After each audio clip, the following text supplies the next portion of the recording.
the inauguration of Donald Trump. Live from Washington, here's Lester Holt. And there's a live picture of the White House, the Capitol, actually, of course. And there is the White House. Let's just kind of sit back for a second and watch this moment as it unfolds.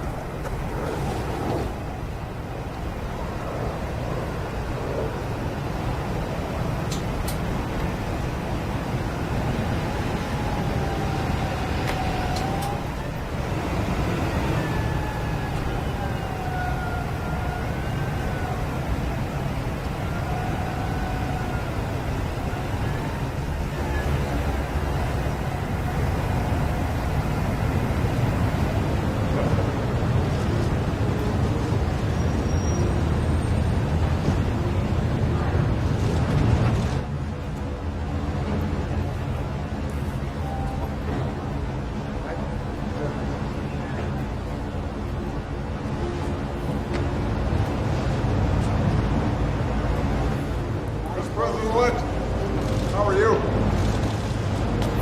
to see you. Congratulations. It's so nice to see you. How are you? I'm doing very well. Thank you. We got to be on the official picture. So now we'll get used to the protocol. You go right here. President Obama telling Donald Trump, President-elect Trump, you will get used to the protocol.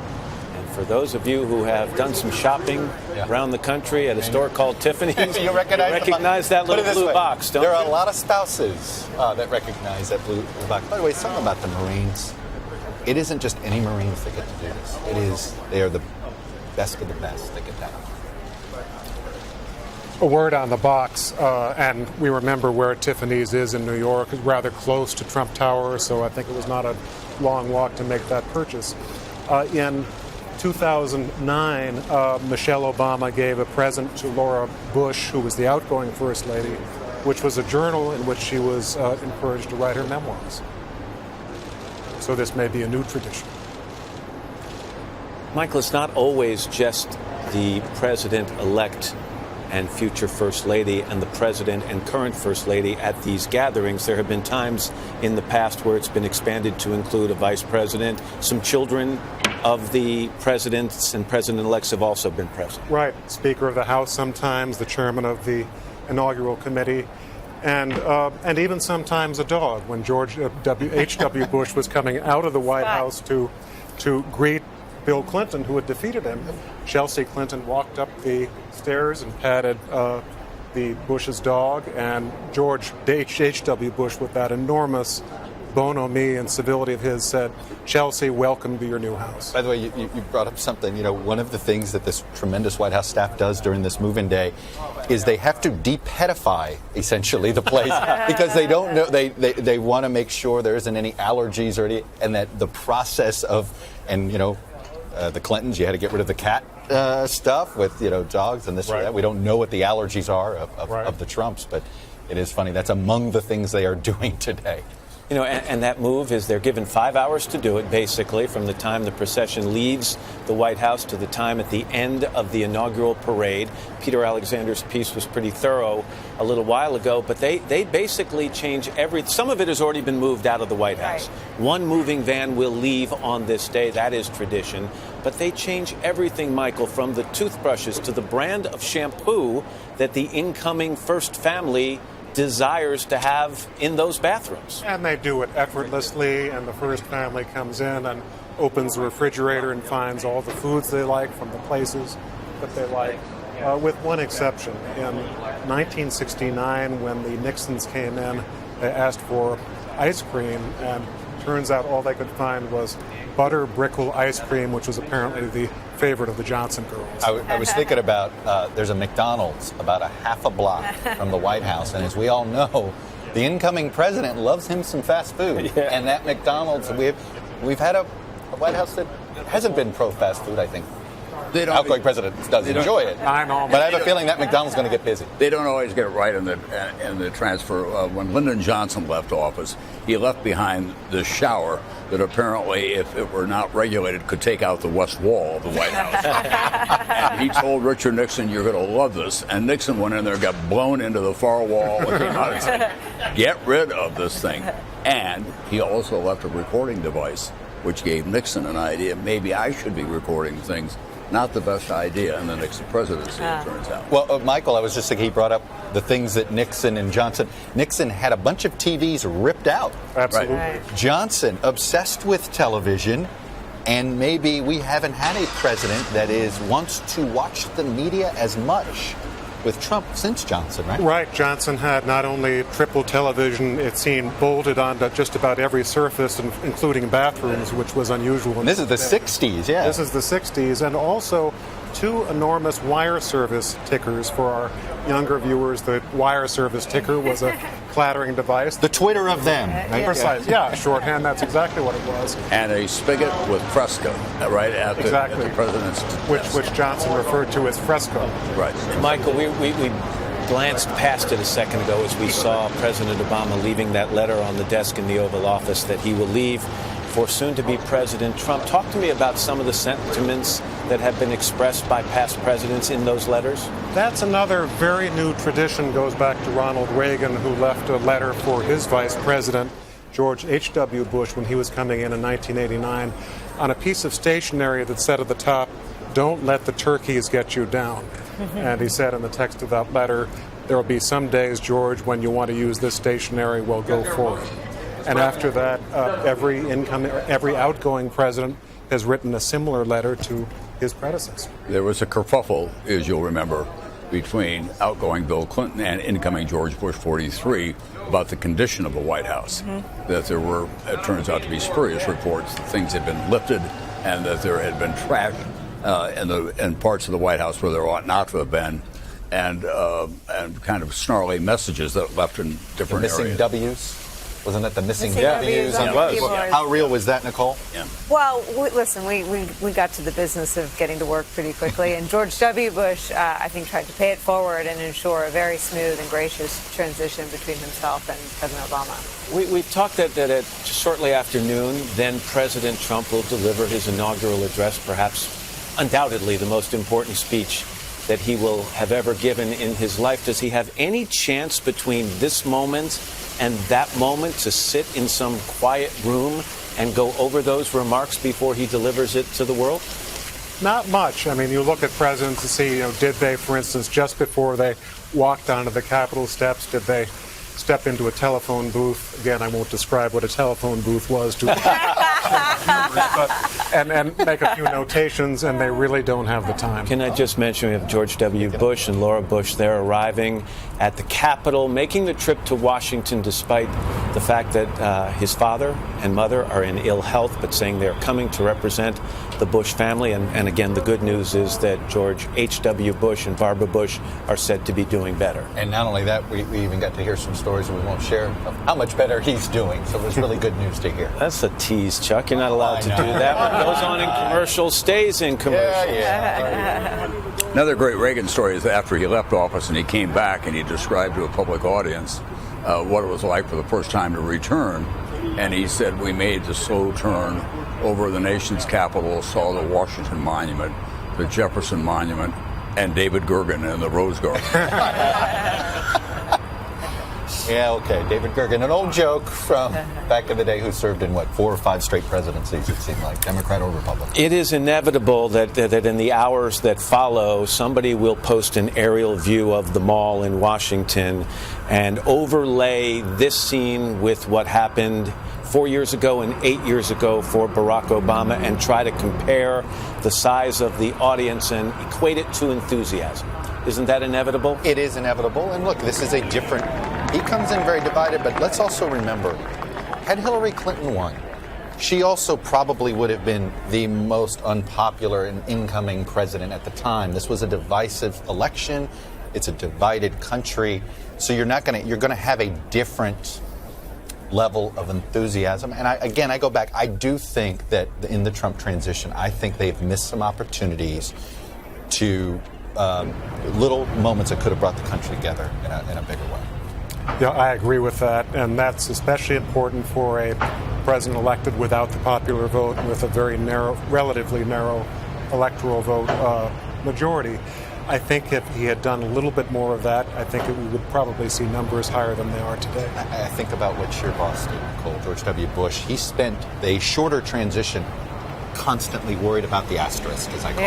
And he erased it. But can I tell you, I'm watching these pictures and I'm imagining they're saying, honey, did you pack my golf clubs? I don't know. Do you have my tennis? And I just can't, this is the last time they will stand there. And it's remarkable. You know, this is tape. I want to make sure people understand it's just a different angle. Of him waiting for them to walk in. That was what I was thinking. They were waiting for the car to pull up. And you want to hear the inside of these conversations. I think he's saying, hey, hon, what's for dinner tonight? Maybe. Or like, what do you want to do tomorrow? We're free. I'm sitting there just like thinking, I hope those Marines didn't lock their knees. It's a long time to wait. Yeah. We saw that video that Michelle Obama posted a couple of nights ago of her taking her last walk through the White House with the dogs. Yep. And then she tweeted, it has been the honor of my life to be your first lady. Behind the scenes, what is the feeling about her emotions as she prepares to leave? I think that President Obama pulled back the curtain on that in that press conference, too, when he said, our daughters saw this election as Michelle described it, when he talked about her saying she'd been shaken to her core by Donald Trump's statements in the Access Hollywood tape. And I think that they took this campaign very personally, and their graciousness is, despite their feelings that were very real during the campaign. When he was running for office, when Barack Obama was running for office, there was a fleeting time in Chicago when she was described as not a sister because she'd gone to Ivy League schools and she'd done well. And then the Chicago Sun-Times had a wonderfully revealing front-page story about her in which she said, what do they expect from me? My father was a municipal worker. He was handicapped in many ways, and I went to Princeton and Harvard.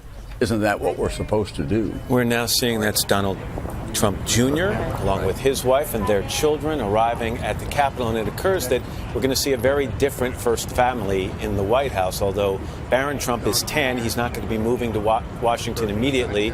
He'll stay back in New York with Melania and finish the school year.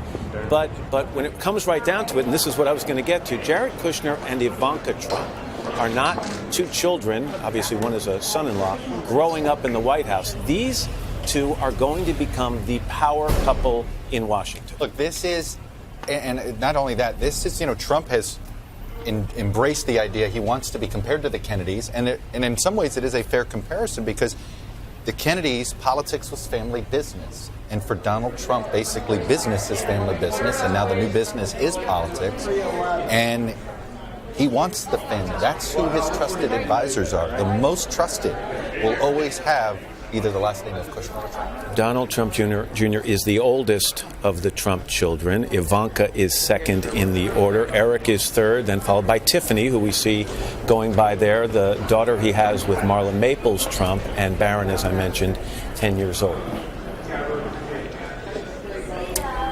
You have to stop and think about how, and we've seen this with, obviously, Jenna Bush Hager and her sister and Sasha and Malia, but how life is going to change for Barron Trump, and yet I don't think it's going to be the traditional change that we've been used to seeing. And you always have to cut the family the most slack. They don't ask for this life. Most of them don't want this life. We know that Melania was sort of a reluctant participant in many of the same ways that Laura Bush was a reluctant, and it sounds like Michelle Obama as well. So I think when you have a 10-year-old child who's in the middle of a school year, you're very wise to sort of keep his interests first as your first priority. You were asking about Michelle Obama. She is looking forward to civilian life, I think, more than any of the out of the bubble. Out of the bubble. Look, she has been on stage for 8 years, and the most she had a rough time during early parts of that 2008 campaign. And so she really sort of, decided, okay, she wasn't always going to speak her mind. It really wasn't until this campaign that you saw her speak her mind more so politically than ever before. It'll be interesting to see the role she carves out for herself because, and I've heard others close to Obama say this, that he is mindful it's her turn. What she wants to do, he wants to support that. And there was some talk about some people in Democratic circles saying, Michelle, maybe it's your turn in a different way next. She shot that down pretty quickly. About 3 seconds. But she does leave incredibly popular, and most first ladies are always more popular than their husbands, but she does have quite a platform. And usually their books outsell the memoirs of their husbands. Exactly. More people are curious. Right. That's the thing. We'll really know what they were talking about at that moment, probably more in Michelle's memoir, not President Obama. Right. Stands at the Capitol are filling up. That's the VIP section you can see there at the west front of the Capitol. The area in front stretching out onto the mall filling up as well for the ceremony that begins at about 11:30 this morning, with the swearing-in taking place at just about noon and the inaugural address coming shortly after that. There's Kellyanne Conway, Stephen Bannon arriving at the Capitol. He shaved. Bannon is one of those guys. God love him. Hey, we're all for the facial hair guy. Nothing wrong with that. He always seems to have 3-day growth, but I think he's got 0 growth. It's a big day. Well, the arrival of those two in the campaign, by the way, was very important to The them. beginning of the comeback that delivered a victory. I am going to turn things over to my esteemed colleague Lester Holt in just a couple of minutes. Michael Beschloss, Nicole Wallace, Chuck Todd, Tom Brokaw, all sticking around. Long day for you guys. Thanks so much for being a part of our coverage this morning. And In a short time, President-elect Trump and President Obama will begin their trip to the U.S. Capitol, where Mr. Trump will be sworn in around noon Eastern time. It'll be the start of a new era in Washington and this country, what many see as a clean break from the last 8 years under President Obama. I am joined for our coverage by Chuck Todd, our political director and moderator of Meet the Press, by NBC News special correspondent Tom Brokaw, who has covered the comings and goings of presidents since Lyndon Johnson, and by Nicole Wallace, NBC News political analyst. Good to be with all of you here on this historic day. Tom, let me start with you. We have seen in many, many campaigns where, harsh words were said, but to see the relationship that we've seen between President Obama and President-elect Trump in the last several weeks, how would you describe it? Well, I think that President Obama wanted to go out on a high note. He's got very good approval ratings as he leaves office. I think he has a great sense of the dignity of this moment and the importance of it. And the country, he also understands, needs to be healed. And perhaps he's thinking we can begin the process, the two of us, for all the division that went on during the campaign. Now it's time to find ways that we can work together. It's a symbolic act, but it can be very important in my judgment. And Chuck, they're sitting down having coffee right now at the White House.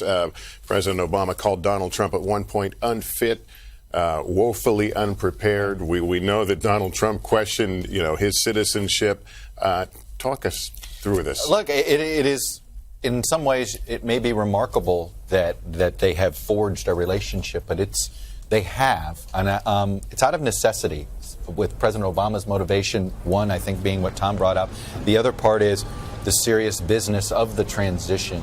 Part of it is also how he was treated by George W. Bush in his transition, and he wants to pay that forward. But this relationship, look, Donald Trump has reciprocated. As Barack Obama's reached out, Donald Trump has also reached back out to him. And by the way, Joe Biden and Mike Pence have also forged an interesting personal relationship. Look, it is helpful to the country to know, and I think it for anybody that's not excited but feeling anxious about today, they probably feel better knowing that President Obama and the next President Trump do get along. This is the peaceful transfer of power that we have talked about through even some of the low points of the campaign. This is the way it is done in the United States. Nicole, what about the issue of advice? We know they've had a lot of conversations.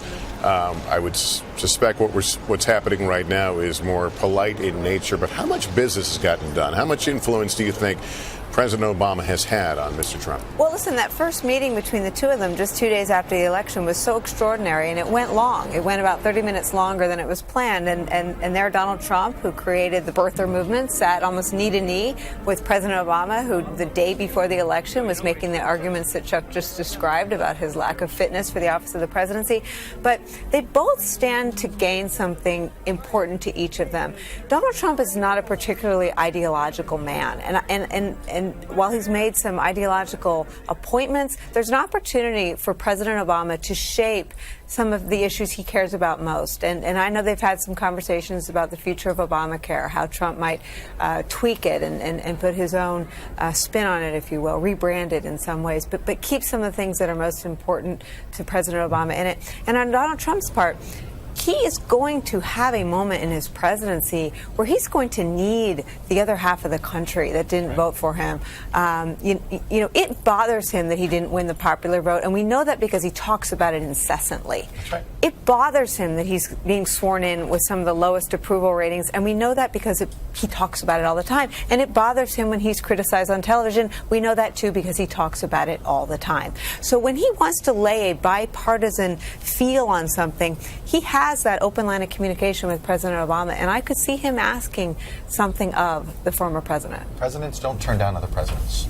Yeah. They just don't. That club is small, and it'll be interesting. Look, I think that as president-elect, he has not used that convening power that he already has to create moments. As president, I think, will he use that again, that sort of convening power that you have to get when it's necessary? I think President Obama will be answering that call when asked. I am still surprised he hasn't done it with Hillary Clinton. None of the former presidents who are here today voted for him. I don't know that that's happened before. Well, let me bring in Michael Beschloss, NBC News presidential historian. Michael, on that point, and this point of it being a very small club, how much do they ultimately rely on each other historically? Oftentimes they do a lot. For instance, John Kennedy in 1961 encountered the huge failure of the Bay of Pigs, the failure of CIA-backed freedom fighters to take the island away from Castro. He was very embarrassed. The first thing he did was call up Dwight Eisenhower, the still immensely popular hero of D-Day, who had just retired from the presidency. They were photographed together at Camp David. That helped Kennedy politically in public, but also Eisenhower gave him very specific advice, and he said, Mr. President, forgive me if I'm being blunt, but if you ever do this again, make sure we don't fail.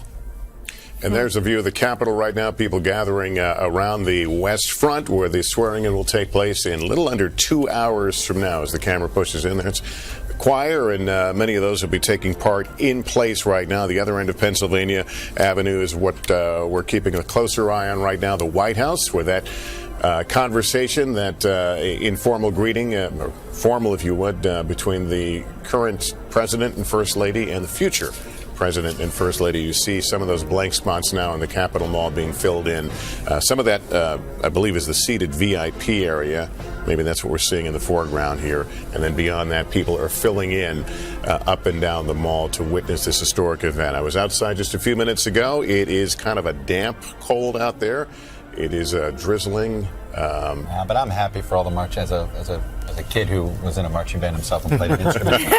The fact that it is not freezing today, the fact that that they get to, I'll never forget in, I believe it was 85, when we couldn't even let those poor marching bands. So I'm glad for those kids today that get to be in this inaugural parade, that they get to play their instruments. It is a great opportunity, and a lot of people have asked me about, what is happening here and talk about the divisiveness and the tough election fight. But I always want to remind folks at some point today, just take a step back and witness the spectacle of American democracy. It doesn't matter how tough it gets, how noisy it gets, how loud it gets, that, we're able to do this peaceful transfer of power. It sounds corny, but I'm with you. Absolutely. I'm with you. The election nights are special to me. This is almost the way you feel on the 4th of July. There's an extra bounce in your step about how you feel about Inauguration Day, because it is the ultimate celebration of this country's democracy. All right, we want to go right now to Peter Alexander. He's outside St. John's Church. Peter? Lester, good day to you. We've had an opportunity to see the president-elect and the vice president-elect here a short time ago as they came to St. John's Episcopal Church. Had an opportunity to speak very briefly with Mike Pence about the sermon, which he called very moving, and about this day that he said was very humbling. Donald Trump didn't say quite as much, but he certainly was all thumbs up, pointing to me repeatedly as he said he felt good about this day. I actually exchanged a couple of text messages with his son Eric Trump a short time ago, who said that his father is going to do very well and make this country very proud. The family is feeling particularly good, as you can imagine, on this day. And what was notable as they arrived here was just how big that circle is that sort of grew into this office with them. We saw Steve Bannon, the chief strategist, Reince Priebus, the chief of staff, as well as so many of the family members, including Ivanka Trump and Jared Kushner as well. In terms of what's happening inside that White House this morning, at about roughly 8:30, in the morning, the president was in the state dining room with his family. It was their opportunity for the last time to say goodbye to their staff. And as is tradition, he was presented with a gift. We have learned exactly what that gift was. It was a hand-carved wooden box with the flag that flew above the White House on his first inauguration day, as well as the flag that flew above the White House on his final day in office. That is a tradition that dates back decades here, as well as they meet right now during that tea, that coffee taking place. As soon as they depart, President Obama and Michelle Obama leaving for the last time, that's when the chaos of the day begins. It's at that moment that the transition of property, as it were, the peaceful transition of power. This is the peaceful transition of property. That begins in earnest. They have roughly 5 hours in total to swap out all of the property within the residence that belonged to the Obamas and ultimately replace it with stuff that the Trumps prefer. That even includes redecorating in the West Wing, specifically the Oval Office today as well. Lester, back to you. Yeah, and Peter, we've heard a lot about that quick transition, but what about the business of governing in terms of the key offices in the White House? Do people go right to work? That's a good question. In fact, at 12:01 today, we were told that some of those key individuals, those closest advisors who are already appointees, who are already in these roles, Sean Spicer was telling us about this morning, will go directly into their offices. What was notable this morning is that overnight, in fact, we saw some pictures from inside the West Wing that was basically barren. It's something that I've never seen before, having worked in the White House as a reporter, of course, for the course of the last 4 years. The walls are usually filled with photographs, a gallery of photos of the Obamas are there. When President Trump arrives a short time from now this afternoon, the photos will already be replaced outside his office by tradition with some photos from the inaugural ceremony today. And by the time he arrives, many of his aides and staffers will already be in place to assume their positions and responsibilities. Okay, a pair of former speakers there is walking their way out onto the platform at the Capitol. Let's go to Hallie Jackson to set the scene. Hallie. Hey there, Lester. Yeah, the VIP platform here behind me on the West Front is filling up. We are just watching now former speakers Newt Gingrich, John Boehner walking out and taking their positions. Throughout the morning, we've seen other lawmakers popping in. Congressman Jason Chaffetz doing what a lot of folks are, which is snapping pictures on the phone of everything that is unfolding. Republican mega donor Sheldon Adelson is here as well. He's got an aisle seat not too far back from the podium where the president-elect, soon-to-be President Donald Trump, will be delivering his inaugural address. I had a brief text conversation with one member of Congress. I asked how they're feeling about today, and the response was one word: wet. I can tell you that the rain has stopped here at the Capitol, although there were some folks out wiping down the seats to make sure that everything is comfortable for the people as they get ready for the program to begin not too long from now. We've talked a little bit about Donald Trump's activities this morning publicly. Privately, we know he started his day where he sometimes does, and that is on Twitter, sending out a message to his millions of followers saying the movement begins today. We are going to get to work, essentially. And a little bit about this Twitter situation. He will take over later today the official POTUS account. All the tweets from the last 8 years from President Obama under that POTUS account end up rolling over to a new handle, and that is POTUS 44, where those tweets will be archived for the record for essentially the rest of time, if you will. Donald Trump has said he will use both his personal account and the official White House account as well. We expect the inaugural address to be roughly 20 minutes. That's about how long President Obama's prior addresses have been as well. So that's typically sort of within the time frame we would think as we watch more people walking into the Capitol here. We know several governors have arrived too. Governor Chris Christie, who was one of the first former rivals to come out and endorse Donald Trump in the campaign. There was a lot of expectation over the summer that perhaps Christie would land a coveted spot in the cabinet or in the administration. Ultimately, it did not turn out that way. Wisconsin Governor Scott Walker has arrived as well, I'm told, along with Ohio Governor John Kasich, who, as you know, was one of the leaders, frankly, of the Never Trump movement for a long time. He is here today to witness the inauguration of Donald Trump. The Marine Corps band is playing down below. You probably hear those sounds wafting up from where we are, and it is certainly filling up. More and more people, not just below the West Front stands here, but out on the National Mall. The view is pretty incredible, not just of the podium where the speech will happen, but all the way down. About an hour ago, we saw one of the president-elect's top aides, Stephen Miller, his policy advisor and speechwriting guru, stepping to the podium to do some of those last-minute checks, making sure, for example, the microphone was at the right height, checking the teleprompter. They've removed the plastic from the chairs. Everything ready now for the arrival of Donald Trump. Lester? All right, Hallie Jackson, thanks. Let's review what's been going on this morning and what is to come. The president-elect and his family began their day leaving Blair House to attend a worship service at St. John's Church, known as the Church of the President. It's an Inauguration Day tradition dating back to FDR in 1933. From there, Mr. Trump and his wife Melania headed to the White House for morning tea and coffee with the president and first lady before the procession to the Capitol. They'll all be riding together. Always interesting to hear about the conversations that take place in that car. The swearing-in ceremony starts around 11:30 on the west front of the Capitol. Supreme Court Justice John Roberts will be administering the oath of office, and President Trump at that point will then give his inaugural address. It's expected to last about 20 minutes, and Trump's team says it will be a very personal and sincere statement about his vision for the country. Bob Dole has made his way to the Capitol. Elizabeth Dole, right? Dole, sure. Wow, she looks great. Tell you, everything I've heard recently on Bob Dole is he's really been feeling very good. I've been spending a fair amount of time with him, and he's working very hard on the Eisenhower Memorial for the mall, raising the money. The family finally has signed off on the design. That has taken way too long. But the family signed off on the design, and the old warrior is out there raising money for it, talking to everybody that he can find. Mrs. Senator Dole, Elizabeth Dole, has created a very good program for supporting veterans' families, which need a lot of help. Not just the veterans themselves, but they need help. She's gotten Congress involved. The Today Show is deeply involved in it. She had a big ceremony down. These two people are public servants every day of their lives. And my favorite thing about Senator Dole is he is as up to date on the political gossip as anybody. When I interviewed him, he had already that day had a couple of presidential candidates who were about to announce. He had already called him. And remember, as Mr. Republican, he was the only living nominee that said, I'm going to the convention. Right. He has been very loyal to the Republican Party and Donald Trump as the nominee since he got the nomination. And also his client, of course, was in China. Yeah. Taiwan. That's true. And that was an important He got something there. Yes. Let me just set the scene. What you're looking at there on the left side, that is the entrance to the White House, where we expect to see the Obamas and the Trumps emerge here shortly for the short trip up to Capitol Hill, to the Capitol. They are enjoying what we're told is a key coffee and tea moment.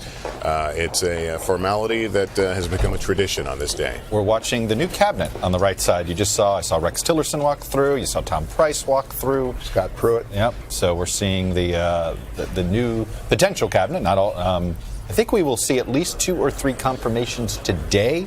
General Mattis may officially, by the end of the day, be the Secretary of Defense, and John Kelly may, by the end of the day, officially be the Secretary, the Department. Dr. Ben Carson. Dr. Carson. Yeah. Gary Cohn. Keep an eye on Gary Cohn. He's a name you haven't heard a lot. He's going to be the president's chair of the Economic Council. He has already seen he has really earned the trust, I'm told, of the incoming president in a way very quickly. A real member of that inner circle. You hear Bannon, you hear Conway, you hear Kushner, you're going to start hearing a lot more Cohn. I actually had a brief airport conversation with him. And you got to remember, he was president of Goldman Sachs, which is not exactly a club that you put together overnight. That's a big, sophisticated international organization. They both are New Yorkers. They both have kind of the same tough attitude about how you get things done. And I asked him about how he was doing, and he said, well, I think I'm really making progress. I'm trying in some regards to get him not to tweet so much. I'm not as successful as that. He's not an ideological guy either, just like Donald Trump. Yeah. And that's where you see a bonding there. Yeah. And the two of them are just sort of, they think of themselves as doers. They don't think And politics that was a campaign promise. That was exactly the kind of person he promised to populate his government with. Let me get to Katie Tur right now, who is at the Capitol. Katie? Hey there, Lester. We're at the foot of the dais where Donald Trump will take the oath of office, and behind me what we can see is, unsurprisingly, a sea of red hats, those emblematic hats, Make America Great Again hats that became part and parcel with Donald Trump's campaign. I'm also here with Jim and Pam. They are from Maryland, a blue state. So how did it feel voting for Trump in a state that went for Hillary Clinton? Great. It was great to at least, try to help, try to move the needle a little ways. What do you hope to hear from Donald Trump when he delivers his inaugural speech today? I hope to hear that how he's going to unite the country again and just bring us all back together.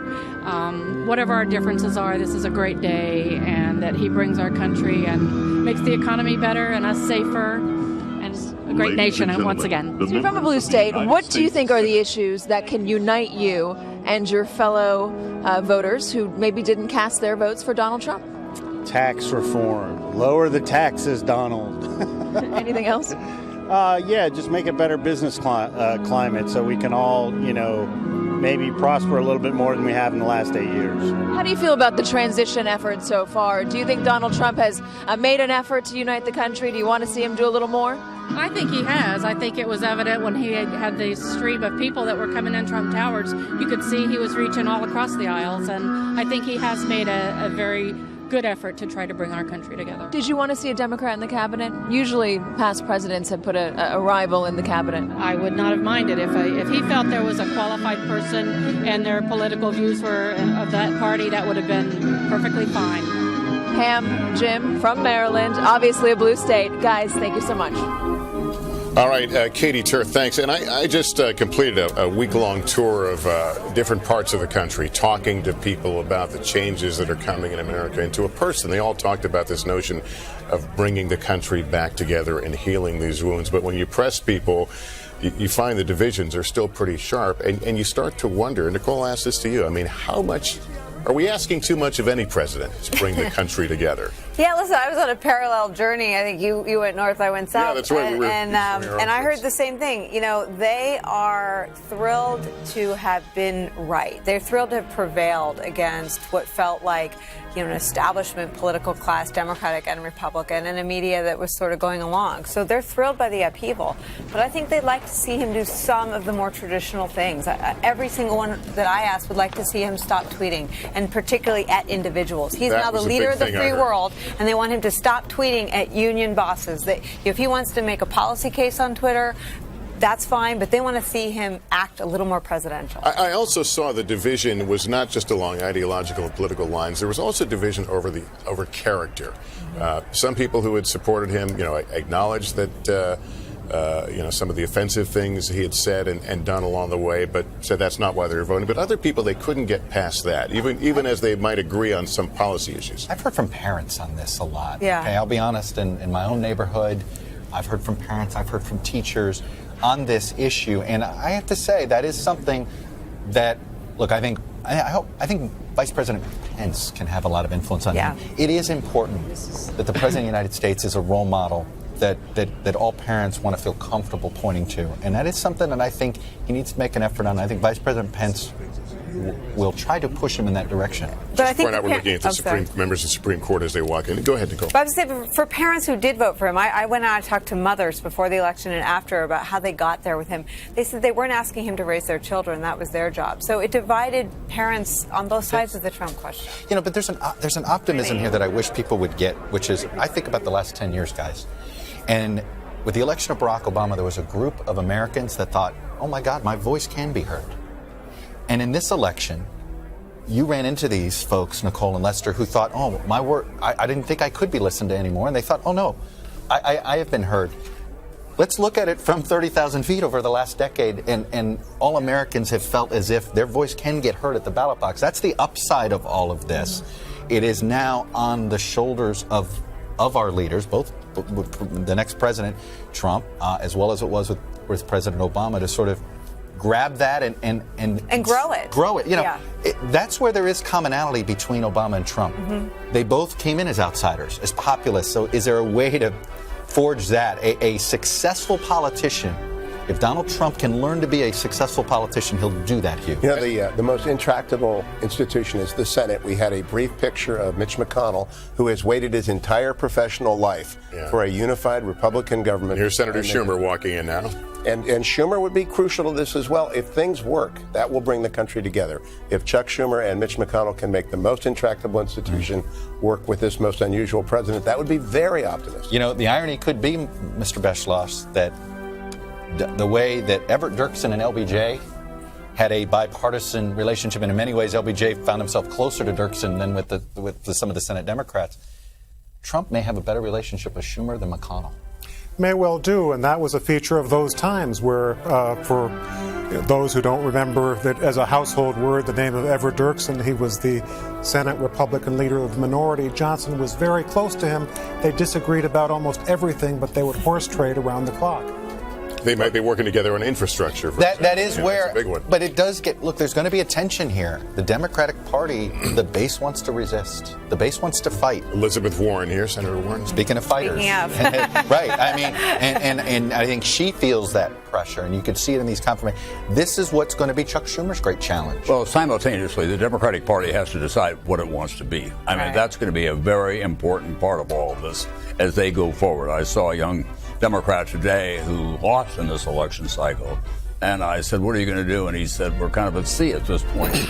The fact of the matter is that there are things that they can do together, but the Dirksen, LBJ, they had served in the Senate together. Yep. They spoke each other's language. They knew Donald Trump is coming from outside. But Schumer and Trump speak New York. Well, exactly. They speak New York. That's not an unimportant language. But Schumer has a different Democratic Party behind him at that point. Right. And here's the Supreme Court Justice Roberts, who will be administering the oath, and you see Justice Thomas there. He'll be administering the oath to. And we hope he gets it right Mike this Pence. time. And by the way, in the middle, literally and figuratively on there, right there, is Justice Kennedy. Who is, once again, assuming we know where the vacancy goes and the direction that the vacancy goes with President Trump's eventual appointee, puts Kennedy right smack into the middle again. That's Tom's memory of the Chief Justice boxing up the oath 8 years ago. They had to re-administer it to President Obama the next day. Hopefully it won't happen guessing again. He's not going to try to do it from memory. How quick? Nothing wrong with the teleprompter there, Justice Roberts. How quick do you all think that the President Trump will be moving on the Supreme Court pick?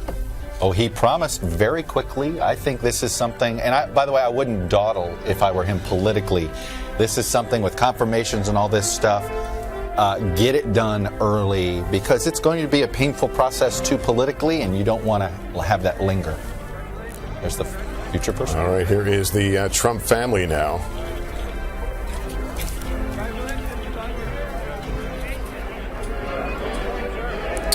It's very unusual. Jared Kushner, who is the son-in-law and a very successful New York businessman, is going to be in the White House with an official role. The question then is, who will listen to him, beginning with the president? Kristen Welker is now looking down and at the VIP arrivals. Kristen? Striking to see the Trump family members arrive, Lester. It's one of those moments, I think, for everyone here that it starts to feel increasingly more real. Another VIP who we just watched enter, Senator Bernie Sanders, and sort of reminds everyone of how hard fought this race was. He is, of course, the former rival of Hillary Clinton during the primary. We are highly anticipating her entrance. As you were discussing earlier, this will be the first time that she and President-elect Donald Trump are in the same space since that bitter campaign. So there are going to be a lot of eyes focused on her as well. President Obama has talked so much about the importance of the peaceful transfer of power, and that's something that really matters to the Clintons as well. So, of course, they are here because of former President Bill Clinton, but they think that this is part of their responsibility to this democracy. We've seen a number of other VIPs arrive, and that will continue. 1,600 in all on this platform, Lester. All right, as we continue to watch folks make their way, we're also keeping a close eye on the left side of your screen where the Obamas and Trumps will be emerging shortly. Senator Ted Cruz there, who waged his own battle against Donald Trump for the Republican nomination, but has climbed on board and said today he's very excited about what's to come in Washington. By the way, we saw Jared Kushner there, the son-in-law. Another interesting thing, he comes from a family that has deep Democratic Party ties. His father was one of the biggest and most important donors and supporters of a former Democratic governor of New Jersey named Jim McGreevey. And so there are non-ideological people that have a lot of influence on this president, and that is going to be an interesting dynamic, Hugh Hewitt, between the base of your party. I agree. I saw Scott Walker earlier today going over and Reince Priebus arriving. There is a ideological conservatism in the White House. At the same time, Jared Kushner, Ivanka Trump, very valued advisors, are not known for being ideological. So I think it's an interesting White House, maybe the most interesting since Reagan brought meat. Here comes President Rosalind Carter. Can I just tell you, Twitter had a bunch of passengers on a Delta flight. You went and said hi to all of them. President Carter, right, flew here commercially, by the way, folks, and shook everybody's hand. And in coach. Yeah, shook everybody's hand. He has, talk about medical recoveries, Tom. Yeah. Oh, my God. I mean, how about this? It is. I mean, he's cancer-free. And the fact is, it's a tribute to farm life. He's rural life. Both Dick Cheney and Jimmy Carter. And the rural America. We're in trouble. It's also a tribute to his faith, as he will tell you, and his wife. And it's very important to him. Yes, they're very, very strong. I saw her at Nancy Reagan's funeral, and I hadn't seen her for a while, but Marco Rubio? He's a young man looking for a future. Mark Rubio. But anyhow, Jimmy Carter has been an almost perfect ex-president in terms of his interest around the world, how he does it. The Carter Center is extremely well organized. It's not a show place. And one of the most positive people I've interviewed. I've had a chance to interview him a number of occasions, and just what a great outlook on life. This ideological question, though, is so interesting on a day like today, where we've been talking about how half the country is elated, the other half is beyond despair. A lot of people in my Twitter feed, I can't watch, sorry, I'll tune in next week. I mean, this is this impulse in Donald Trump to not be ideological could be some sort of ray of hope. He has said kind things about Planned Parenthood. He has said things that are more closely aligned with Democrats on trade, on infrastructure, on foreign policy. So it's going to be interesting to see if Jared Kushner takes on the role of protecting the president's impulses and instincts and preserving those places where he doesn't want to fall in line behind Republican orthodoxy, or whether he tries to sort of round off those edges and move him more closer to the Republican establishment. He's a populist through and through. He's a populist through and through. He has an ear. Chris Matthews has a great line about him. He says he thinks Donald Trump has the best ear going right now in politics. And the person that helps him with that ear, not just Jared Kushner, Steve Bannon, who's also not ideological. Like Dr. Jill Biden, emerging now from the White House. And we would expect to see the Obamas and Trump shortly. Keep track of the Bidens. I think Joe Biden is going to be the Democrat that speaks out the most for a while. More so than in the same way, if you remember, former Vice President Cheney for that first year was sort of as the Republicans were searching for a leader. I have a feeling Biden's going to fill that vacuum for a little while. Yeah.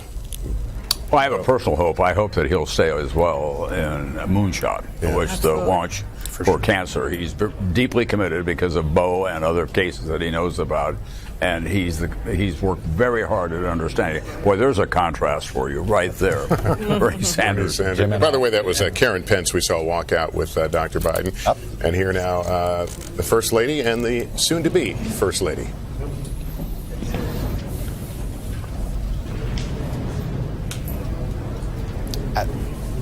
This is the stuff that's just sort of a history junkie. I love that split screen we were just showing, people coming to the Capitol. It's living history. And reading the expressions and body language. I put my own. Figuring out what was said behind the scenes. Don't you put your own thought bubbles on there? Right. So let's remember that Ivana Trump, for all the talk that he had about immigration, is the American story. She's an immigrant. Melania Trump. Melania Trump, who came here as an immigrant, married Donald Trump, and is now going to become the First Lady of the United States. That doesn't happen anywhere else in the world, and you have to keep that in mind. And we're waiting for President Obama and President-elect Trump. But first, And they're matching blue ties almost. Vice President Biden and soon-to-be Vice President Mike Pence. They've known each other, obviously, because Pence was in Congress, and Joe Biden has a good regard for him. Oh, and the two of them have gone. Vice President Pence said they've. It's not perfunctory. They have spent deep amounts of time with each other. You know, Vice President Biden giving him basically his own tour of the world to the next Vice President Pence.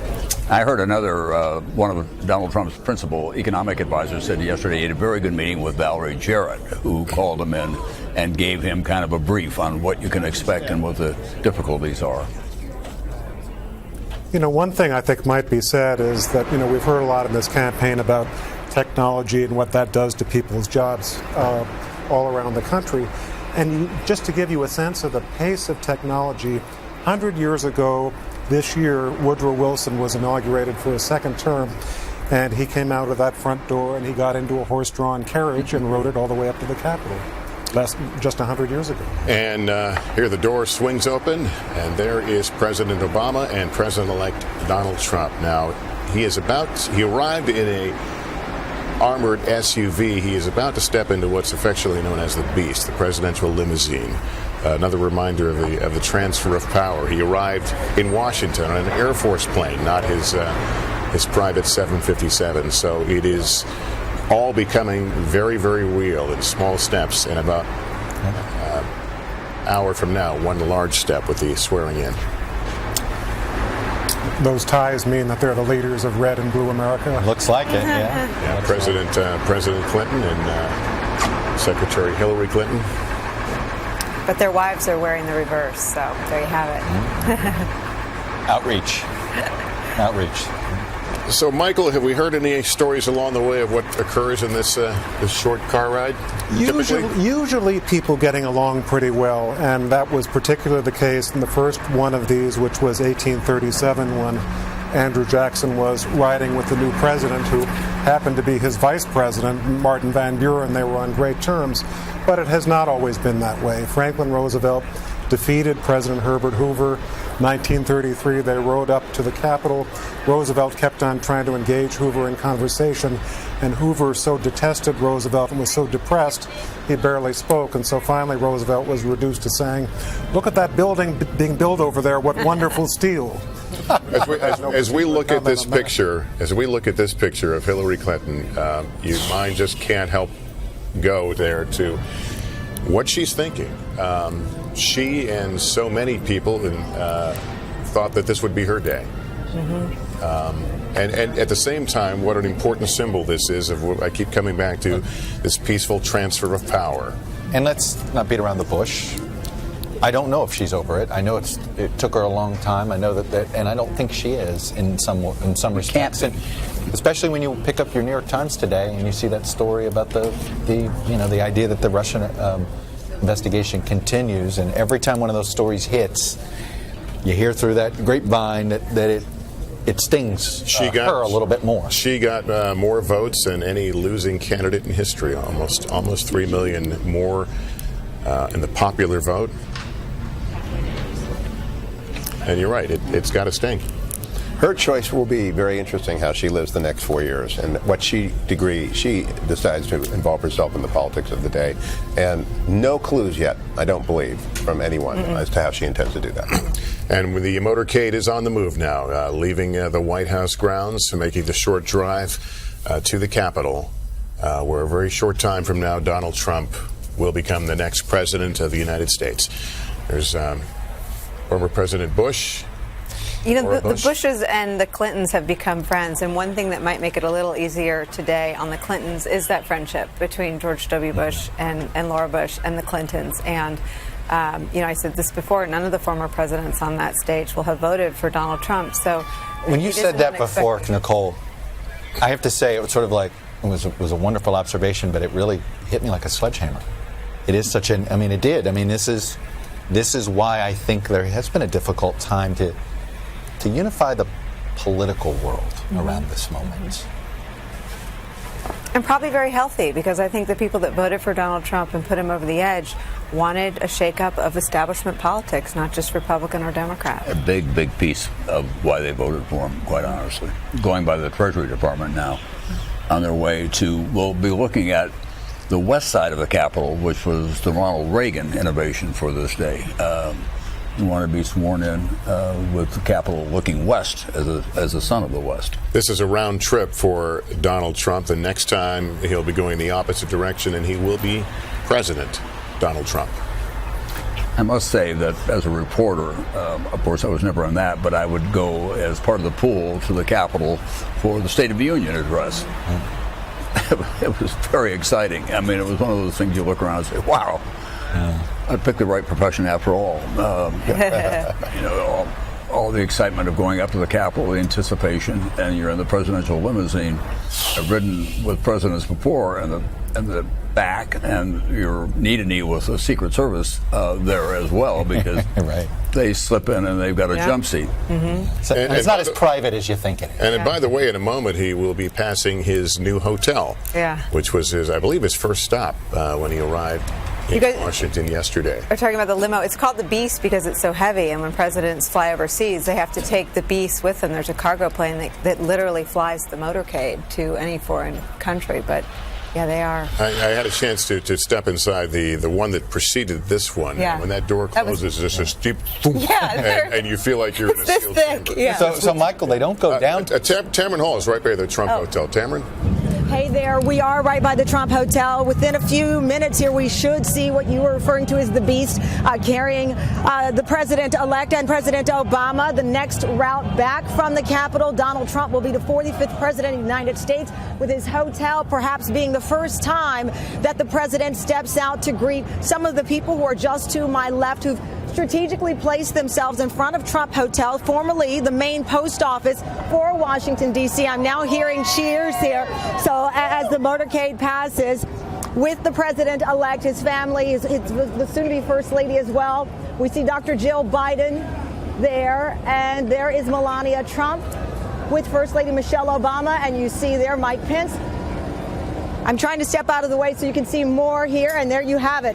The president-elect and the current president headed now to our nation's capital. When they make this, or when the route returns, we will have President Donald Trump. All right, Tamara, in that hotel, not a small matter in the broader conversation about potential conflicts that this president will face from the moment he takes the oath. He takes the oath. No, there's a reason they can't do a direct shot on Pennsylvania Avenue, Michael, and it has to do with a president that maybe Donald Trump is most modeled after, Andrew Jackson. Andrew Jackson, and he did so much to change this Capitol. And that's the argument that the Trump people make, that this is a new Andrew Jackson, and there is a lot about Andrew Jackson, I guarantee you, that does not remind us very much of Donald Trump.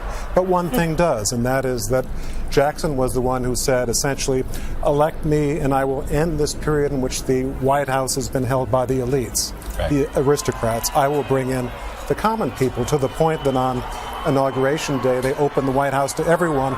They came in and trashed the place and broke the furniture. Apparently, the Trump transition at least inquired about doing something similar. There is an affinity for Jackson. They were breaking the windows and having fistfights on the lawn. Exactly right. It was the frontier all over. We saw a picture a moment ago of the crowds passing by. Imagine what life is like as a president. Your whole view on the ground is in a motorcade. And everywhere you go, you will see people waving. You will see crowds gathered. I had the privilege of being in the Obama motorcade a couple of times last week when we were working on our interview about his legacy. And that was one of the things that struck me. 8 years. That's how you see the world. Yeah. You're in a world, there's no such thing as a stoplight. There's no such thing as waiting in line. There's no such thing. When after 9/11 and TSA started making you take your shoes off, George Bush was already president, obviously. And I ran into the Oval Office. I was late. I said my flight was late. It takes forever now to take off my shoes. Thanks a lot for that, Mr. President. He said, "What are you talking about?" I said, "What am I talking about?" I said, gosh, bleep, bleep, TSA makes you strip naked, and because of you, and you really do live in this sort of rarefied. Well, he knew, but he had an experience. No one faults him. No one faults him. Right. It's the reality. It's for their own security. That's what that life is like, But in Marine, you take a helicopter to, go to an airport, to go to New York City, you land in Wall Street, and you complain about traffic, and they look at you like you're crazy. Dwight Eisenhower, when he left the presidency, went back to his house in Gettysburg, picked up the telephone, heard this buzz, which was a dial tone. He had never heard one. For the previous 20 years, he would pick up the telephone, there'd be an operator, and he'd say, get me Joe Smith. Right.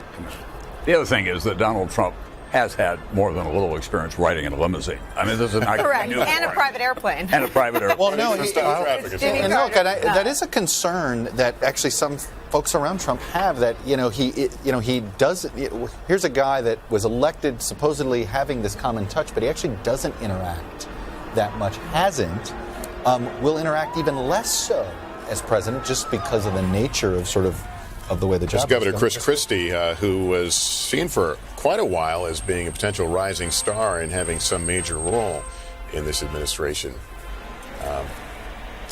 The transition process is sort of a mess with a lot of finger pointing, some in Chris Christie's direction and some supporters of Chris Christie in the other direction. That's sort of why it's a mess, right? Right. As you know, he ran the process for a year and had an office down here and a staff. And 2 days after Donald Trump won, he fired Chris Christie from that job and basically started the work anew. We were looking at the picture of Hillary Clinton a moment ago. She tweeted here recently. I'll read the tweet. She says, "I'm here today to honor our democracy and its enduring values. I will never stop believing in our country and its future." #Inauguration. So if you're wondering what's on her mind, that was the tweet she issued a short time ago as we see President and Laura Bush making their way down and being greeted by folks. And actually, her tweet echoes the words of Al Gore when he conceded the election of 2000, when he said, "For the sake of our democracy, I offer my concession." And our thoughts, of course, with President H.W. Bush, who remains hospitalized in Houston after a health scare this week. But obviously, we've heard nothing but good news from Jenna earlier today on the Today Show. So we're very excited to hear that. And obviously, the situation is such that President Bush could make this journey. I'm sure they're watching. And here the arrival of the motorcade now to the Capitol, where they'll go in. And Chris Jansing is there. Chris? Dramatic images of the peaceful transition of power with the current president and the president-elect now arriving at what is known as the carriage entrance. This is a practice that dates back, Lester, to 1837, with the current and soon-to-be president riding together in the same vehicle. It's worth noting that President Obama, of course, retains power now until the oath of office is given. There is, in fact, a skeleton staff at the White House right now. But this is the moment that we have been waiting for. They will arrive through the doors here, greeted by an inaugural committee, military cordon. There are Senate and House sergeants at arms who are here waiting for them. I see Michelle Obama closest to me and Melania Trump, soon to be First Lady, being directed around one of these vehicles here. They will go up these stairs and through the door. And this is a very finely timed event. They will go into holding rooms. Anyone who has ever been to the Capitol, who's taken a tour of the Capitol, there is a place in the center of it that has 13 statues representing the 13 colonies. It is called the Crypt. They will go in those holding rooms and wait for the symbol, the sign, to go out. But they're having a conversation right now. You can see the First Ladies together, getting some directions from people, also some pleasantries. They've worked closely with members of this inaugural committee and obviously the transition committee. They will go up the stairs, through the doors, down the hall, and once that hold is over, of course, the last person who will go out will be President-elect Donald J. Trump. He will walk down a set of 35 stairs. I walked it just the other day. There will be, right before he goes through the red curtains, a mirror that is hanging on the wall. A member of the inaugural committee said to me, that's the last checkpoint where he can see how he looks. There's Pete Souza. And then he will go to take the oath. And here we see them entering inside the Capitol. President-elect Trump, President Obama. Speaker Ryan. Let's listen and see if we can pick up some of it. Hello. Hello, everybody. Are you going to reverse the immigration order in the next few days? God bless our fellow colleagues here, getting that shouted question in there.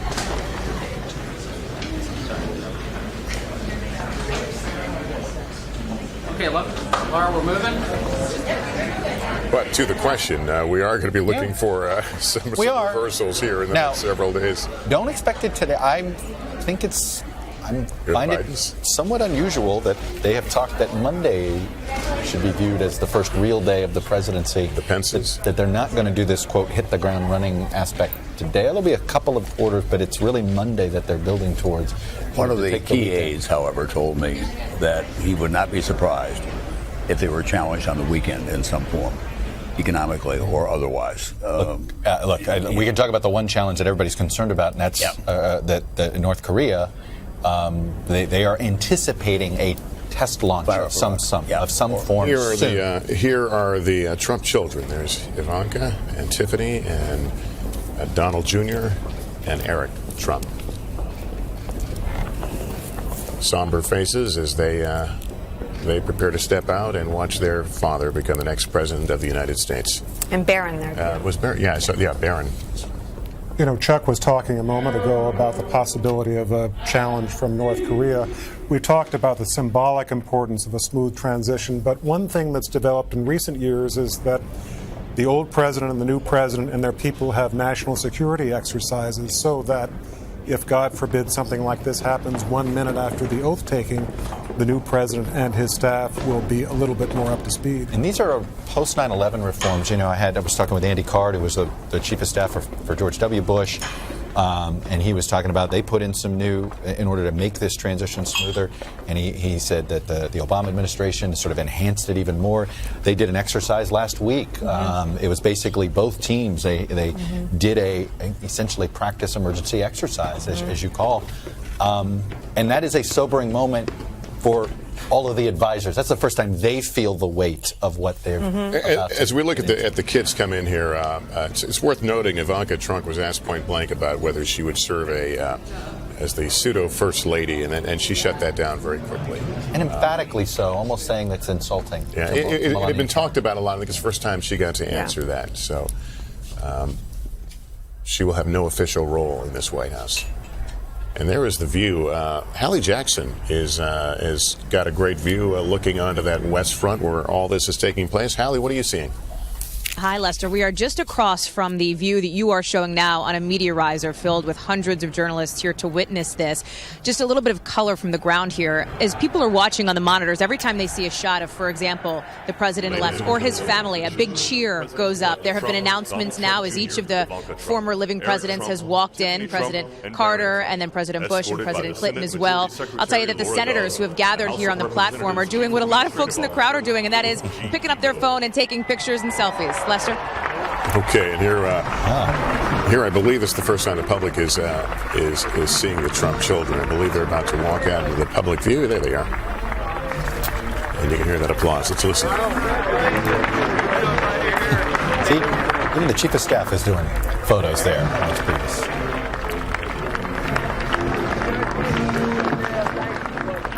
One of the folks I interviewed this week is texting me from the crowd. He said there were polite cheers for Hillary Clinton when she walked out from the Trump supporters gathered on the Mall. It's a nice sentiment. And which leads one of the questions I wanted to ask later on, but let's ask it now. Would you expect, as President Trump, to name her in his speech? And he should. I would hope so. He has nothing to lose and everything to gain by trying to grow his support by being gracious. But I'm sorry. Nothing to lose. I'm shocked that they haven't had a private meeting. Right, and they lunch, used to know each coffee. other. I mean, that's right. She went to his wedding. Yeah.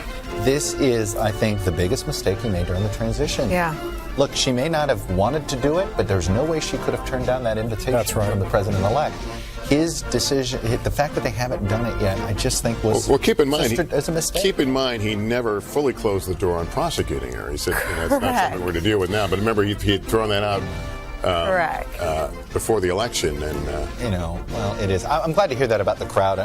I don't, I think we were discussing earlier, with the crowd, how would the crowd, would it feel like a Trump campaign rally? Would we start hearing some chants that we got used to during the campaign? And My feeling is no. I think I don't care who you are as an American citizen. You walk into this Capitol this week, and democracy is just raining on you. Yeah. And you start thinking as an American, not as a partisan. And Nicole, I don't know if you heard this, but gonna when I was touring the country, and one woman said it so articulately. She is against Donald Trump. She was for Clinton, but she said, I hear all this, not my president. She goes, he is my president. Yeah, we all.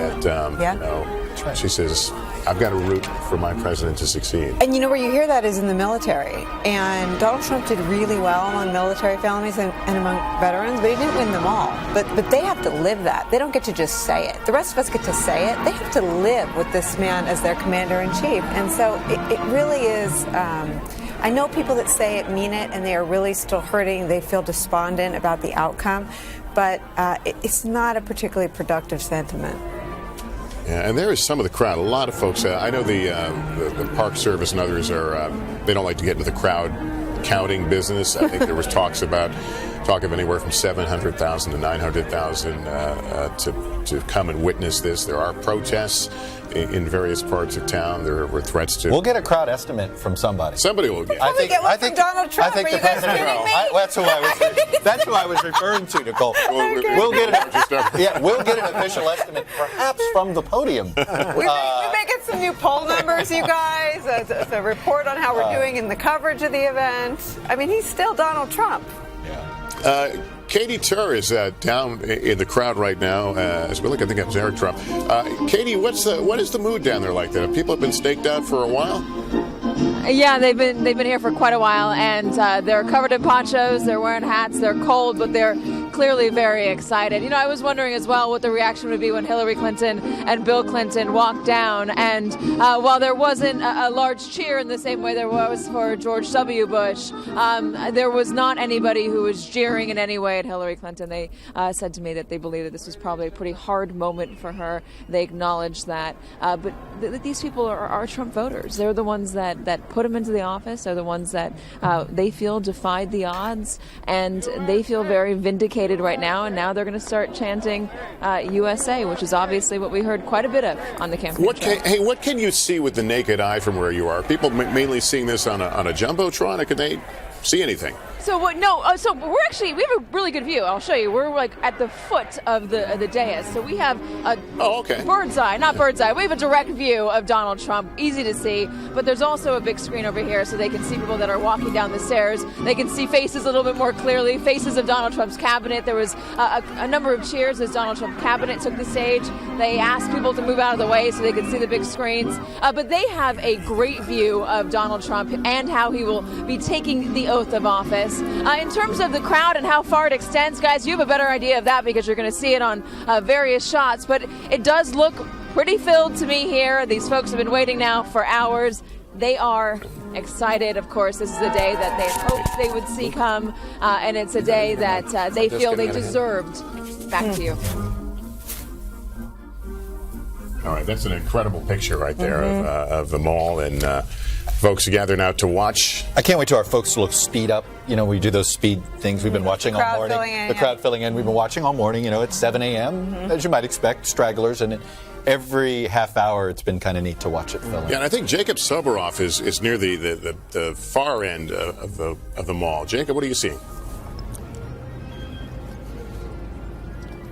Festivities are going to take place in just a little bit. You can see the Capitol building all the way down there in the distance. But if you walk with me, I want to show you there are supporters that have filled in all the way down to the back. When President Obama was first inaugurated in 2009, 1.8 million people were here. It was an all-time record. They went all the way back, if I can actually show you this way, to the Washington Monument. It's not quite as filled up here right now, but everybody has been watching each and every moment from, I guess, what you would call the nosebleeds up on these television monitors here.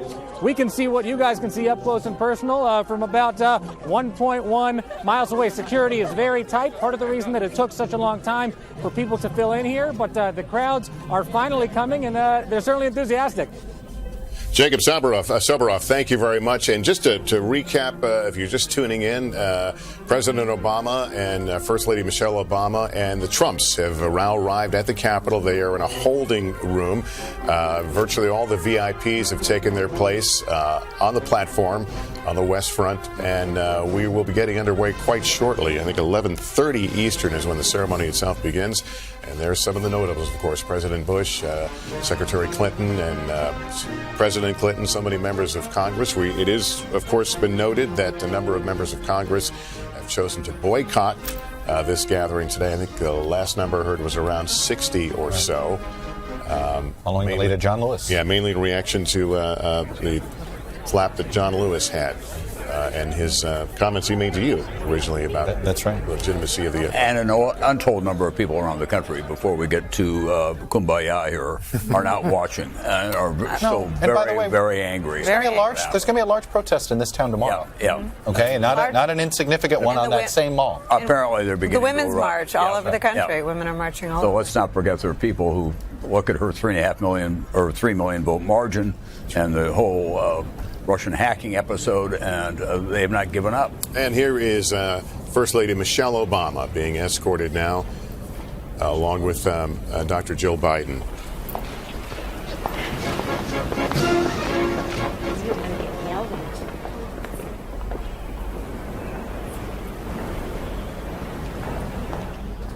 Right. I believe that was Paul Pelosi. They've been very close. They've been working on veterans issues, the two of them. They have a high regard for one another, and they've gone to different bases and had seminars and other... and Dr. Biden has continued to teach. I was on an event with her within the last year, and I said, what are you looking most forward to when it's over? She goes, jogging alone. I remember she says, it's weird jogging along, and she says you end up getting competitive with the Secret Service agents. And they're really fit. Yeah, they're really fit. And she said, I just want to be able to run alone. And by the way, vice presidents lose their Secret Service detail fairly quickly. Obviously, former presidents never lose it. So Michelle Obama and Barack and former they'll never fully be alone again, and that is a hard thing for former presidents to. We should check this. I thought there was at some point they were going to limit. I'll have somebody check into the limit. How long? How many years? At Kennebunkport, there's still a full complement of Secret Service. I had a college classmate who was a Secret Service agent for President Ford. That was very good duty. Yeah. You were at Vail in the wintertime for skiing. You were at Palm Springs in the springtime. Remember bumping into Lady Bird Johnson not that long ago at the Roosevelt Memorial. I was just there with my family, and there she was, and there were two agents. Yeah. And this is going to be a large first family. There's Rick Perry, Governor Perry. This will be a large first family to protect because they live in separate places, and all but one are adults. And it's going to be actually, we talk about security. There's a big question about the Trump-branded buildings. What extra security? How much does the government? This is actually something that still hasn't quite been worked out yet. In national security circles on this issue of security at Trump. The First Lady, Mrs. Michelle Obama, and the wife of the Vice President, Dr. Jill Biden, escorted by the Democratic Staff Director of the United States Senate Committee on Rules and Administration, Kelly Fado, Miss Irish Weinschall, and Mr. Paul Pelosi.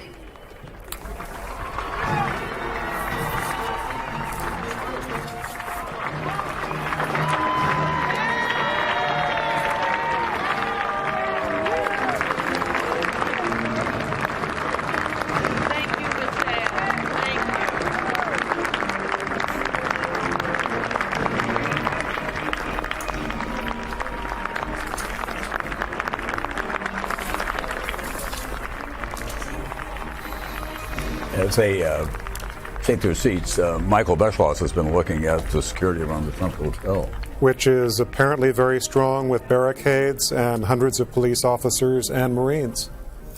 This is a remarkable picture, isn't it? Yeah. This is the stuff I love. And Michael, you must just get Trust me, there's no Twitter feed to follow like Michael Beschloss's feed because of the wonderful The images, photographs, yeah. the images you share with such a great eye, and I could just picture you tweeting out this image in 5 years, Yeah. Right. in 10 years. Or 25. And Yeah. can't wait to know what's on all of their minds. You know, what you were saying earlier, Chuck, we're imagining those thought bubbles, and you can imagine pretty hard, but I'm sure the reality will be different. Well, we talked about the Clinton and Bush relationship. Mrs. Obama and George W. Bush were last together at the memorial service in Dallas, and they were holding hands and swaying to some of the hymns at the end. So the Bushes have gotten to know Clinton and the Obamas quite well.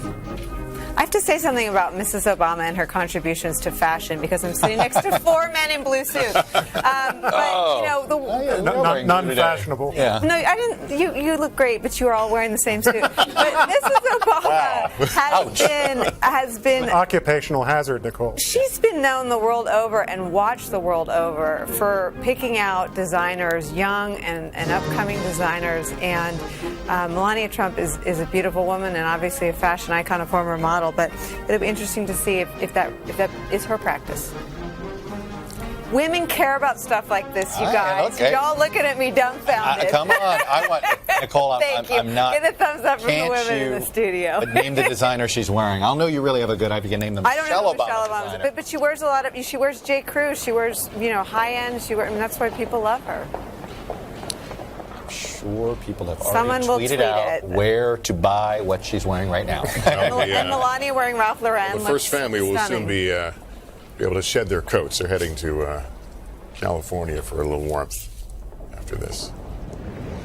And that echoes Gerald Ford, who in 1977 did exactly the same thing. Got on the Went to Palm Springs, right? Went to Palm Springs and was in a Golf, golf tournament right? Yeah. that afternoon. Yeah. It is. That is a hobby that, Barack Obama wasn't into golf before he became president. He realized golfing was one of the few chances you got to walk alone a little bit. Perhaps it was a place that maybe you could sneak a cigarette or two. Not saying that is what would happen, hint, before he quit. Be outside. But he'd be outside. And can I tell you, he now loves the sport. We haven't seen a lot of Melania Trump. She did not make many campaign appearances. She famously spoke at the Republican National Convention, but has kept a rather low profile during this entire campaign and the transition. Remember, she's going to step out on the world's biggest stage. She has a 10-year-old son, and I think she's worked really hard during that campaign to make sure, she was mother to her son during this period where, his father was having to travel the country, so I think she was. She's also very shy, and her foray at the convention was a wonderful performance of a halfway plagiarized speech. It was a humiliating experience for her, and really not her fault. It's a staff's fault to protect a principal from stuff like that. So I'm sure she's hoping that Take Two is more successful. And there's their youngest son, Barron. And it's our understanding they'll probably finish the school year in New York. Totally understandable. Ladies and It's a gentlemen, tough decision for Mrs. any parent. Melania Trump Go and Mrs. mid-year or Karen not. Pence. Okay, here's the the Secretary of the Senate, Julie Adams, the Clerk of the House of Representatives, Karen Haas, Mrs. Abigail Blunt, Mrs. Jana Ryan, the Honorable Elaine L. Chao, and Mrs. Judy McCarthy. Looking at the juxtaposition of former Vice President Dick Cheney and just in front of him, just to his right, is Mrs. Obama. Of course, Dick Cheney was particularly tough on this president and on this administration, saying no president in American history has done more to aid our adversaries, which for someone who was so involved in the launch of the war against Iraq, a lot of people were stunned by that judgment and conclusion of him. So it's we haven't seen Donald Rumsfeld, by the way. And here's the president and vice president.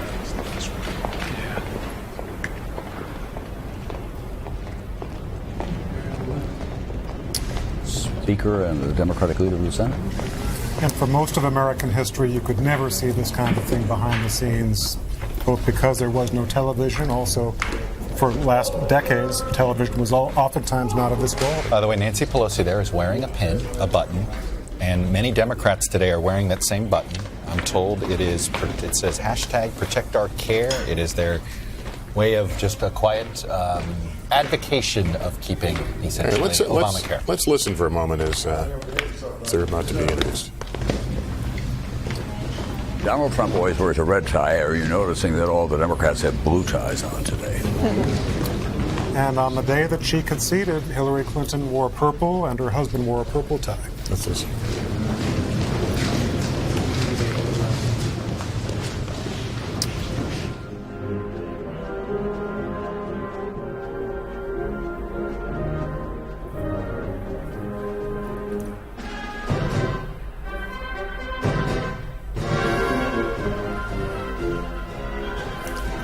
And in a moment, the introduction of President Obama and President-elect Trump.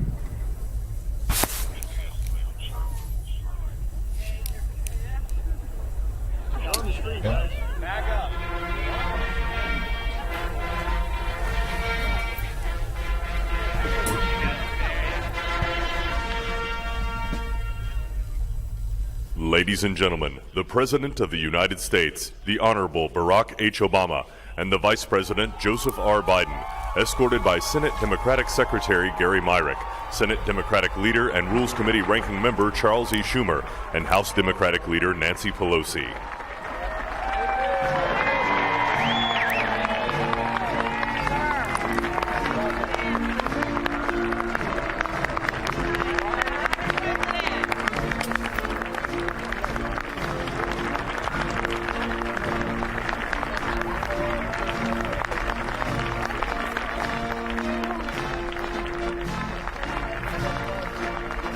The last time Hail to the Chief will be played before President Obama as president. Yes, Yeah, what are the Trump daughters? that's Bo, huh? The entire Trump family there. So Dan Quayle, former vice president.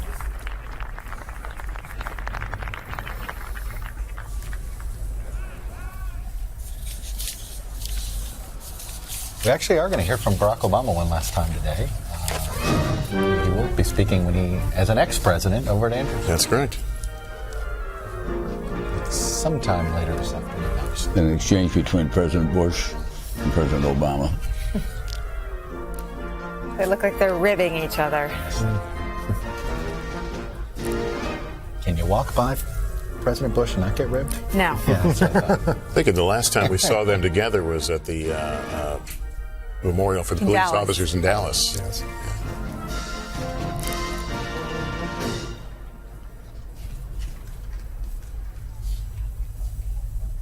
You know, President Obama has talked about the president-elect and says there's a big difference between campaigning and governing. And in just a few moments, think about it, in just a few moments, the weight of the world will be on Donald Trump, and he will know what governing is about. Well, in defense of that, it takes presidents a long time to get out of campaign mode. Longer than you think, doesn't it, Michael? Yes, it does. Listen to the crowd.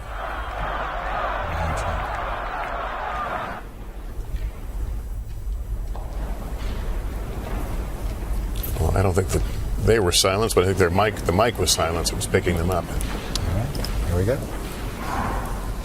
There's some blue ties there on some Republicans, Tom. Yeah. All right. Here is President-elect Donald Trump. Let's listen.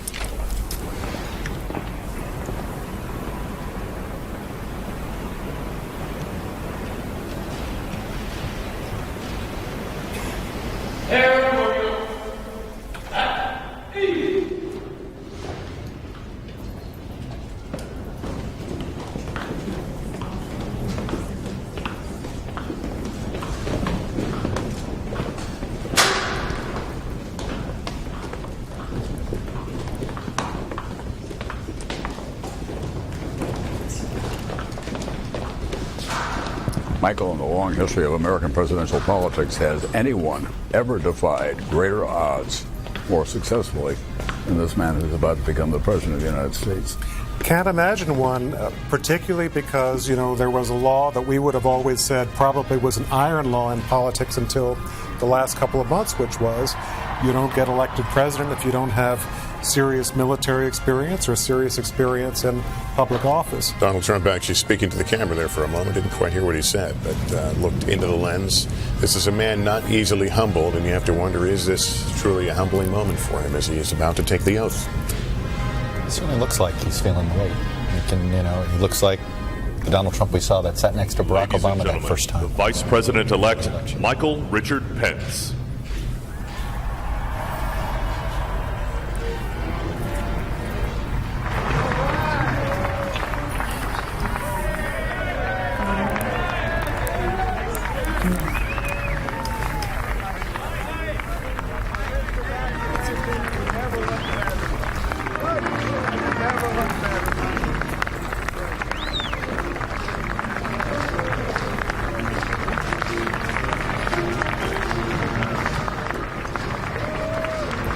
Vice President-elect greeting folks as he's about to take his place. And just a point of fact, I mentioned that Barack Obama and President Bush, last time they saw each other was in Dallas. I stand corrected. They were at the opening of the African American History Museum. And I made the same mistake, so your correction counts twice.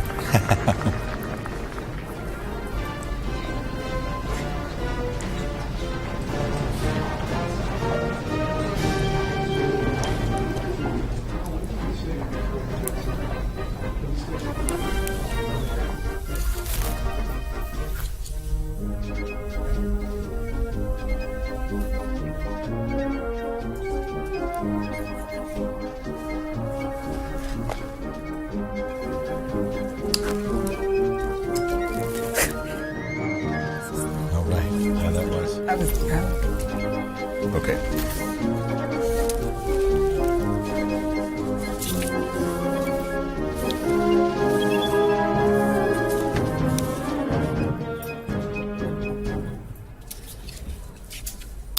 think they're running so on time, they're actually waiting to make sure they hit Ladies their and marks gentlemen, here. escorting the President-elect, the Staff Director for the Joint Congressional Committee on Inaugural Ceremonies, Stacey McHatton McBride. The Senate Sergeant-at-Arms, Frank Larkin. The House Sergeant-at-Arms, Paul Irving. The Chairman of the Joint Congressional Committee on Inaugural Ceremonies, Roy Blunt. Rules Committee Ranking Member and Senate Democratic Leader Charles E. Schumer. The Speaker of the House of Representatives, Paul D. Ryan. Senate Majority Leader Mitch McConnell. House Majority Leader Kevin McCarthy. And House Democratic Leader Nancy Pelosi. Yes, they've had to do this twice. Some of that. They escorting people and then they get introduced. You actually got to hear from a couple of them. I have some remarks here before the oath. Michael, is there anything magical about the time? We talk about noon, the swearing of the oath, constitutionally. It's the moment that goes all the way back, and an interesting thing is how hard a moment that is, because in 1981, when Jimmy Carter was the outgoing president, as you know, he was trying to get American hostages released from Iran. Right. And at 12:01, one of his aides called the Situation Room to ask for a report. And they said, "I'm sorry, you're no longer cleared for secret information." Ladies and gentlemen, the President-elect of the United States, Donald John Trump.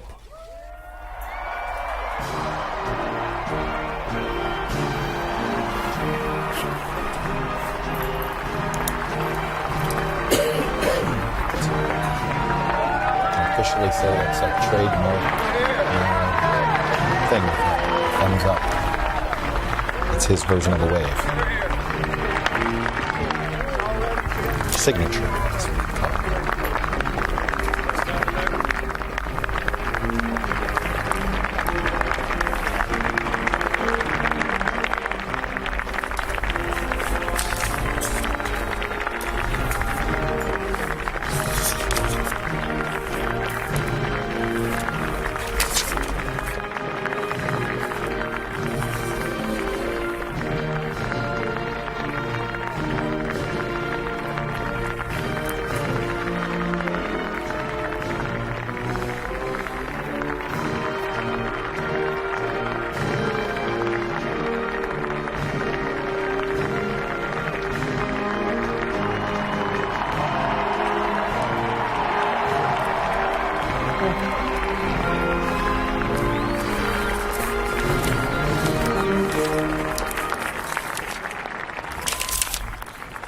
Ladies and gentlemen, the chairman of the Joint Congressional Committee for Inaugural Ceremonies, the Honorable Roy Blunt.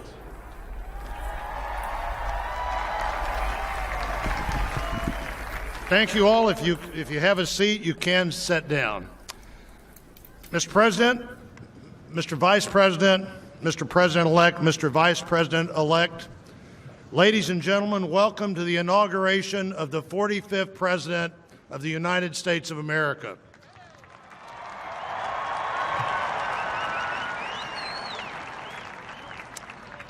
Today, the legislative, the executive, the judicial branches of our constitutional government come together for the 58th inauguration of the President of the United States. Millions of people all over the world will watch and will listen to this event. 36 years ago at his first inauguration, it was also the first inauguration on this side of the Capitol, President Ronald Reagan said that what we do here is both commonplace and miraculous. Commonplace every 4 years since 1789, when President George Washington took this exact same oath. Miraculous because we've done it every 4 years since 1789, and the example it sets for democracies everywhere. Washington believed the inauguration of the second president would be more important than the inauguration of the first. Many people had taken control of a government up until then, but few people had ever turned that control willingly over to anyone else. And as important as the transfer of the first transfer of power was, many historians believe that the next election was even more important. When in 1801, one group of people, arguably for the first time ever in history, willingly, if not enthusiastically, gave control of the government to people they believed had a dramatically different view of what the government would, should, and could do. After that election that actually discovered a flaw in the Constitution itself, which was remedied by the 12th Amendment, Thomas Jefferson, at that inauguration, beyond the chaos of the election that had just passed, said, "We are all Republicans, we are all Federalists." After 4 years of civil war, Lincoln's second inaugural speech tried to find reason for the continued war when he pointed out that both sides prayed to the same God. He'd earlier written about those fervent prayers that one side must be and both sides may be wrong. But in 1865, he looked to the future, and the memorable moment in that speech was "with malice toward none and charity for all." In the middle of the Depression, the country was told that the only thing we had to fear was fear itself. And President Kennedy talked about the obligation in democracy to country. The great question that day was, ask what you can do for your country. So we come to this place again, commonplace and miraculous, a national moment of celebration, but not a celebration of victory, a celebration of democracy. And as we begin that celebration, I call on His Eminence Timothy Michael Cardinal Dolan, Reverend Dr. Samuel Rodriguez, and Pastor Paula White Kane to provide readings and the invocation.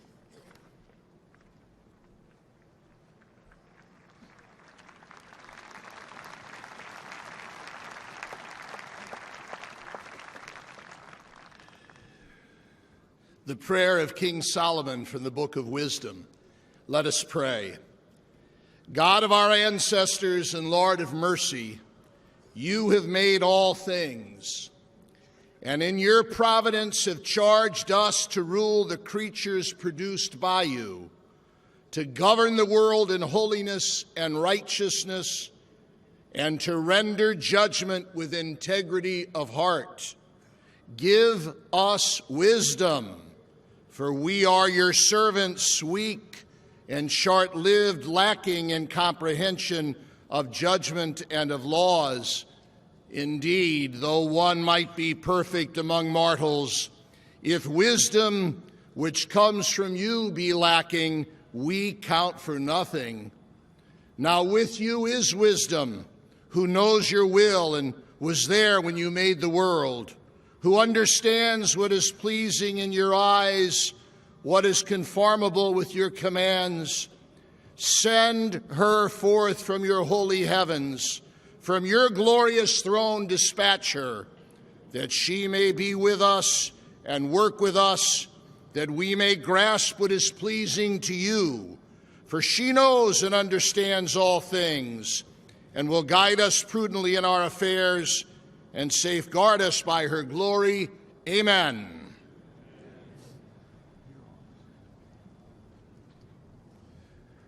From the Gospel of Matthew, the 5th chapter.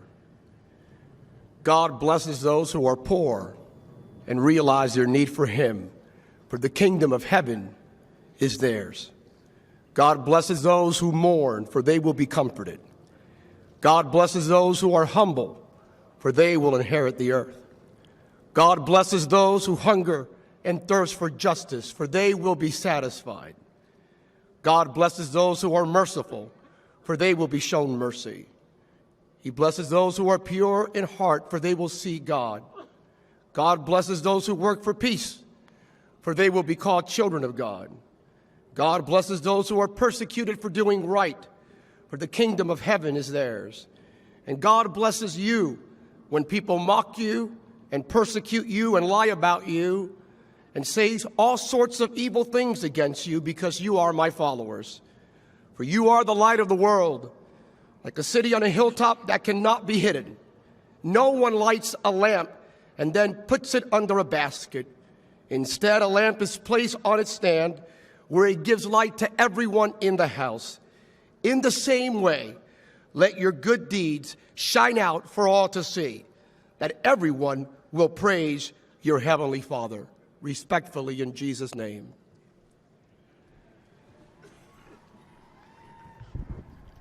We come to you, Heavenly Father, in the name of Jesus, with grateful hearts, thanking you for this great country that you have decreed to your people.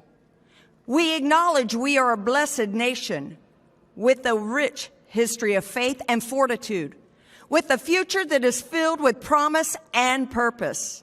We recognize that every good and every perfect gift comes from you, and the United States of America is your gift, for which we proclaim our gratitude. As a nation, we now pray for our President, Donald John Trump, Vice President Michael Richard Pence, and their families. We ask that you would bestow upon our President the wisdom necessary to lead this great nation, the grace to unify us, and the strength to stand for what is honorable and right in your sight. In Proverbs 21:1, you instruct us that our leader's heart is in your hands. Gracious God, reveal unto our President the ability to know the will, your will, the confidence to lead us in justice and righteousness, and the compassion to yield to our better angels. While we know there are many challenges before us, in every generation you have provided the strength and power to become that blessed nation. Guide us in discernment, Lord, and give us that strength to persevere and thrive. Now bind and heal our wounds and divisions, and join our nation to your purpose. Thy kingdom come, thy will be done. The psalmist declared, let your favor be upon this one nation under God. Let these United States of America be that beacon of hope to all people and nations under your dominion, a true hope for humankind. Glory to the Father, the Son, and the Holy Spirit. We pray this in the name of Jesus Christ. Amen. Ladies and gentlemen, the Missouri State University Chorale. Here are the voices of every creature. Here are every heart. Here is the place of strength.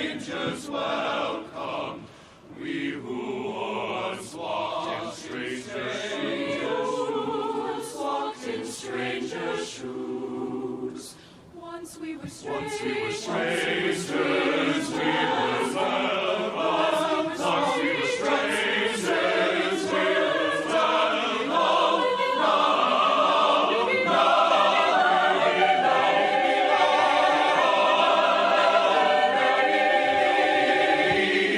In this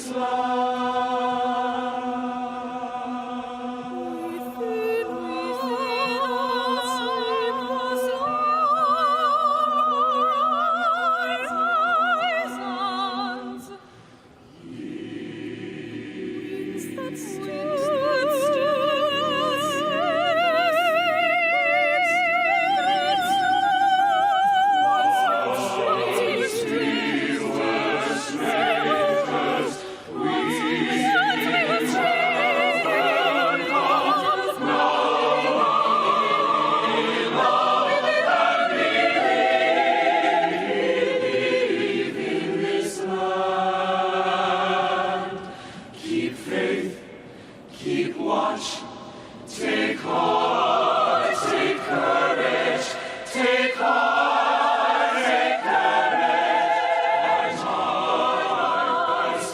Thy spirit, feed love, feed longing, feed longing.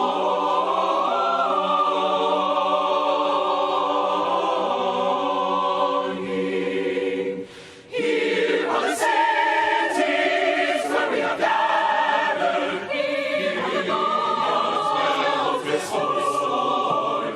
We are the gleams of every being. Filled with the dreams that build the day. The dreams that build the day. Once we were strangers, we were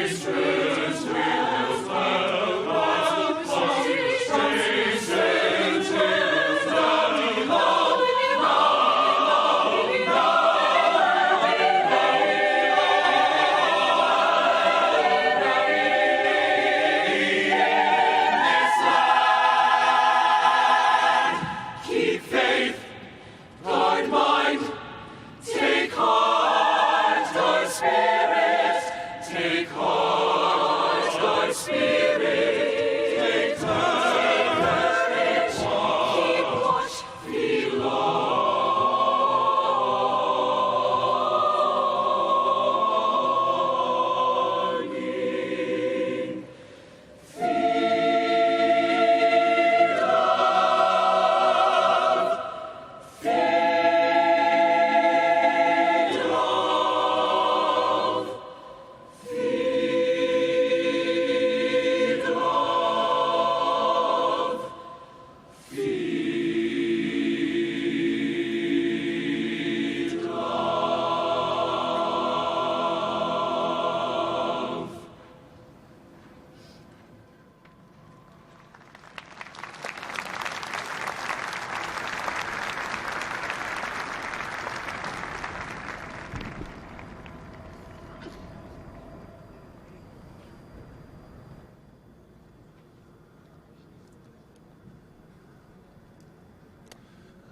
Well, the Missouri State University Chorale practices and performs about 2 blocks from my home in Springfield, Missouri, so it was easy to find them, and we're pleased they're here.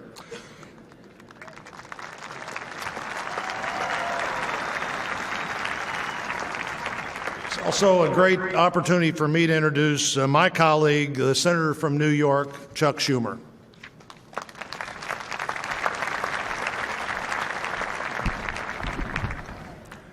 My fellow Americans, we live in a challenging and tumultuous time, a quickly evolving, ever more interconnected world, a rapidly changing economy that benefits too few while leaving too many behind, a fractured media, a politics frequently consumed by rancor. We face threats, foreign and domestic. In such times, faith in our government, our institutions, and even our country can erode. Despite these challenges, I stand here today confident in this great country for one reason: You, the American people.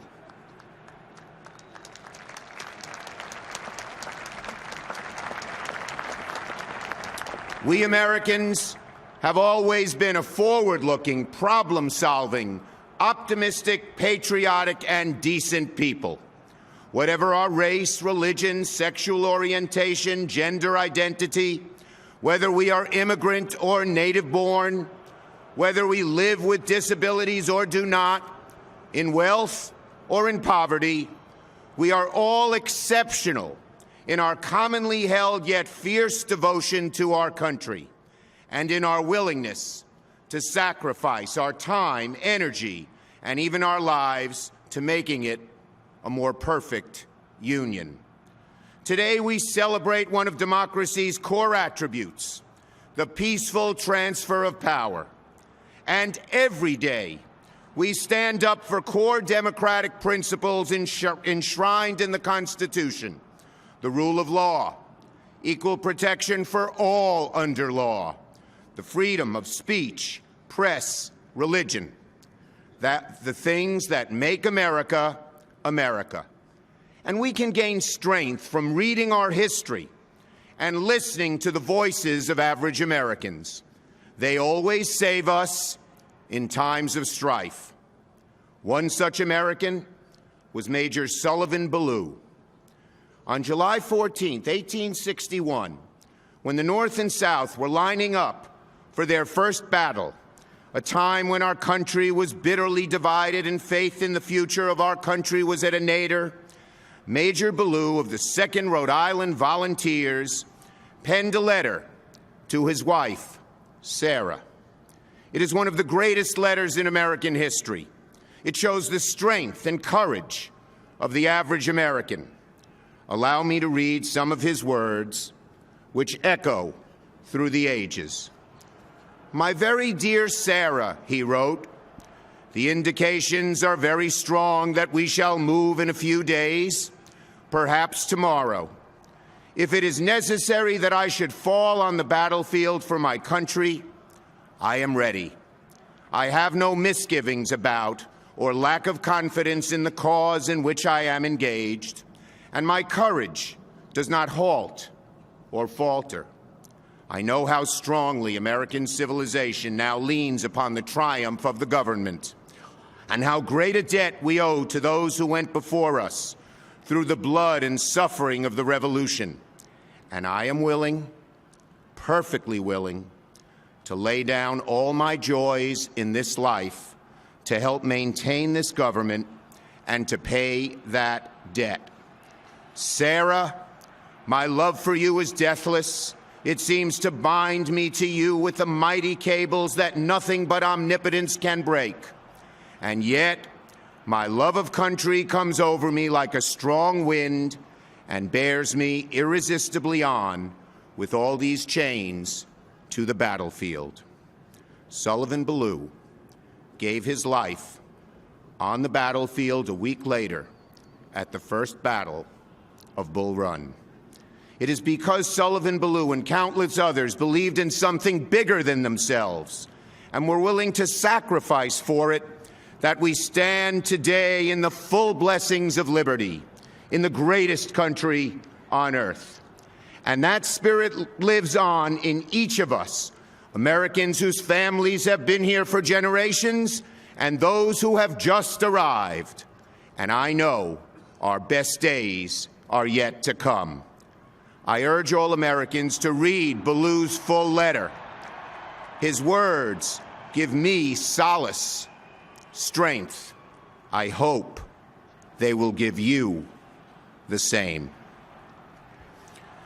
Now, please stand while the Associate Justice of the Supreme Court, Clarence Thomas, administers the oath of office to the Vice President of the United States. Just a note, vice presidents take a different oath since there's no requirement in the Constitution. They use the same text that's administered to all federal officials who must take an oath in order to serve.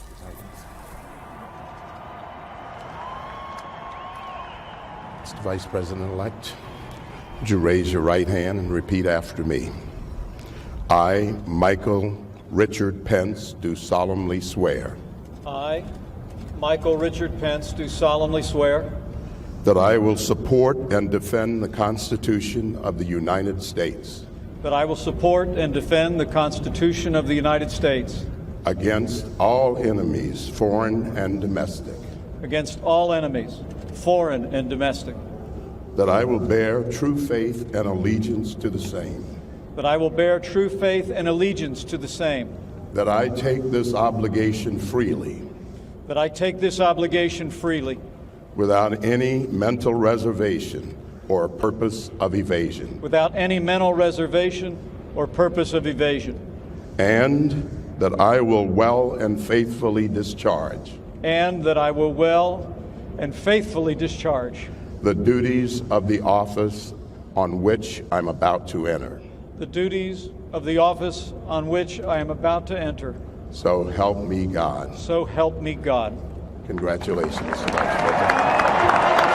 bless you. God bless you.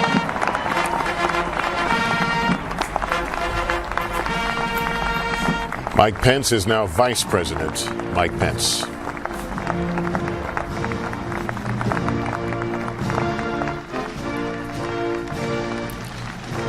We believe the presidential oath will take place, based on where they are on the schedule, will be about 12:05, less than 10 minutes from now. This is that brief moment where we have President Obama and Vice President Pence. And either way, Donald Trump becomes president at the stroke of noon. It was very fortuitous for Governor Pence. He was governor of Indiana when Donald Trump's plane broke down. Almost ran for president himself in 2012. Right. Many people think that if the only person that might have been able to beat Mitt Romney in a primary that year would have been Mike Pence. Getting a congratulations from President Obama.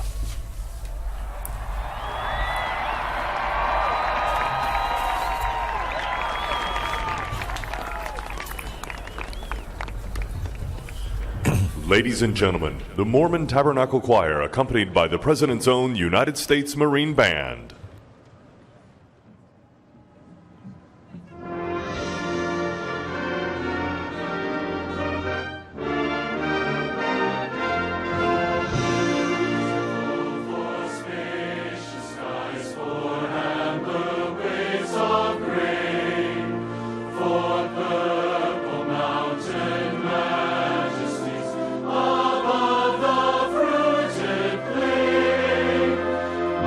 Amen.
In a moment, Chief Justice John Roberts will be introduced to administer the oath to Donald Trump. Chief Justice of the United States John G. Roberts, Jr., who will administer the presidential oath of office. Everyone, please stand.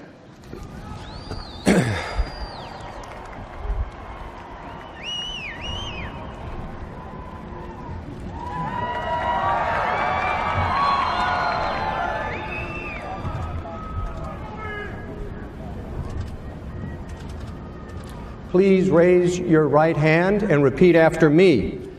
I, Donald John Trump, do solemnly swear.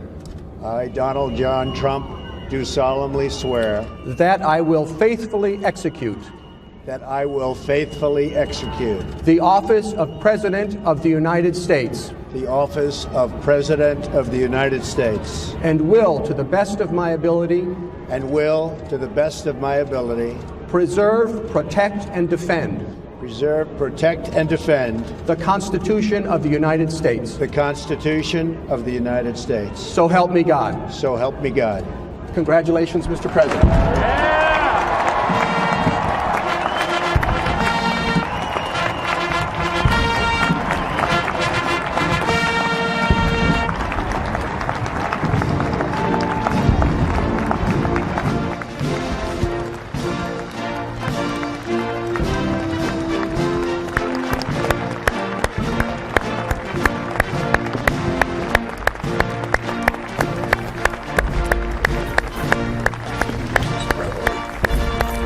Heretofore, he is President Donald J. Trump, and the sound of cannons and a 21-gun salute sounding across Washington, D.C. right now. Ruffles and flourishes followed by Hail to the Chief. First time Donald Trump hearing Hail to the Chief as Commander-in-Chief, the President of the United States.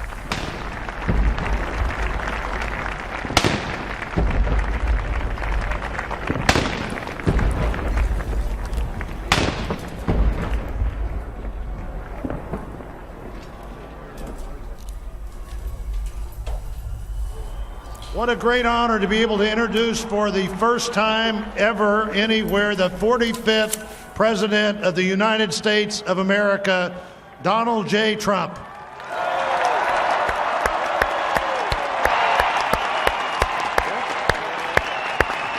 I get that one right?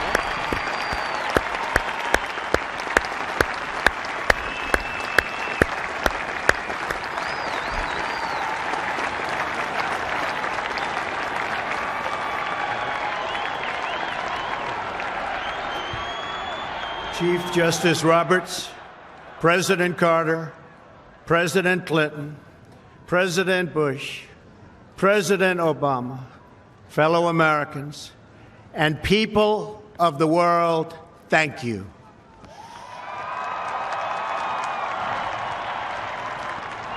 We, the citizens of America, are now joined in a great national effort to rebuild our country and restore its promise for all of our people.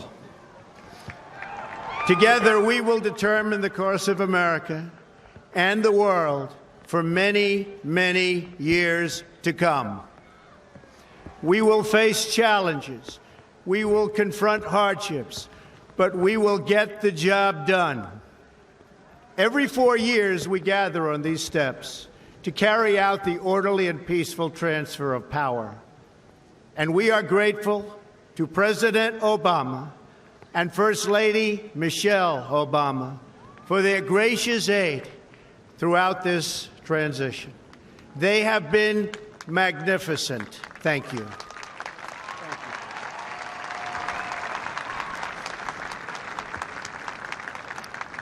Today's ceremony, however, has very special meaning, because today we are not merely transferring power from one administration to another or from one party to another, but we are transferring power from Washington, D.C., and giving it back to you, the people.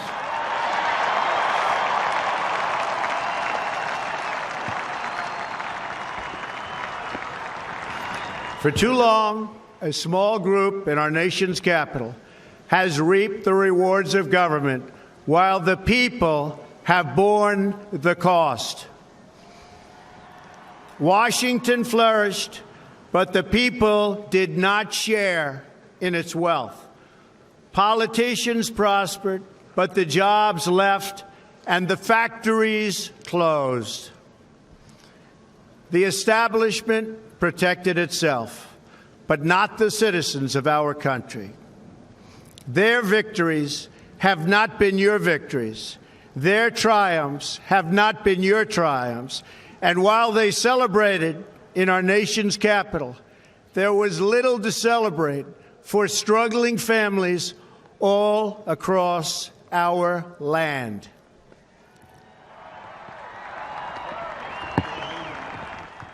That all changes starting right here and right now, because this moment is your moment. It belongs to you.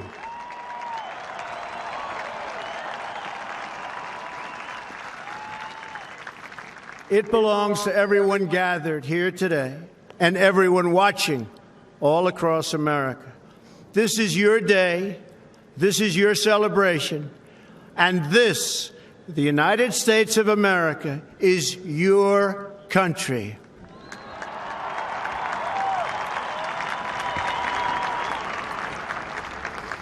What truly matters is not which party controls our government, but whether our government is controlled by the people. January 20th, 2017 will be remembered as the day the people became the rulers of this nation again.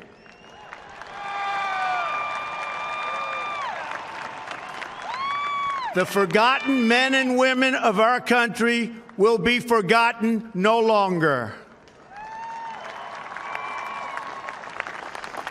Everyone is listening to you now. You came by the tens of millions to become part of a historic movement, the likes of which the world has never seen before. At the center of this movement is a crucial conviction that a nation exists to serve its citizens. Americans want great schools for their children, safe neighborhoods for their families, and good jobs for themselves. These are just and reasonable demands of righteous people and a righteous public. But for too many of our citizens, a different reality exists. Mothers and children trapped in poverty in our inner cities, rusted out factories scattered like tombstones across the landscape of our nation, an education system flush with cash, but which leaves our young and beautiful students deprived of all knowledge, and the crime and the gangs and the drugs that have stolen too many lives and robbed our country of so much unrealized potential. This American carnage stops right here and stops right now.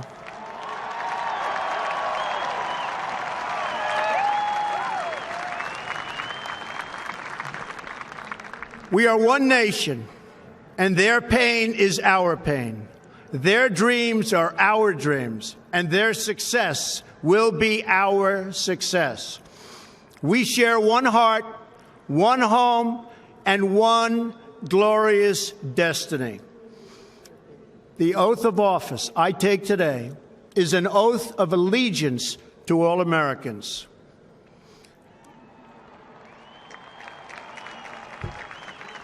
For many decades, we've enriched foreign industry at the expense of American industry, subsidized the armies of other countries while allowing for the very sad depletion of our military. We've defended other nations' borders while refusing to defend our own.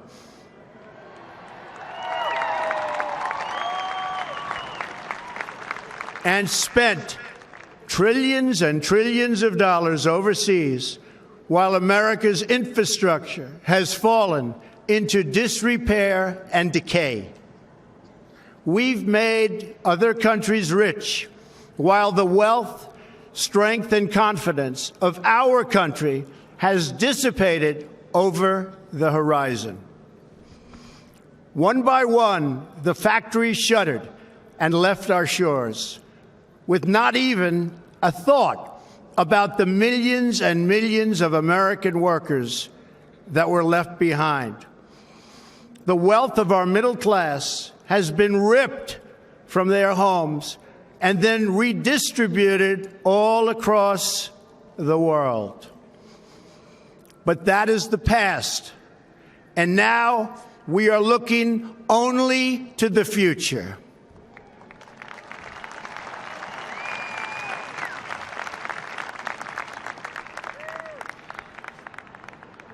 We assembled here today are issuing a new decree to be heard in every city, in every foreign capital, and in every hall of power.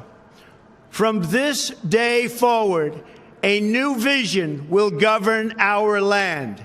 From this day forward, it's going to be only America first. America first.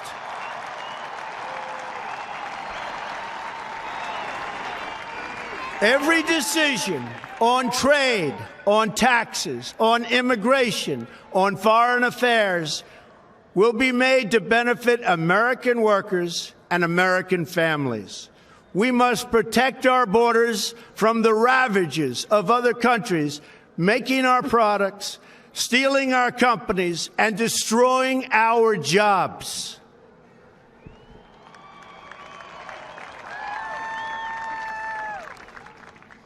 Protection will lead to great prosperity and strength.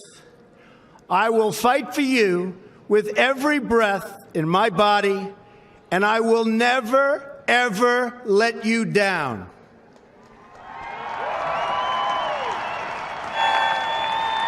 America will start winning again, winning like never before.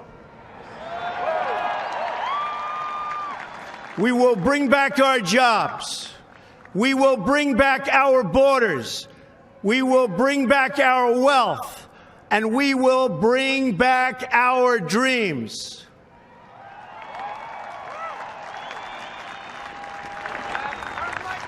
We will build new roads and highways and bridges and airports and tunnels and railways all across our wonderful nation. We will get our people off of welfare and back to work, rebuilding our country with American hands and American labor. We will follow two simple rules: buy American and hire American. We will seek friendship and goodwill with the nations of the world, but we do so with the understanding that it is the right of all nations to put their own interests first. We do not seek to impose our way of life on anyone, but rather to let it shine as an example. We will shine for everyone to follow. We will reinforce old alliances and form new ones and unite the civilized world against radical Islamic terrorism, which we will eradicate completely from the face of the earth.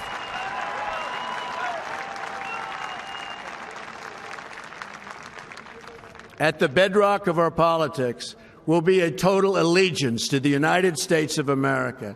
And through our loyalty to our country, we will rediscover our loyalty to each other. When you open your heart to patriotism, there is no room for prejudice.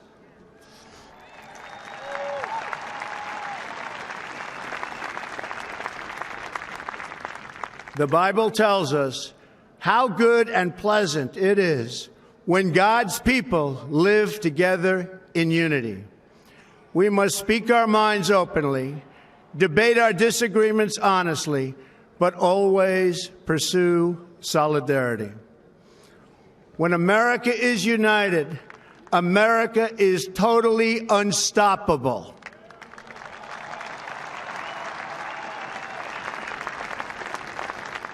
There should be no fear. We are protected, and we will always be protected. We will be protected by the great men and women of our military and law enforcement. And most importantly, we will be protected by God.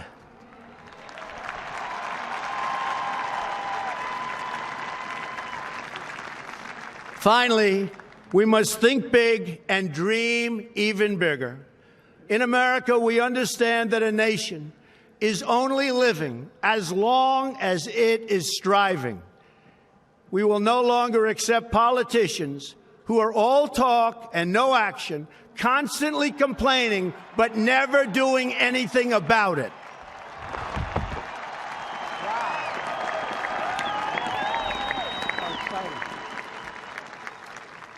The time for empty talk is over. Now arrives the hour of action.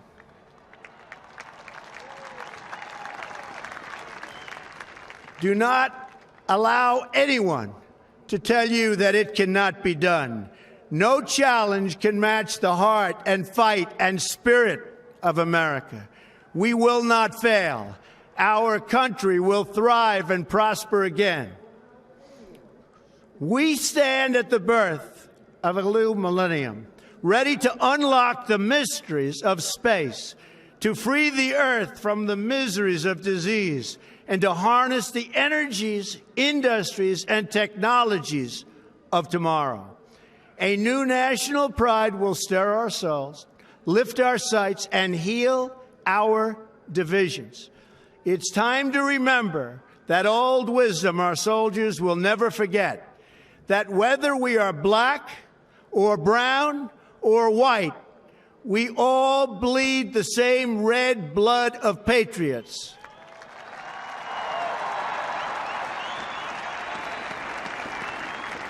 We all enjoy the same glorious freedoms, and we all salute the same great American flag.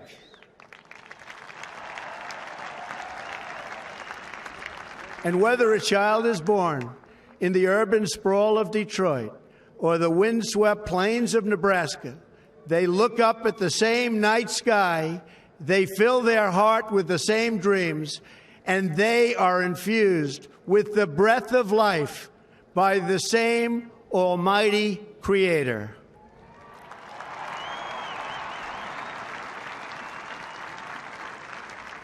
So to all Americans in every city, near and far, small and large, from mountain to mountain, from ocean to ocean, hear these words: you will never be ignored again.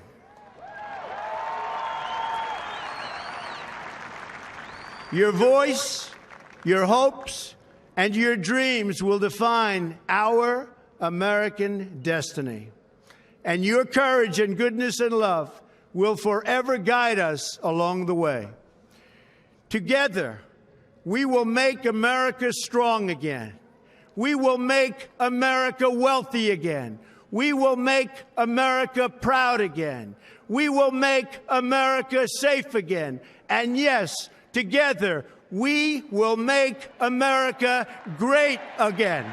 Thank you, God bless you, and God bless America. Thank you. God bless President America. Donald Trump concluding about a 16-minute remarks there in a speech that in many ways was taken from the pages of many of the campaign speeches we heard on the road. And he's being greeted there by President Obama, who at times seemed to be biting his lip.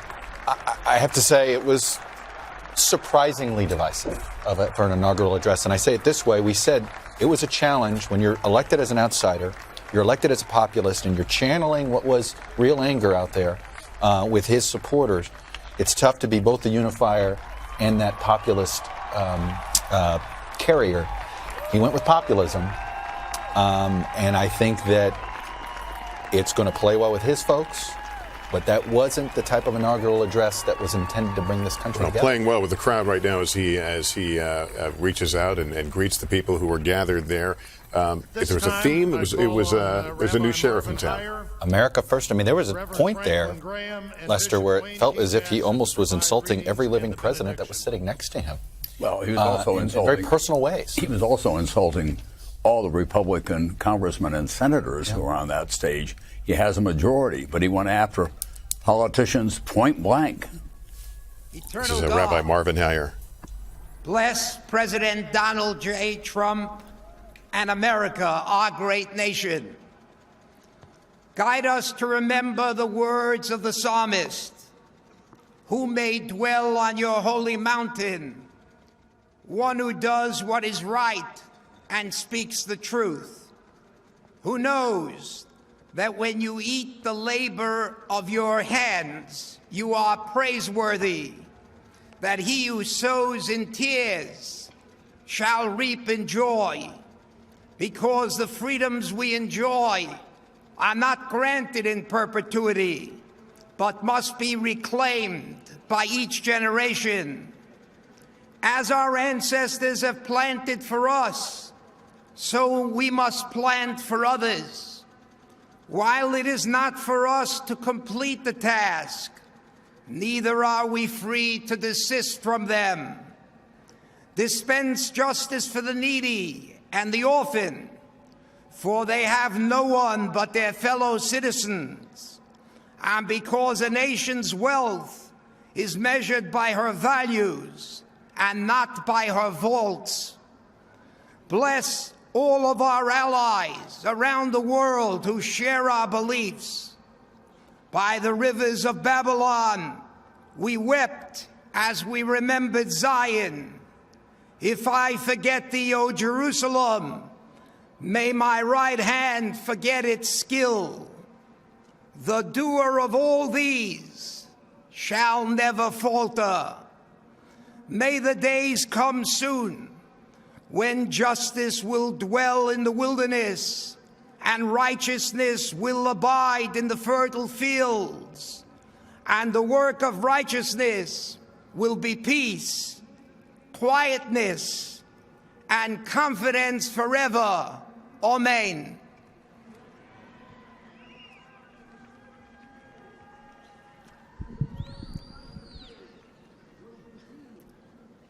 Mr. President, in the Bible, rain is a sign of God's blessing.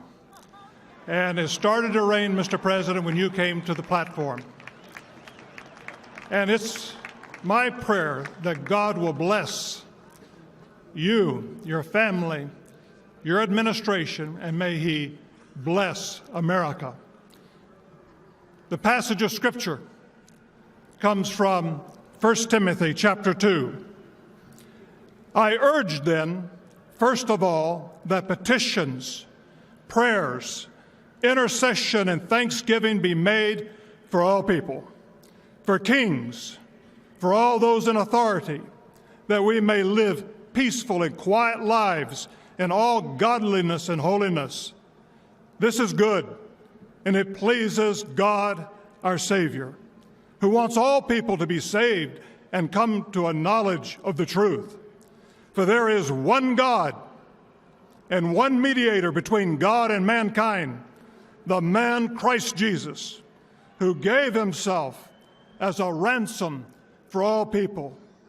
Now to the King eternal, immortal, invisible, the only God, be honor and glory forever and ever. In Jesus' name, amen.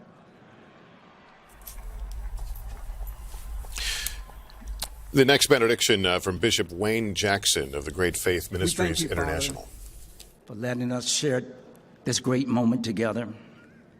Let us not take for granted the air we breathe or the life you've given us. We were all created by you with one blood, all nations to dwell upon this land together. We're not enemies, but brothers and sisters.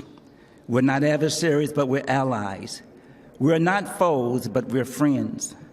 Let us be healed by the power of your love and united by the bond of your spirit. Today, we pray for our 45th president, the vice president, and their families, and give them the wisdom to guide this great nation, the strength to protect it, and the hands to heal it. We bless President Donald J. Trump. We ask that you give him the wisdom of Solomon, the vision of Joseph, and the meekness of Christ. Solomon, who kept peace among many nations, Joseph, who dreamt better for the people, and Christ, who accepted us all. O Lord, mend our hearts and stitch together the fabric of this great country in the spirit of the legendary gospel songwriter Mahalia Jackson. Oh, deep in my heart, I do believe the Lord will see us through. I do believe we are on our way to victory. I do believe we will walk hand in hand. I do believe we shall live in peace. I do believe. Oh, deep in my heart, I do believe America we shall overcome. May the Lord bless and keep America, make his face shine upon us, and be gracious unto us, and give us peace. In the mighty name of Jesus, amen. Ladies and gentlemen, please welcome Jackie Ivanko, accompanied by the President's own United States Marine Band. Please stand for the singing of the national anthem.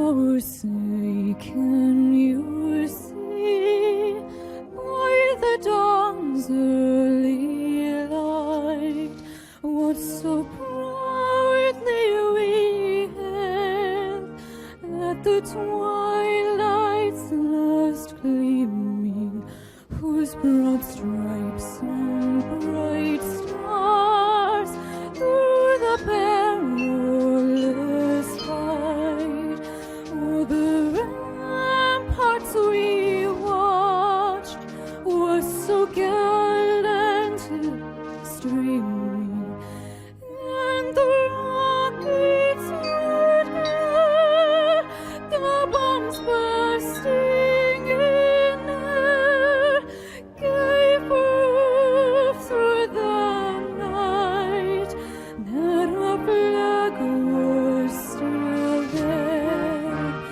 Oh, say does that star-spangled banner yet wave o'er the land of the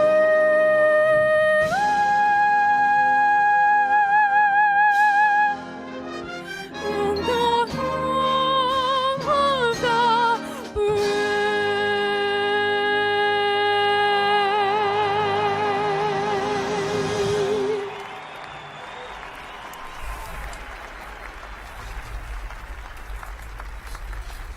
Ladies and gentlemen, please remain standing while the President and official party depart the platform. You will be released by sections shortly. So President Trump and First Lady Melania Trump will be now exiting the platform. Perhaps a few more greetings there. They'll leave along with the Obamas and Bidens and Vice President and his wife Karen Pence. The president greeting members on the platform here. What is going to happen next is they will retreat inside the Capitol, and there will be a departure ceremony for former President Obama and former First Lady Michelle Obama. They're on their way to California for vacation. They will be boarding a helicopter that will look quite familiar, but it'll have a different call sign than the one it's had for the last 8 years.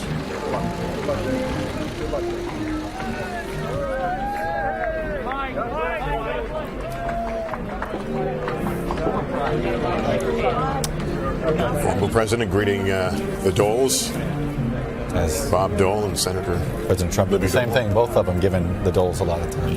President Obama really giving him a lot of time.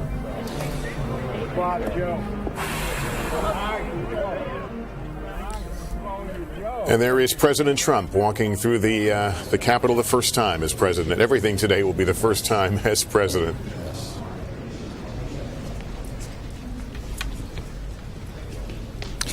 Lester, we were talking earlier, it is difficult to both channel what his supporters want to hear and sometimes try to bring the moment of unity. And it's not, you can't do both sometimes. And I think that he wanted, that clearly was an inaugural that was intended for his people. Well, a woman who has looked at a lot of inaugural addresses and might have some frame of reference is Doris Kearns Goodwin, presidential historian. Doris, thanks for being with us.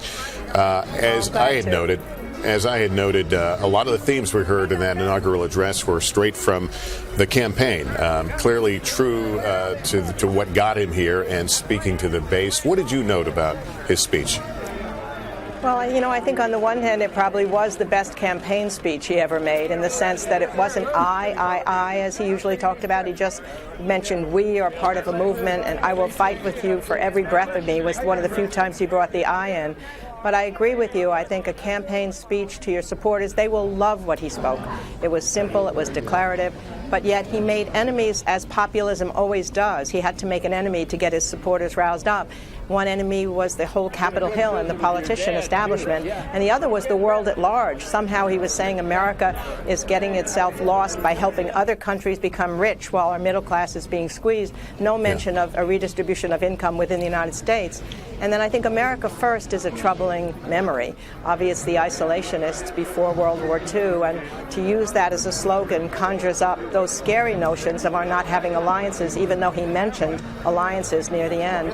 The Forgotten Man is a good slogan that FDR brought that up, but still, it was interesting. I felt myself squirming at times because he was clearly indicting many of the people he was sharing the platform there with, and clearly by design, and that is certainly the heart of his campaign. But Chuck, you did feel a little awkward at times there. It was awkward because I guess I expected a little bit more of an effort to. I thought Michael Gerson said this earlier when he was somewhat critical. This was a former speechwriter to George W. Bush, a columnist now in the Washington Post, and he was criticizing Donald Trump. He says sometimes it feels as if he doesn't want to talk about the American story enough, and he thought that in the way he handled the John Lewis situation. And I was listening to that speech today, and somehow it felt disconnected a little bit from the American story. And I understand. I thought Doris makes a good point that a populist, you can't ever forget who you're running against, and that's what was in that inaugural. But again, if he was looking to build political capital here to expand things, I don't think he did it. Tom Brokaw, was there anything there that those who have been uncomfortable with the idea of a President Trump, anything they can take as a... You'd have to talk to them. I think what he did was this was the core Donald Trump. I mean, he reached out to those people who were in Macomb County, Michigan, the people in Ohio who are out of work, the West Virginia coal miners. But America's richer than that, frankly, and I mean that in terms of its voter tapestry. The fact is that housing now is booming at a record pace. The auto industry is charging along. Oil prices are as low as they have been in the last 25 years. There is a recovery underway. It doesn't affect everybody. There's no question about that. And his Republican majority that he has in the House and Senate now, he just turned around and kind of head slapped him. Because he said these politicians in Washington, they just want to take and they don't want to give you anything. That seems to me a very hard door to open. It goes right back to what happened when he came to see the Senate leadership, when it was clear that he might get the nomination. And the Senate leadership said he was pretty good at the beginning. And then when we said to him, we'd like to talk about some issues that we have to do, he said, no, I'm not here about that. I put on a show. That's why people, and this is a quote from somebody who was in the room, a senior member of the Republican Senate leadership. I put on a show. You guys, you don't get me. So I see what he said today was put on a show for his core group who did get him there. But how you put the country back together again and get everybody moving the same way. Am I off base here, Hewitt? No, I resonate everything you say. I was surprised again. I'm as surprised today as I was on election night. I expected a lot more joy. It was disciplined, it was authentic, it was quintessentially Donald J. Trump, but it was grim. And on inaugural day, there is typically more joy on the podium than there was today, and typically more coming together. In fact, Hugh, I think many people were hopeful that he would take a page out of your old boss's book, Richard Nixon in '69. Lift up again, a driving dream. It was a divisive campaign. It was a divided country, an angry country. No doubt a moment like this, and he decided to go up. Let me ask you this. For a long time, President Obama would look back and say, well, the economic problems were started before I got here. He would remind us of what he inherited. Donald Trump gave a very full-throated speech there about that America's going to be great again. How long does he have before he owns it? He gets 9 months to legislate. I believe that Chuck and I have talked about this a lot. You get 9 months to do things. And that was definitely a call to arms to the members of Congress there. We are not going to screw around. This is not kumbaya. But it was very bracing for people, even like me, who believe much of what he had to say about Washington being the center of elites and perhaps the Davos man not understanding the average American man.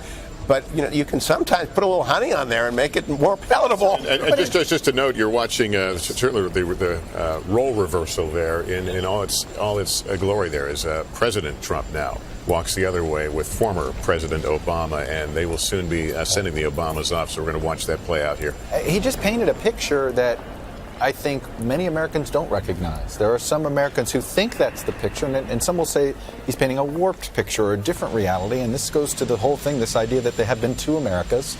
It was, and he only painted a picture of one of them. Here's a very important distinction that he failed to make. He's not the president of the Electoral College. He's the president of the whole country. And the fact is he came up short by almost 3 million votes. And the wins that he had in the important Electoral College states were reasonably narrow. And a lot of those states, things are beginning to come around a little bit. And it wasn't just the economy. It was also the fact that they did want some change. But is this the change that they want? Let me just quickly point out what you're looking at. There's the helicopter that's often known as Marine One when the president's on board that will take the former First Family away. You can see the folks gathering for the official send-off as we watch that. Let me go to Kristen Welker. She's still on the platform there with some reaction to President Trump's speech. Hi there, Lester. I'm here with Senator David Perdue of Georgia. He is the cousin of Governor Perdue of Georgia, former governor, who is, of course, just nominated to be the Agriculture Secretary. Thank you so much for joining me. Your initial reaction to that speech, some people thought that it felt a little bit like a campaign speech at the end. Did you feel like it was unifying enough? Well, he's an outsider. It's a little different approach today, but what he said was America belongs to the people. The government belongs to the people. Isn't that what we're all about? And what he really called on is Congress to get to work and get things done. So this is a guy that's used to getting results. So I walk away from here listening one thing. He's calling for unity. Stand shoulder to shoulder, independent of your political persuasion, and let's pull together and make America great again. You say unity, but to some of the Democrats, they may not have heard that?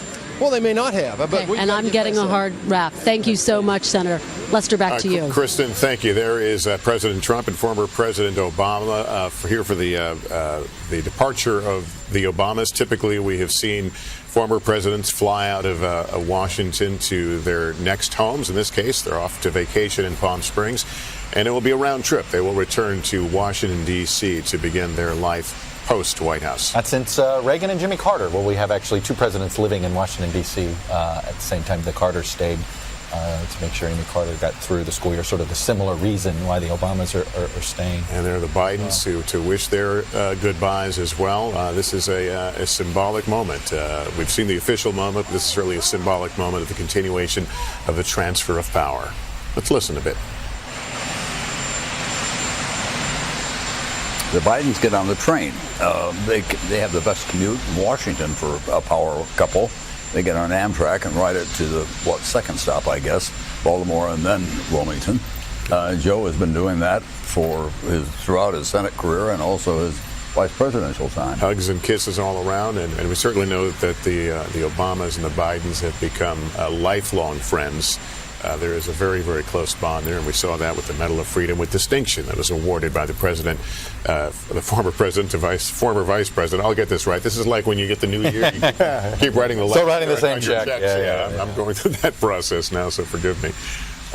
But it appears that the Bidens will be departing first in a motorcade. He's going to be setting up shop a couple places, University of Delaware and Penn. Essentially at Penn will be sort of where he'll pursue some interest in international affairs, and University of Delaware some domestic. And a lot of Democrats will continue to look at him and wonder what if. Or what could be. I don't think Joe Biden is done. You know, there was a time where people thought that if you're in your 70s, you're not going to be, it's going to be tough to run for president anymore. Donald Trump got elected at 70. And the oldest to be... But Joe's older than 70. He is. He'd be 78 in 2020. Donald Trump would be 74. I have to say, I didn't think we would have 3 straight baby boomer presidents, or let alone, I guess, technically 4.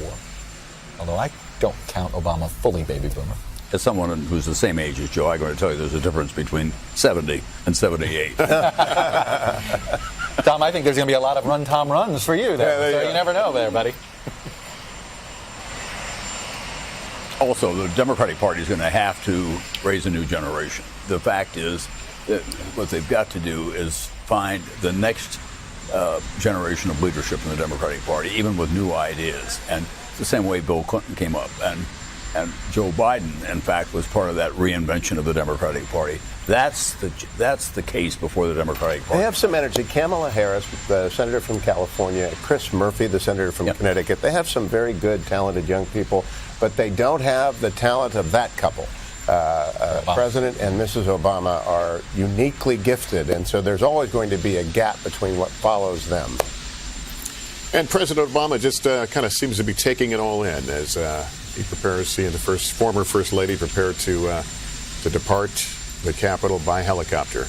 They'll be going the short distance to Andrews, Joint Base Andrews, to board a VIP Air Force jet. It will not be known as Air Force One, but an Air Force jet nonetheless, to take them to California for vacation. And he's likely to make some remarks there to staffers, former staffers. There has to be a lot of emotions, certainly a lot of nostalgia. It couldn't have been easy at times to hear some of the things said in that speech. But the former president has taken the high road, certainly in this transition. Here's a lead paragraph in the Wall Street Journal today. After 8 years in office, Barack Obama has a market record any red-blooded American capitalist could be proud of. U.S. shares have soared, oil prices have come down, borrowing is cheap, profits are up along with the dollar. Even those who bet against President Obama made good money with returns in their investment. Now, that's the investment group. But along with that came jobs. We know that there has been a recovery. It's imperfect. It's got holes in it. But the fact is, it's not nearly as grim as the speech that we heard here today. He was speaking to the Peggy Noonan Unprotected today. And let's take in this moment as the former president saluting crew members. And the last time that we expect he will board that helicopter and make that wave. Chris Jansing is out there on that east front of the Capitol. What have you been able to observe there, Chris? This is an emotional time, obviously, for the millions of people who love the Obamas, supported the Obamas. They now begin their post-presidential life. And it's described, this moment, in a handbook for the inauguration that dates back to 1889, which says, the president leaves the Capitol as fast as is practicable after the inauguration of his successor. What it doesn't describe is what this means to the country, this moment, this day that is all about Donald J. Trump. This moment is about two people who have served their country for 8 years, getting on that helicopter, as you say, for the last time, and going off on a new life at a very young age, 55 for the president, 53 for the First Lady. They will go to the former Air Force One, now called Executive One. I want to just point out that something happened here that was a tradition the Obamas started. It used to be that the goodbyes were said up on the steps, but as a sign of respect, 8 years ago, President Obama walked to the helicopter with the Bushes and not just said goodbye there, but as was noted at the time, he actually hugged George W. Bush. After what had been a long and difficult campaign, he had really made a statement that he appreciated the way that the transition was handled, just as Donald Trump has said that. So perhaps we have seen a new kind of farewell as we see the president and vice president wave that they will escort them to the helicopter as they make their way to their new life, Lester. I spoke to President Obama a little over a week ago, who said to me that he thinks the country's in a better place than when he took over. And certainly by many measures, he inherited a country with a brink of a financial disaster, shedding jobs. But he certainly has been open to critics of his foreign policy and some of the executive actions he's taken. Ironically, toward the end here, the progress that the American military has made against ISIS, particularly in Iraq, has been very impressive. By the way, even at the end here, so what he got hit for early, you might see that strategy that President Trump keeps it in place because it seems to be working. But I direct you to the speech, though. He said, we will eradicate radical Islamic extremism from the face of the earth. That's a pretty bold. That was the most memorable declarative moment in the speech, is that, and it's a big reach too. From the face of the earth. Yes. Especially when you're talking about an ideology. But nonetheless, he said it, and he's made some. When I did a tour this past week, talking to people around the country, both for and against Mr. Trump, President Trump, they want him to move quickly. They believe in his promises, and they want to see it. And people gave various times, but as to when they wanted to see it. And there's the picture: the Obamas leaving official Washington behind. Wait for the memoirs. We're actually watching it right over our window. It's coming. They're coming right to us. Coming right over our studio here. We'll find out in the memoirs what they're saying to each other and what they're thinking as they.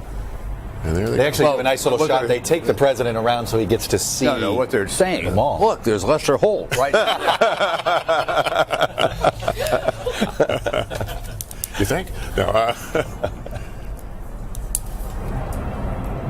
There's got to be a mixture of relief and I suppose some regret. He talks about some of the regrets in office. He wishes that he had done more to organize the grassroots. When talking about the Democratic loss, the loss of Hillary Clinton, he told me he was surprised that his popularity on the campaign trail did not translate to her. So there's some regret about that. And as I said, for every president, there's always going to be something that you didn't get to or something you wished you had spent more time on. But he takes the longer view about his legacy and feels that history will judge him kindly. There will be a hangar speech. And you'll recall 16 years ago, Bill Clinton took a long time at the hangar. My God. It went on for a long I wonder if he'll respond to President Trump in the hangar. Boy, I don't know. We could not get off the air on that day. That's what I remember. Well, listen, the president spoke, and he wasn't necessarily speaking to all of us in the room. He was speaking to the people. And let's get out there.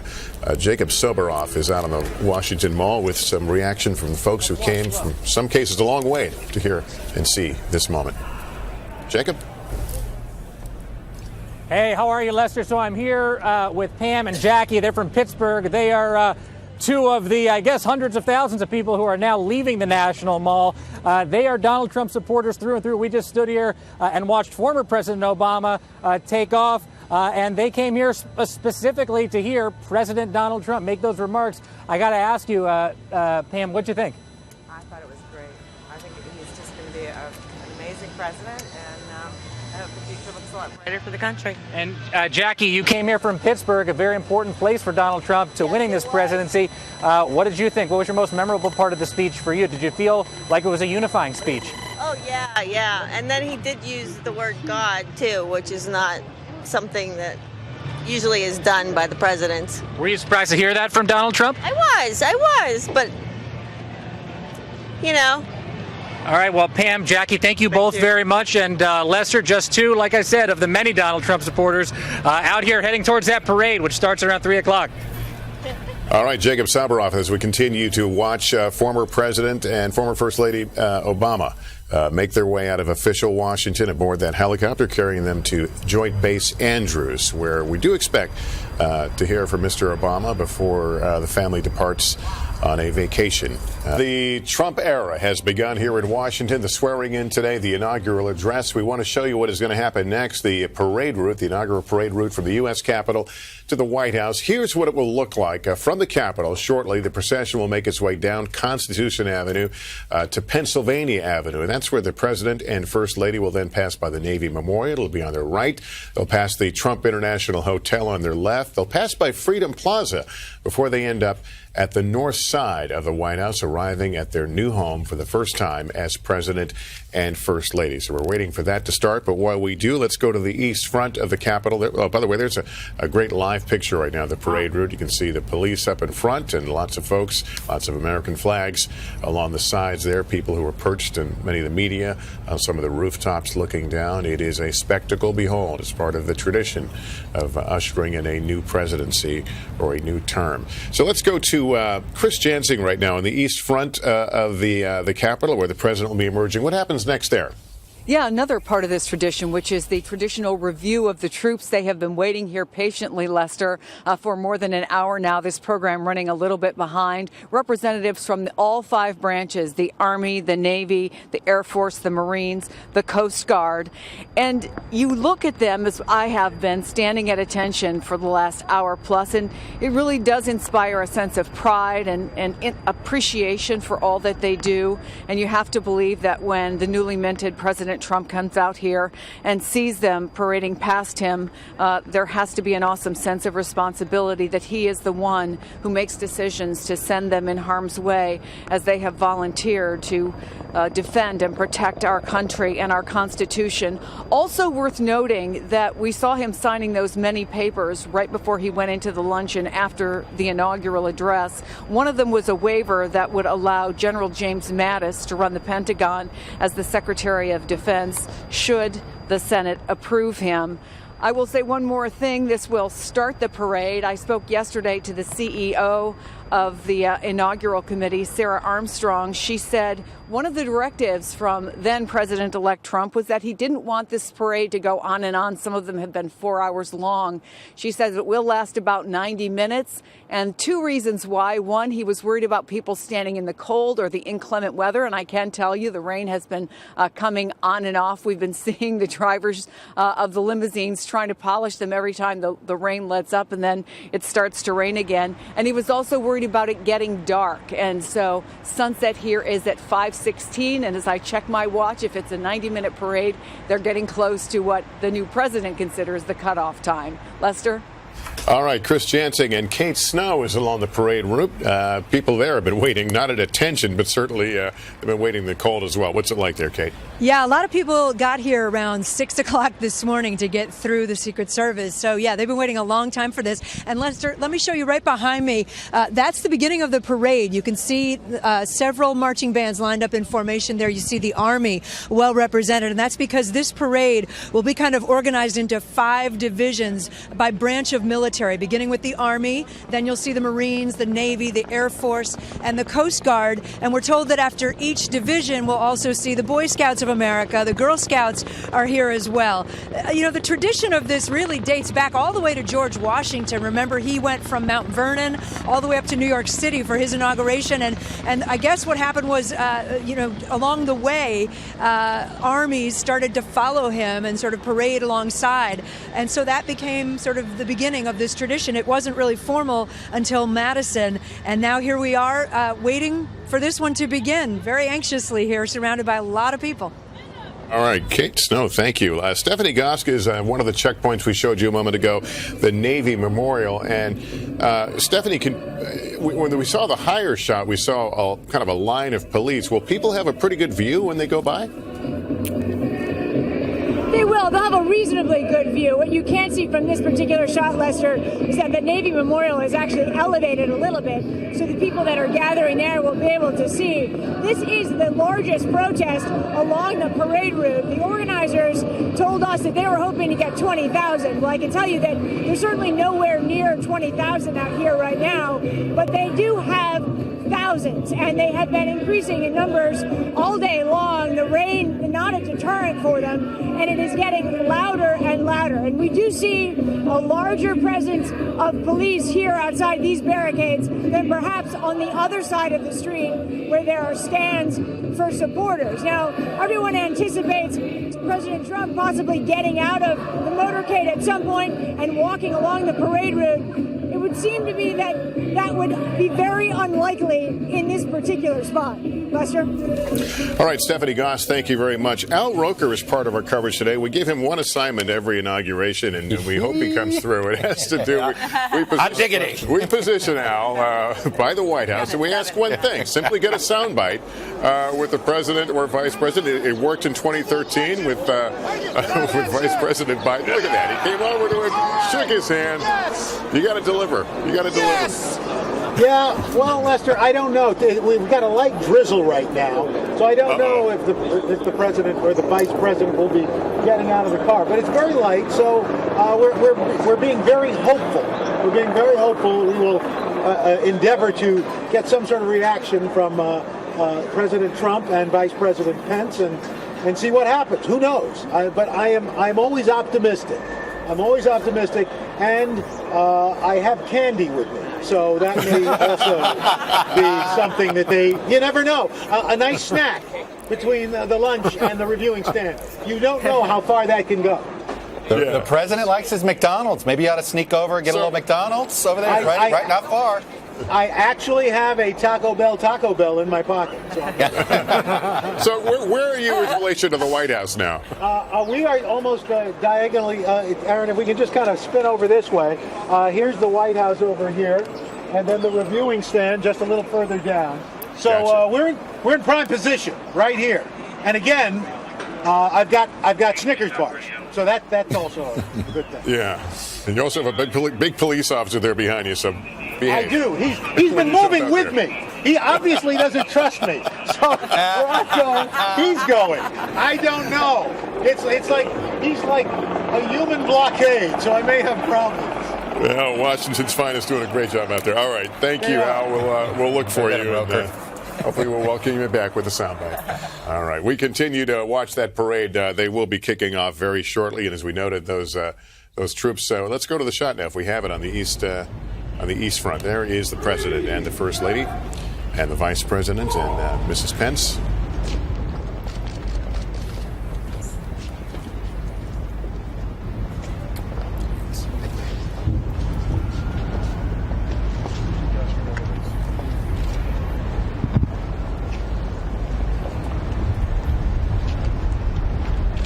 Is on the steps, walking down. They will review the troops. It is great, again, that the weather is somewhat warm. I'm thinking about this for all those folks that are in these parades, the troops, and again, those great high school students playing those instruments. They're not going to have those mouthpieces stick to their lips. Band guy PTSD. All right.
It's hard for us, the kids, to remember. The new commander-in-chief reviewing the troops before he makes his way to begin the inaugural parade. And as we watch that, we have to note that there are U.S. service people in harm's way even as we speak. Afghanistan, Iraq, flying air missions against ISIS targets over Syria, just to name a few places. Uninterrupted in the world today. When you think about this, uninterrupted, that's the amazing aspect of our peaceful transition. And most presidents tell you that's one of the weightiest things of the job, knowing that their lives are in your hands to the extent that you set the forces in motion. And so his first reminder of that here in this formal ceremonial reviewing of the troops.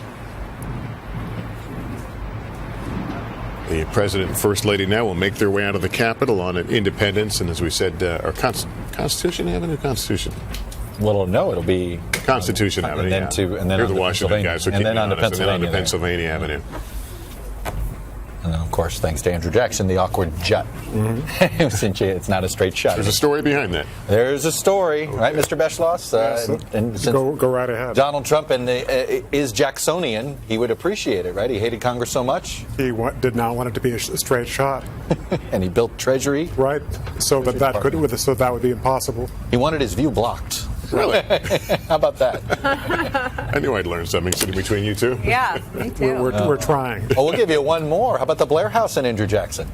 Blair House was Blair was Francis Blair, who was Andrew Jackson's close friend and political advisor, and at the same time he was the publisher of the Washington Globe, which was the official Democratic newspaper, and basically sort of that day's version of state-run television. It was a state-run newspaper. And he also kept a milk cow in the garden and brought milk to Jackson every day, which helped to keep up the friendship. Blair bought that house and then gave it to the Yes. I feel like the next Hamilton is being crafted right here now before my eyes. The two of you. I feel like I'm in a Jeopardy episode. It's all right. You're all right. Presidential history for 500. Here's the irony. I had to learn it all from Michael. Let's not. All right. When was the first time a president rode for a while in an armored limousine? Wait, rode for... In other words, started riding regularly in an armored limousine, heavily armored. Actually, was it Kennedy? No, it was Reagan. actually after Pearl Harbor. Okay. Because after the Pearl Harbor attack in 1941, Franklin Roosevelt security people said, this car that you have, which is oftentimes open, may put you in danger. So they looked for a car quickly that was armored. The only one they could find was a car that the government had confiscated from, of all people, Al Capone. So Roosevelt rode up to his first speech to Congress in Al Capone's car, although... I flunked Jeopardy worse than last year. The Al Capone connection. I love it. So this is not the parade itself, but they're making their way off the Capitol grounds, and then it'll be a little bit as you can see in front of the public. But he's got a little company there as he makes his way away from the Capitol. It's been a tradition the last several. This is where you can't help me. Last several inaugurations where the president and first lady come out for a while. Who started that? Started walking. Yeah. In recent times, Thomas Jefferson did in days of yore, but 1977, Jimmy Carter and Rosalind Carter walked not in the way that we have seen in recent years because of security. It's for a short distance near the White House. They walked almost the entire route, over a mile. And Carter later on said, this was my way of expressing the fact that I had faith in the American people, that nothing would happen to me, and that I was beginning a new open... as the threat environment has changed over the years, are we becoming more and more personally disconnected from our presidents? Certainly so. As Chuck was mentioning, John Kennedy, before the tragedy of Dallas, would ride in these open cars for 20 miles, and people would come up to him and shake hands. And Kennedy said, actually, just before Dallas, to the Secret Service agents, I don't even want you walking around my car or standing on the running boards because it makes me seem inaccessible. I have to be accessible to the people, he said, especially because I'm running for re-election. Yeah, here's this is picture. You're right. I remember this now. The Carters walking almost the whole way, virtually the whole way, right? And that was a risk. This would never happen nowadays for obvious reasons. But even in 1977, that was 2 years after two very near-miss assassination attempts against Gerald Ford. Thought I heard the voice of John Chancellor. I think that was and John always Chancellor, nice my to predecessor. always nice to hear that, right? Yeah. And speaking of the car, Lyndon Johnson, after Dallas, for reasons mainly of economy, took President Kennedy's car that had been in Dallas, had it quietly, refurbished, armored, hard top put on it, and it was the same car. And so the car that LBJ rode in the inaugural parade in 1965, no one knew it, but that was that same famous Lincoln Continental from Dallas. I had an opportunity to do a story several years ago for the Today Show. We went to the Secret Service training facility here in, I believe it's in Maryland, and they walked me through some of the drills. And they have the old Beast, and they have a mock-up of a jet, and they do the whole thing where I'm the protectee, and then something happens, and they shove you in the back, and it all happens so fluidly. But you can see the phalanx of security there for the new president, and this again has become standard. It has. I mean, if you think about it, and we talk about Pennsylvania Avenue, we're talking about Treasury. I mean, when I first got here, in Bill Clinton's first term, I mean, you'd got stuck in traffic in front of Pennsylvania Avenue, in front of the White House, both sides. Now there are no civilian cars that are allowed really to drive on either side of the White House anymore. That's exactly right. Let me show you, since we're doing trivia, let me pull up, just off the top of I think I started this. Off the top of my head. There we go. I remember this picture from 1953. This was the first NBC vehicle to cover an inauguration. That was Looks the same today. We've got it's one of those. kind of looks like a hearse, but that's how we used to get in front of the parade to shoot it. And let me show you how we do it in 2017, or better yet, let's Kristen Welker. I was just going to say, I think, show us what it looks like. Hey, Kristen. Wonderful. Hi there, Lester. Well, we are about to set off. We are right in front of the Capitol, about to turn onto Constitution. We're at the intersection of Constitution and Delaware, and you all are talking so much history. A lot of folks have been bringing up Jimmy Carter today, the fact that he walked the entire length of the parade route, really the only president to do that. And we're thinking about him because of the rain and wondering whether we're going to see President Donald Trump at all, whether they will get out and walk a portion of the parade route. If he does, we're looking at Trump Hotel to see if possibly that's a place where he gets out and waves to people and then walks the rest of the length to the White House. We'll have to see if that happens. But we know that people have been lined up since 6 a.m. this morning, a lot of anticipation. This is always one of the more exciting parts of the inaugural celebrations. And because you're talking history, I'll give you a few more historical nuggets about this great parade. One is that the first time that African Americans participated in this parade was under President Lincoln in 1865, and the first time that women participated in the parade was 1917 under President Woodrow Wilson. So a little bit more history to chew on as we await President Trump and the First Lady Melania taking their ride down this historic route. Lester? All right, Kristen, thanks. I think we have this we can pop up. It's a remarkable picture from Pete Souza, the presidential photographer. It was taken. Do we have the picture from Marine One? Actually, from Executive One. We're looking for it. It was put out just a short time ago. Put it on his Instagram account, I believe. Yeah, Instagram. I'll bring it up for you in a bit. It's a great picture of former President Obama looking back down at the White House from the chopper. But it was an inaugural trivia for 1,000 there. That was 1,000 for 1,000 from Welker there. And yet I couldn't put it on the screen there. Amazing mistakes. I'm starting to sweat. This pageantry of this day. Even at the luncheon, we heard Donald Trump talking about his. There it is. Yeah. There's that picture from not Marine One, but Executive One, and you see the reviewing stand there in the foreground. And 8 years that they were the occupants. It's a great tradition, and it seems like I think as the presidents leave, they give them this final sort of circle of them all, right, Michael? That they all get to a view. Talk about rarefied air. Not many people get to see that view. It's unbelievable. Right, and that began with Gerald Ford when he was leaving in 1977, and Ronald Reagan in 1989 was taking exactly this trip with Nancy, and just at the same moment of the snapshot that we just saw, Ronald Reagan said to Nancy, "Honey, there's our little shack." Then it made the turn and went on to Andrews. I love what former President Obama said the other day in his news conference about, being an ex-president, he says, I won't miss hearing my voice, or something to that effect. You know, yeah, I mean. But they all miss Marine One and Air Force One, every last one of them. I was thinking, though, that for all of the imagery of this day, you know, Donald Trump is from outside of politics, but just an hour ago at his luncheon, he was talking about General Mattis, his new defense secretary, looking like he's from Central Casting. I would love to know how he's experiencing this day. I don't know that he's ever even been to an inauguration before. Do you? Does anyone know? I don't know. I think we would know if that had happened, don't you think? It's interesting that he does think visually. Right. Very much so. It's just such a Said spectacular... the same thing about choosing a Secretary of State. That's right. He wants... Exactly, and a vice president. Yeah, right. I mean, there's some... Look, it supposedly wasn't helpful to Bob Corker that he didn't look the part, or John Bolton didn't look the part. Whatever the part is that President Trump views it as. But he does...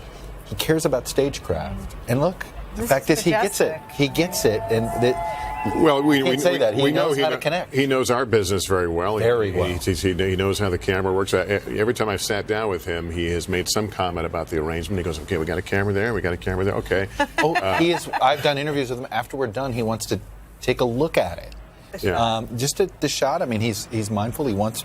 Yeah. Look, listen, we're in a visual era. And he is look, he's a brander, and he has his brand. He wants to make sure he's always represented the exact same way. I really think that's really what it is. And behind that thick glass is the new president and the first lady as this procession is formally underway. We don't believe they have made their way in front of any crowds yet, but they will soon make the turn here. Looks like mainly staff. I think we're military. About to say the parade's beginning, right? I mean, it feels like it's about to, we're as they merge with everything. Oh, this is. Oh, we can see them out our window. We're all peeking out our window to see if we see it. Yeah, we can see it. Yes, we do. It is behind us. That is a fact. We got a pretty good view here. Yeah. But you guys on watching have a better view, we promise. We are giving you the best view. I was going to say, these things are not quite as military as they sometimes were during the Cold War. Kennedy's in 1961, you saw Nike missiles and other Army things Cold like War that. looking. Yeah, absolutely. There was some thought.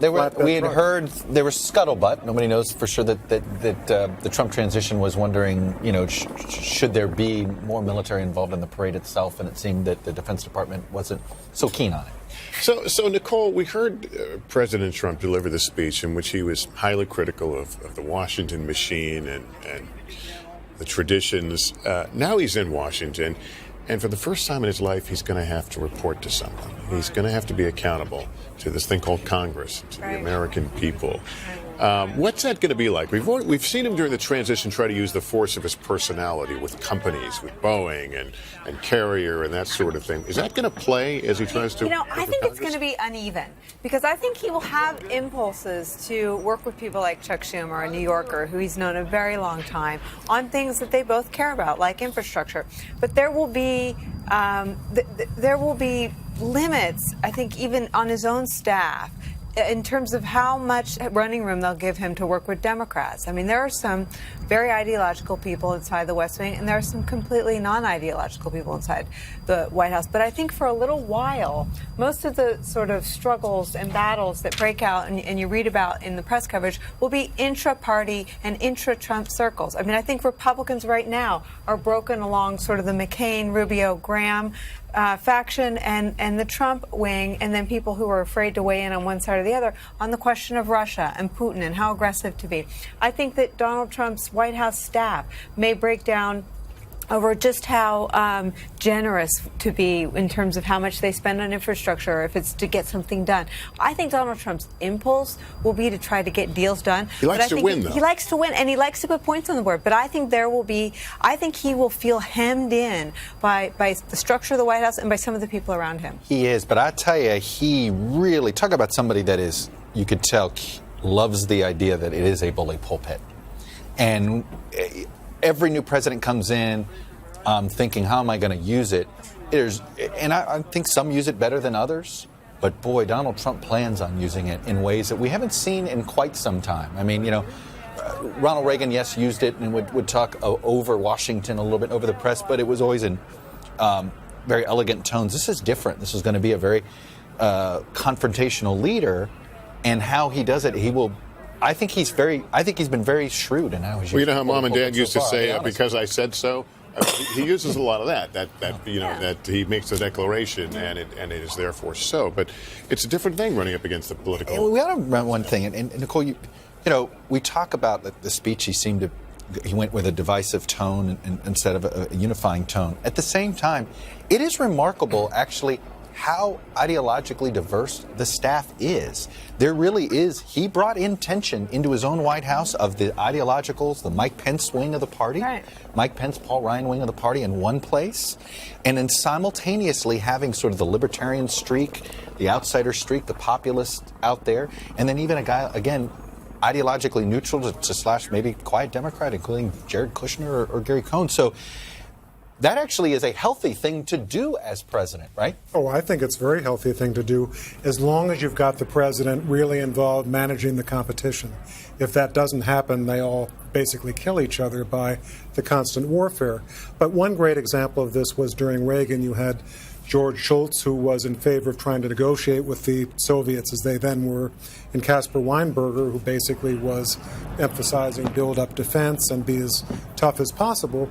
And it was a great service to Ronald Reagan that you had those two people presenting different points of view and debating all the time, and Reagan could choose. But even Reagan finally got tired of it and, got rid of Weinberger and got a defense secretary who was a little bit more. But I don't think Trump will tire of it. And you look at the way his team, it's worth talking about his team for a minute. I mean, Kellyanne Conway is the face of the Trump presidency. And she went to war with Mitt Romney at the very moment that Mitt Romney was believed to be a candidate for Secretary of State. Assuming that she was not asked to do that. We'll never know. Yeah. But it played out in public view on television, which we know Donald Trump watches a whole lot of. So I'm not sure that Donald Trump will ever tire of the spectacle of these proxy fights playing out. And that will be riveting, but it's not clear how much of it will be real. It's interesting. There is a recent example of someone like Trump ascending to power like this, and it's Arnold Schwarzenegger in California. The LA Times has done some tremendous work showing that there's a lot more parallels. And Arnold Schwarzenegger came in with the same sort of split personality. Rock-ribbed conservative Republicans around him at some points for California. Yeah, obviously. Right. Degrees. Our colleague Steve Schmidt. And then, but then at the same time, there was sort of, you could argue maybe it was the Maria Shriver wing of him. There was some and he shifted. He basically was a little more ideological at the beginning. It didn't work. And he literally hired a Democrat as his chief of staff and shifted and sort of moved with the winds a little bit so that he could get a few things done. And he had troubles in the first few years when it was more ideological, and he actually had some wins toward the end. Here's some of the view that the president will see, and that view looking back at the motorcade, that's the same one that Kristen Welker has, because I believe she's on that vehicle. Kristen, has the procession reached the crowds yet? We have just reached the crowds, Lester, and I can tell you we've just started to hear them chanting and cheering, and we're just passing someone holding a Trump 2016 sign right now. A lot of folks have their Make America Great Again hats on. Most people have their cell phones out, and they are taking pictures trying to capture this historic moment. We are traveling now at what seems like a fairly low rate of speed through this parade route, and that's giving the folks time to really absorb it, really take all of this in. We just passed the Taft Memorial a few moments ago, and you have people actually looking out at the parade from their windows, waving, trying to get a glimpse of the 45th president. And of course, this is a tradition that dates all the way back to the first president, George Washington. Of course, his parade route looked very different. He went from Mount Vernon to New York, where he took his oath of office, and he was followed by troops along the way. And that is part of why we have this military presence here. And I can tell you that there are members of the military lined up all along the parade route as well as we continue to travel toward the White House. So a lot of excitement here, a lot of people cheering, chanting. We haven't seen any protesters yet, but of course we have gotten reports of them a little bit further along the parade route, so we'll look for those. But as of right now, a lot of folks cheering, a lot of Make America Great Again hats and Trump signs on the side. Lester? All right, Kristen. And Chuck, I'll ask you about this since you live here. This isn't lost, though, as we see those crowds. I think 91% of people in the district voted for Hillary Clinton. I'm going to give away a little something that you'll see on Sunday, but it is interesting. over the last 25 years, this is now, when you look at Republican presidents, when Ronald Reagan was inaugurated in 1981, he only had to go across the district's border to Arlington or to go to a county that voted for him. Right there, the suburban counties right around D.C. went Reagan. In 1988, George H.W. Bush would have had to drive basically one county in, I think to Fairfax County. George W. Bush had to go about 25 miles from Washington, D.C. to find the first place where he carried. Donald Trump, we believe, has to go 50 miles to find a Virginia county in yeah. either direction, Virginia. Calvert County, Maryland, or I believe it's Fauquier County, Virginia. Why does that matter? Here's why it matters. Number one, I think it is contributing to the crowd size. There is some of that. Here's why it also matters. People in that 50-mile radius, there's a lot of federal workers. They all now a lot of them work for Donald Trump today. Executive branches. And this is an interesting tension. These people work for Donald Trump, and Donald Trump is their boss. And for the government to function well, he needs to have a good relationship with his employees. And this is going to be an interesting tension that is there when you know your workforce didn't vote for you. And he came out with a fair amount of contempt for Washington, as we know it in his speech. But by the way, Trump supporters love that fact, that there is that tension. We saw Steve Bannon a bit earlier in the day. How much of that speech do you think was reflected in him as an architect? In my sense is that that was Bannon's message. That was Bannon-esque. That wouldn't have been a Reince Priebus speech, who was the chief of staff. Steve Bannon and Donald Trump have channeled each other, I think, in some ways. Yeah, the best advisors always do. Yeah, but he got him back in the game in many ways. He did, yeah. And look, Steve Bannon has tapped into, and he believes in this nationalist movement that he believes is spreading internationally, particularly strong right now in Europe. We see it, and he does want to tap into that around the world. And we see the crowds waving now as the president's limousine comes into view. One carrying the president and first lady, the other the vice president and his wife. I think we know number one is the president there. What do you think? Yeah, I'm going to go with that. License plate number one? Yeah. You talked earlier about the view from inside the Beast, the presidential limo. I took a lot of rides with President George W. Bush, and you can see everything. You see all the protest signs, you see all the people, and George Bush, had a practice of, everyone got a thumbs up, whether they were there protesting the Iraq War or whether they were there to show their support. But I think it'll be interesting to see if he can grow some thick skin, because there's not a lot you can do from inside the motor. It's sort of symbolic, but from inside. Do you think anybody comes into that job, though, with a thick skin? Some people more than others. I mean, I think that No Drama Obama was much more focused on the critique of him at the beginning. I mean, he talked a lot about Fox News at the beginning of his presidency, and he seemed to grow a little less molested by the things that they said. George W. Bush never cared. I remember someone once said, someone very close to him, maybe even in his family, said, "Oh God, Keith Olbermann called him the worst person in the world." I said, "Please, he doesn't even know Keith Olbermann left ESPN. Do not tell him." I mean, some people didn't. George Bush really. And listen, maybe George Bush knew exactly where he was, but he never talked about it. I mean, some politicians are just. John McCain, on the other hand, cared very much about what the media. But this is a president Mark that Salter obviously cares about his media. Donald Trump cares very much. Mark Salter, John McCain's longtime mate, I think it was like, tell Senator McCain to stop turning on the television in his hotel room every night. We had a whole scam, Mark Salter and I, with Senator McCain. We used to try to get the games. I guess you can buy baseball. I don't know, sure. I'm a sports fan. You can buy baseball games, and we'd try to get the games up before he could start flipping around the channels and hide the remote. Staff tries to be sneaky, because if you work for a politician who's bothered by their press coverage, which Donald Trump is affected by it. I don't know him well enough to know if he's bothered by it. It sure seems like he is, the way he tweets about it incessantly. But it can become an impediment to focusing on a policy discussion. Well, I think we should have the discussion about the media and the relationship with this president. But before we do that, let me go to Kate Snow, because I think the motorcade is now reaching her location. It is, Lester. And I think if you look at our shot, what you see are the press vehicles right now just ahead of President Trump's limousine. I can see the limo coming into view. I don't know if you can hear the crowd around me, but they're shouting Trump, Trump, Trump.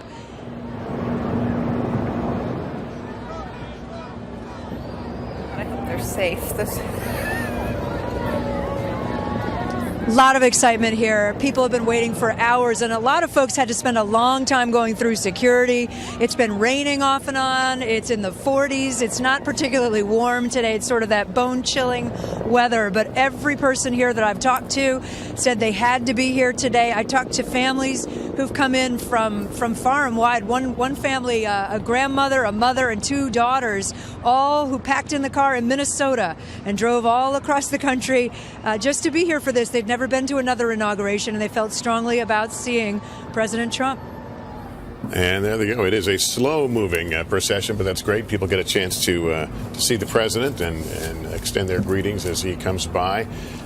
What is that? 6.65 miles. Really, the parade begins after he gets to his reviewing stand. Yeah, This is more the procession, yes. And then he will actually go in with the family in the reviewing stand and watch. So let's talk about the relationship between this president and the media. Hugh Hewitt is back with us. He has said a lot of things about his level of trust or lack of trust with the media. Do you think that's going to change? I do. I watched the luncheon toast with great interest. I thought it was the most Trumpian moment of the day. And I've done, like Chuck and Nicole and Michael and you, Lester, a lot of one-on-ones with the new president. And he can be quite charming. He can be quite gracious. It wasn't in the official speech today, but when he called upon the audience to recognize former President and former Secretary of State Clinton, I thought that was Trump at his best, and he can do that. And by reports of people who have been offered jobs, he has been dominating the room and very avuncular and completely in command of this transition process when he's alone in the room with the people, which is a completely different than the formal Donald Trump. And I do think a little bit of the speechwriter took over that speech today, because I still am surprised by it. I love the luncheon speech. I don't know if you folks were watching it. But we talk about thick skin, thin skin. He tends to react to everything that's said about him that he perceives as negative as unfair. Does that by necessity change? When you're the president, you take a lot of grief. Chuck mentioned earlier, I went to work for Richard Nixon when I was 22. He would not watch any coverage of himself. And he stuck by that rule, at least in retirement. I wasn't with him in the White House. And I think the Twitter age has made the incoming relentless 24/7 and much harsher than you would have gotten from the networks. I mean, you could hit Nixon pretty hard if you were Sam Donaldson, but you wouldn't get hit as hard as if you look on Twitter. And I think all of us as public people know that you can turn it off when you want, but if you just sneak a peek, the incoming is awful. But some of this is some of this is strategic by Trump. Okay, he knows you continue to do this and you beat up maybe an individual member of the press, or you keep doing it, and maybe that member of the press says, "Oh, you know what? I'm not going to say this today because I don't want to have a fight with him." I mean, he's and he's done this for years. Done this in the tabloids and all this stuff. This is a strategy. This is not, this isn't happenstance with him.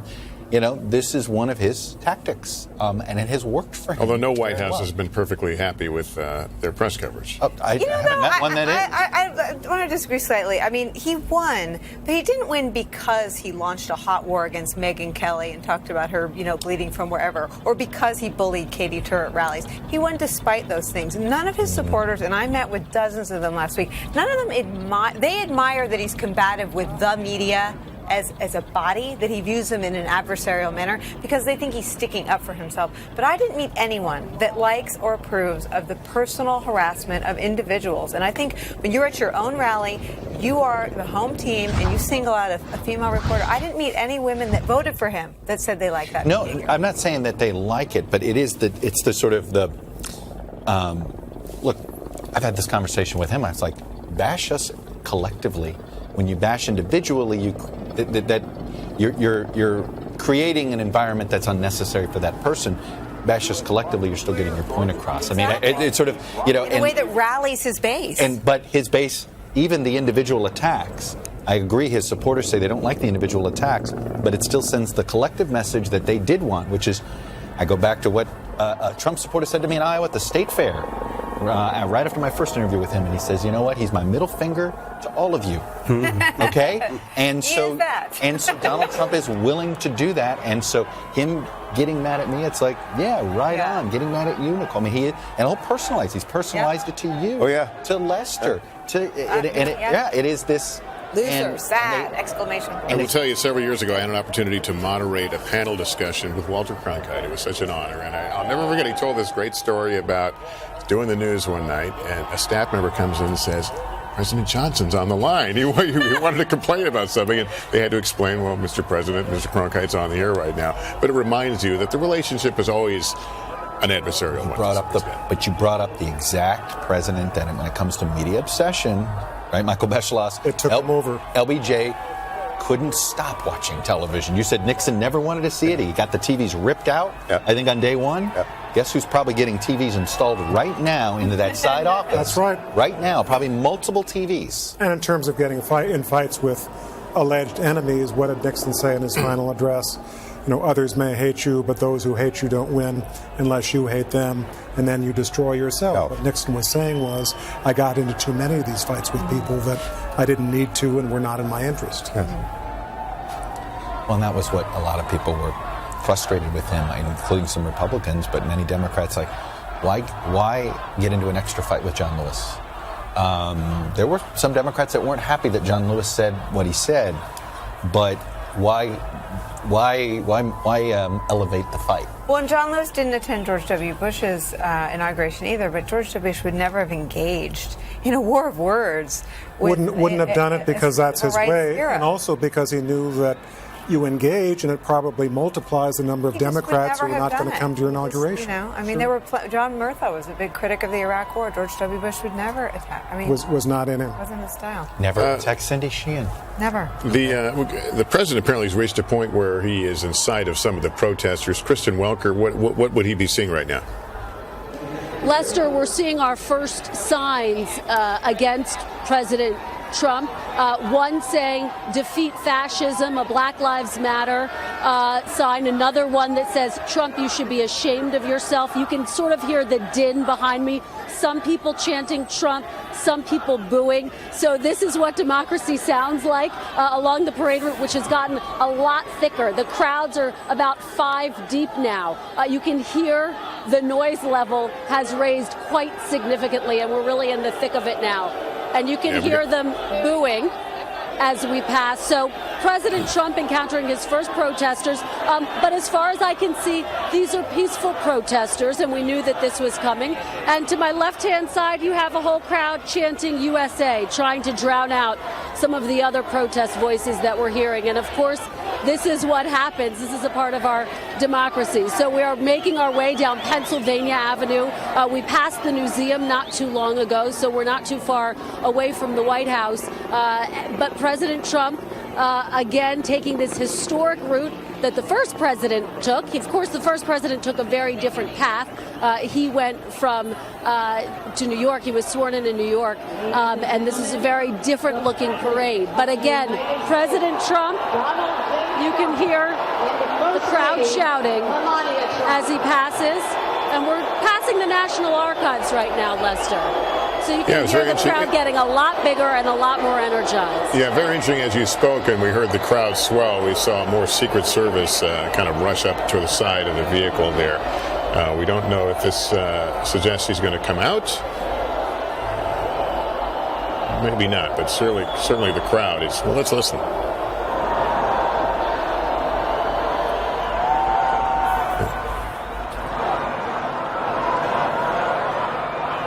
Ladies and gentlemen, the Vice President of the United States, Michael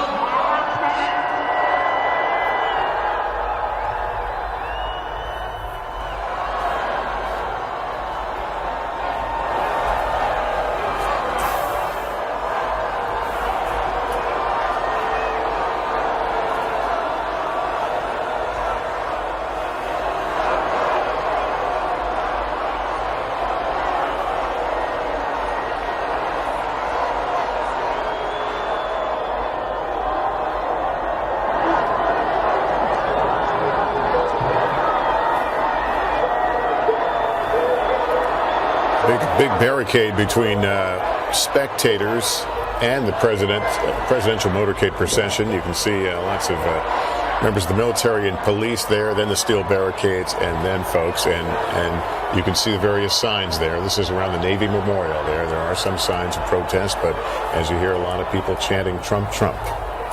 I like what Kristen said. It's the sound of democracy. Yeah, listen, that's a very elegant way of putting it. It's the sound of democracy. There are a lot of voices. And it's what we were talking about. Presidents get into bubbles. One way that doesn't happen is if they're exposed to this not every hour of every day, but from time to time.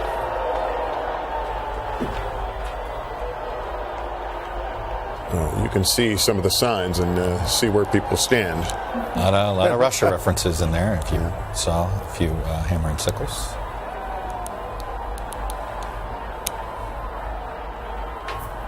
So that's the still such a beautiful. Would be the shot. Navy Memorial area they're passing by now. It should be coming up fairly shortly on the hotel. We're getting there. Yeah, we are getting there.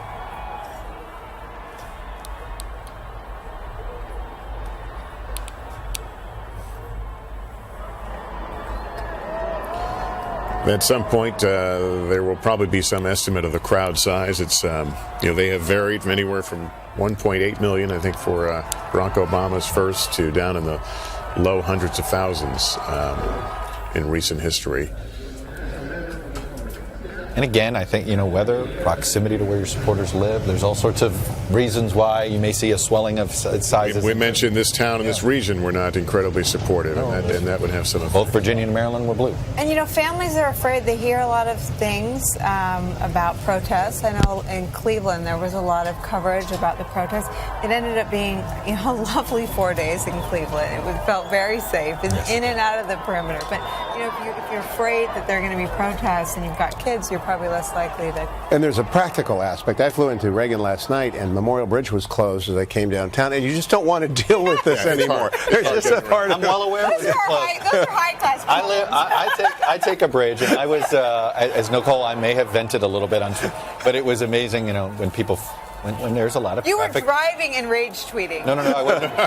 Sadly, I wasn't driving. That was the point. I was not moving. You were stopped in traffic, but there were updates at every intersection. Yes. I did not drive and text. But I do think there is something to that, too. And look, this post 9/11 secure. Right. We secure these events so much. It actually does, I think, discourage people to go to big events now. Yeah, Somewhat. I think that's fair. We cover a lot of big events, and even with the press credentials, the hassle factor is high. And we have ways in that are quicker than the general public. I don't know where they are, but I'm not seeing in the shot porta potties. And let's be honest, no.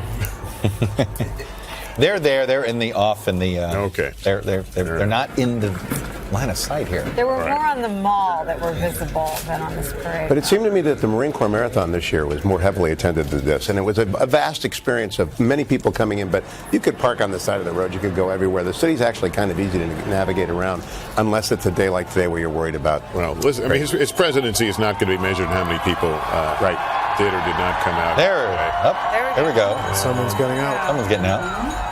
Or they think someone's getting out, or they're preparing. They're preparing, and we're getting near the hotel. Was that Pence's? I'm not sure, but the most important thing is Roker ready? Right? Is Roker ready? I feel like we should have sweetened the pot for him. Some kind of movement. There's a suggestion here that we may see the president. Let's see what happens here. There's the president. Our family's out because I see. Let's take in this moment if we can.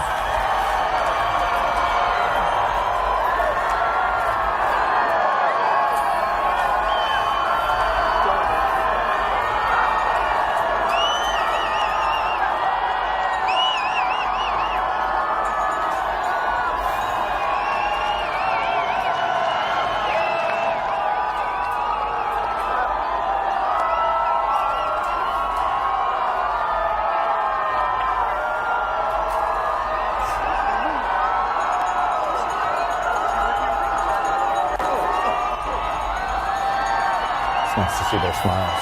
It looks like they're taking it in. This is a president who was a candidate, made it clear he loved big crowds, and would often note to us how big his rally crowds are. And they don't get much bigger than this, or they haven't gotten much bigger than this for him. His son Barron, First Lady Melania Trump. So impressive when the kids get in on it and seem to know what to do, to wave and. He's been terrific today. I mean, this is not easy for anybody, adolescent and all those things. I mean, think about anybody else, with a 10 or 11 or 12-year-old. Kristen Welker, are you seeing this from where you are? I am, and what a sight, Lester. This is the moment that so many people in this crowd were waiting for, and they got their moment. And I have to tell you, we are just passing Trump Hotel, so likely no mistake that he's gotten out just a short distance before the hotel. But the crowd just erupted when the new First Family got out, started waving. As you point out, President Donald Trump loves these moments. He feeds off of the crowd's energy, and you can see that. You could feel how energized they were when they got out of the car. So a lot of excitement. And of course, as we were just mentioning, we did pass protesters. So you could hear the din of the people chanting, cheering for the new president, and at the same time jeering the new president. A lot of people wondering what he's going to do now that he's actually in office. And I've been talking to folks who say he's going to be focused on things like trade, immigration, and health care as a part of some of the first actions that he takes. And we may see some of that start to unfold as early as Monday. But right now, Lester, he's soaking up this moment, soaking up the energy of all of these supporters who have come out to cheer him on, to celebrate the fact that he is now the 45th president of the United States. Lester. Okay, it looks like they're going back to the car, but Tamron Hall is in front of the hotel. So were people expecting him to visit folks there? So, Lester, we're sitting here, and the president stopped for a second. He seemed to signal to the First Lady that they were getting back in the car. And here's the thing here. We are next, right across the street from the hotel. There's a huge group of protesters combined with supporters, and they've been very vocal, and we've seen a few flare-ups. So we're not exactly sure what's going on. I am not clear if this was the plan for him to get back in the car. If you look at some of the body language of the Secret Service around him, his employees at Trump International Hotel also seem surprised. They've had their signs. They started chanting USA. They were moving, in a way that they were ready to be greeted, it seemed, by the president. And there is a change of plans now, I believe. He is back in his vehicle. He even walked toward where the media stand is right now, giving a thumbs up from his vehicle. He is right here in front of us at this point. The employees are there. So this vehicle here, but it's not clear if the president had planned to walk a longer distance. We're about 50 yards away from when he originally got out of the vehicle. They walked very short distance and then seemed to abruptly get back inside. So we may learn more about what the plan was or if it changed. But you see the vehicle here. The president now is passing, again, this sizable, and you can listen into the booth a little bit.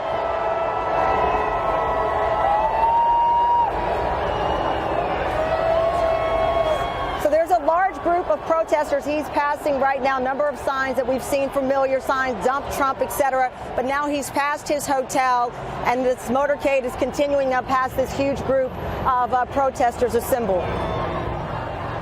Yeah, maybe there was some reaction to the particular environment along that block. But yes, they did seem to get back in the car after just a short time walking. But the crowd obviously taking in that moment and getting a good look at the new president as he makes his way past his... Well, they have to do the awkward jut. So they may be getting into the car where they have to go around Treasury. Maybe he gets back on when he gets back out, when he gets in the final. That turn is still to come, though. Still to come. Yeah. Turn is still to come, so it's possible that's what...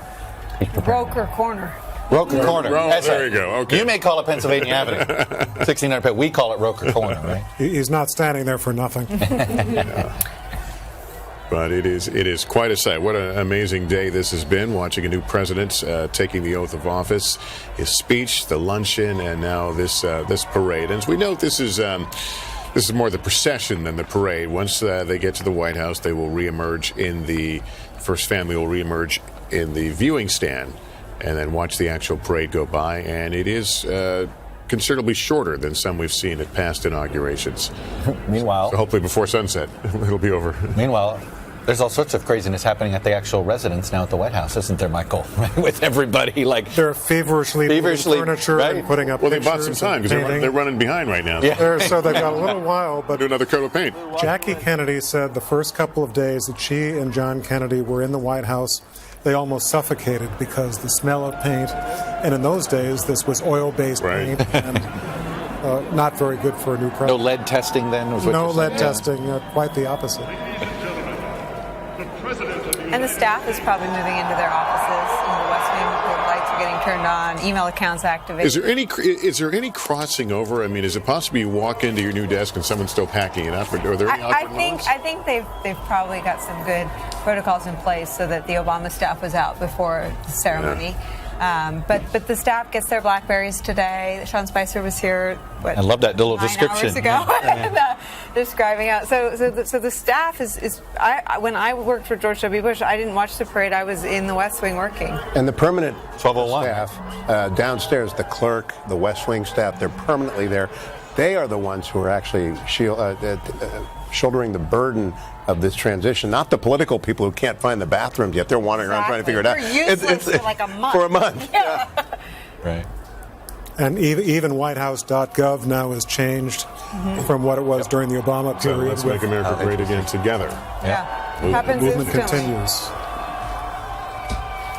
And this is a president who obviously adores his penthouse at Trump Tower in New York and has enjoyed the parade of visitors being photographed going up the elevator the last several months. I'll be curious to see how often he ends up going back. You know, a lot of presidents come here thinking, oh, yeah, I'm going to go home a lot.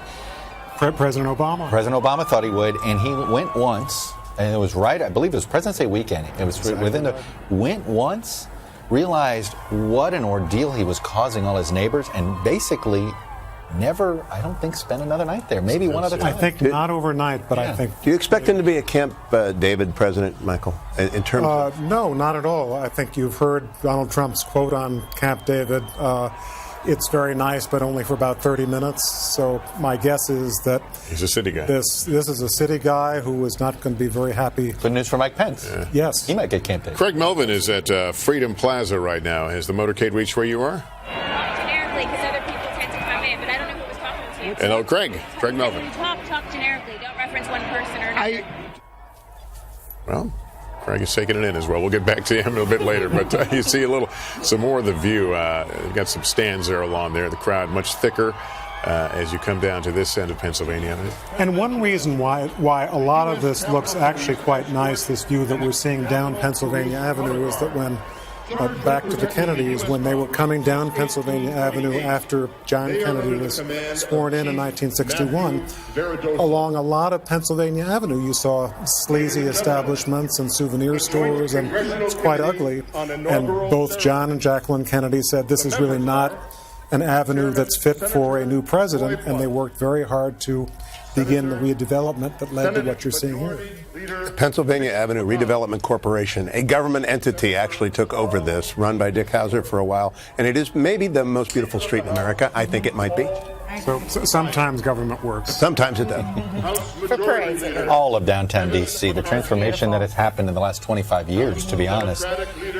First, it was just Pennsylvania Avenue that was fixed, but the whole surrounding area, I mean, it's been transformed when I think about the city I moved to in 1990 and what it looks like today. That's I believe, the visitor center for the White House, right behind us there. Yes, it is. Now we're getting close to the turn. Yeah, there's a turn here that takes them on, what's the name of the street? It's. Well, no, it'll be 15th. It becomes 15th there. So we'll make a run in 15. You go by the There you Treasury go. Department. The Honorable Chief Justice of the United States, John G. Roberts. The Honorable Justice Anthony M. Kennedy. Are we hearing the announcer? The announcer, I assume it's for people sitting in the reviewing stand? Yeah, I think that's from the reviewing stand we're hearing, yeah. I believe. Here's the turn. Kristen Walker can give us a little better view as they make the turn. She is in the one of the flatbed vehicles right in front of the president's vehicle. Kristen?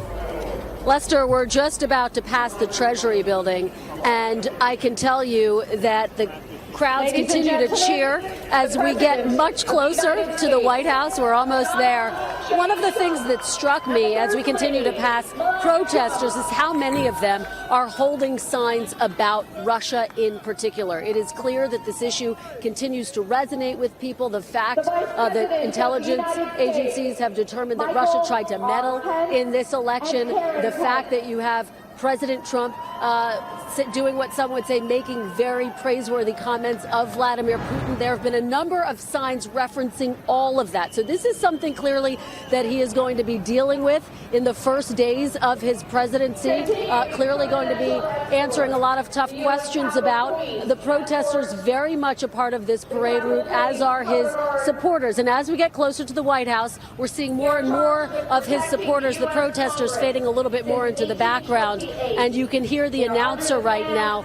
The crowd's fallen a little bit more silent as they allow the announcer to welcome them here, as we are really just a few moments away from the White House at this point, Lester.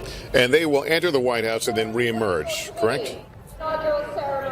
Yes. The understanding is that once they approach the White House, they will maybe get out one more time and walk those final steps. We'll have to see if they decide to do that. But once he goes through the White House, he will likely walk through the White House and then come out again, walk along the lawn there, and then go to the reviewing stand. And that is where he will watch the rest of the parade and the festivities this afternoon. It is one of the great traditions. 4 years ago, of course, President Obama and the First Family did the same thing. And you'll recall there were all of those memorable moments snapped between Malia and Sasha. And now a new family with new kids and grandkids will be witnessing all of that from the reviewing stand. Lester.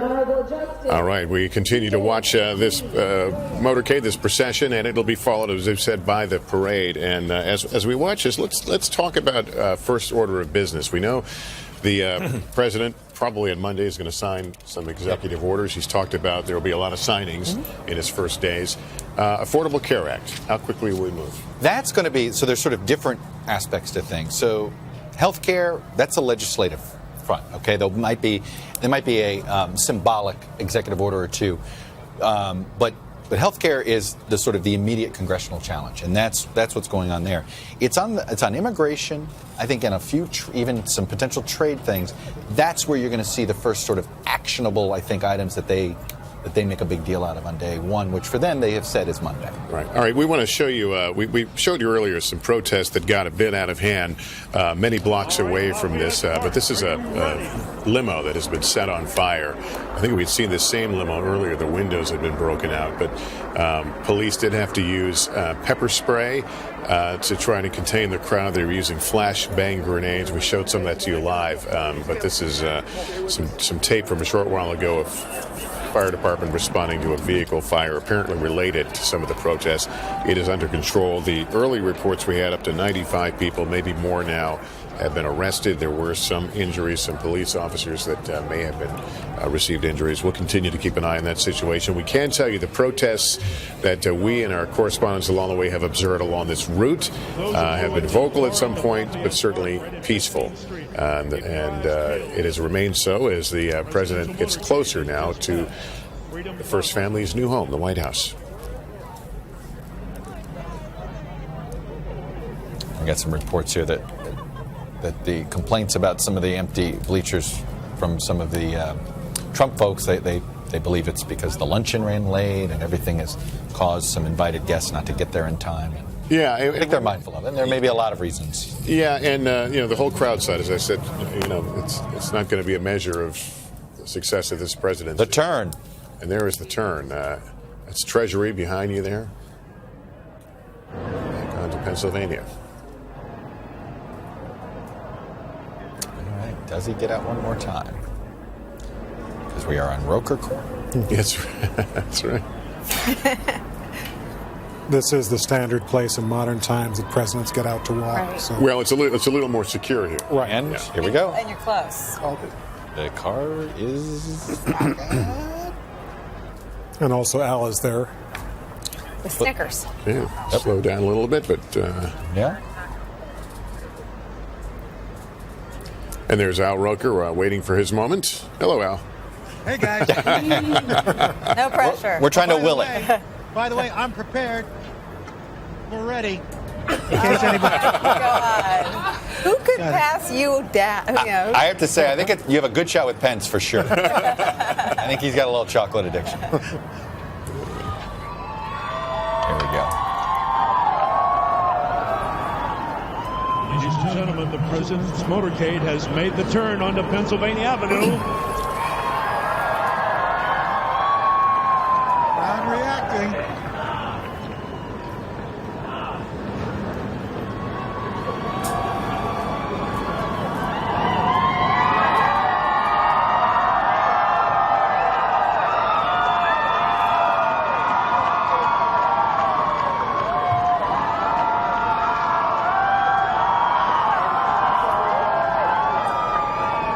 Ladies and gentlemen, the 45th President of the United States, Donald J. Trump, and the First Lady, Melania Trump.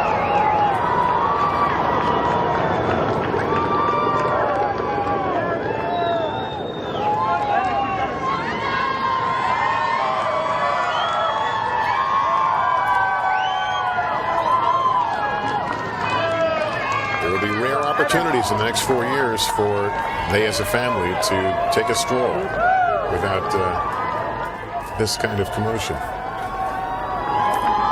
think those days of strolling without commotion are over for the First family. That's one thing you give up, other than the South Lawn these days. And it looks like the rest of the Trump children now have joined, along with Barron. Should we lower the bar for Roker and say if you can get any Trump? That's right. We understand it's tough to get the president to come over. Lowering the degree of difficulty. Nice. Hey, look, I'm trying to help you out, buddy. I'm trying to help you out. Hey, thanks, Chuck. With friends like you. Yeah, I mean, the Trumps are busy. I think any family member is a home run. I agree. Preston! Walker!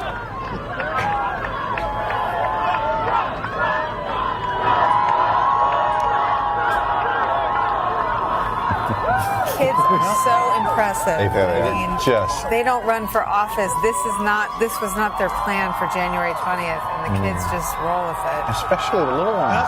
Grandchildren and Barron, they've been just handling themselves so well. All of them. We're back.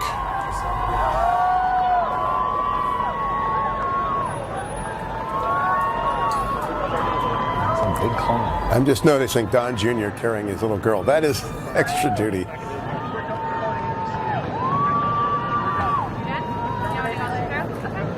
Those days. Yeah, that's 4 or extra 5. duty. Done walking, man. That's it. I'm done.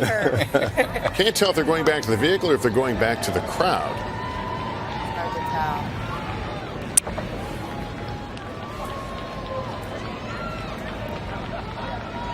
tell. Is Kristen still in front of them? Kristen, welcome. Yeah. Kristen, are you in sight? Can you see what's happening? I can't see that far back, Lester, but it seems as though they're still greeting the crowd. That's my sense of it. At this point, it seems as though the cars have come to a complete stop and that they have paused. So by my count, Al Roker has a very good shot. My money's on Al. It is worth noting, Lester, there are a number of seats that are empty here, and I heard the reporting that they are saying it's because of the luncheon, but certainly not the crowd that the president was hoping for, Lester. Yeah, I can't really see now on this shot whether they're back in the vehicle. I see some car doors opening, but I can't see the president. I thought they got back in, but I'm with you. I don't quite. It looked like they did go back in. Or Al, I know they stopped short of where you are. Do you have any? We can't quite see it. We thought maybe they were going over to the crowd, but at this moment, I don't have eyes on the president or the first lady. But the vehicles are still stopped right where we are. They're starting to move now very slowly, but I can't tell whether they're inside or not.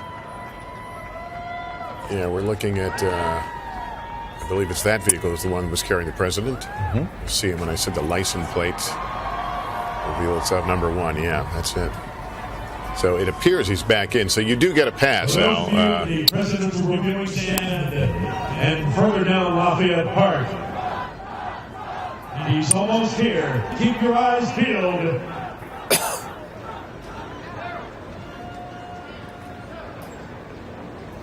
Still got Mike Pence to come. So Al's day is not done.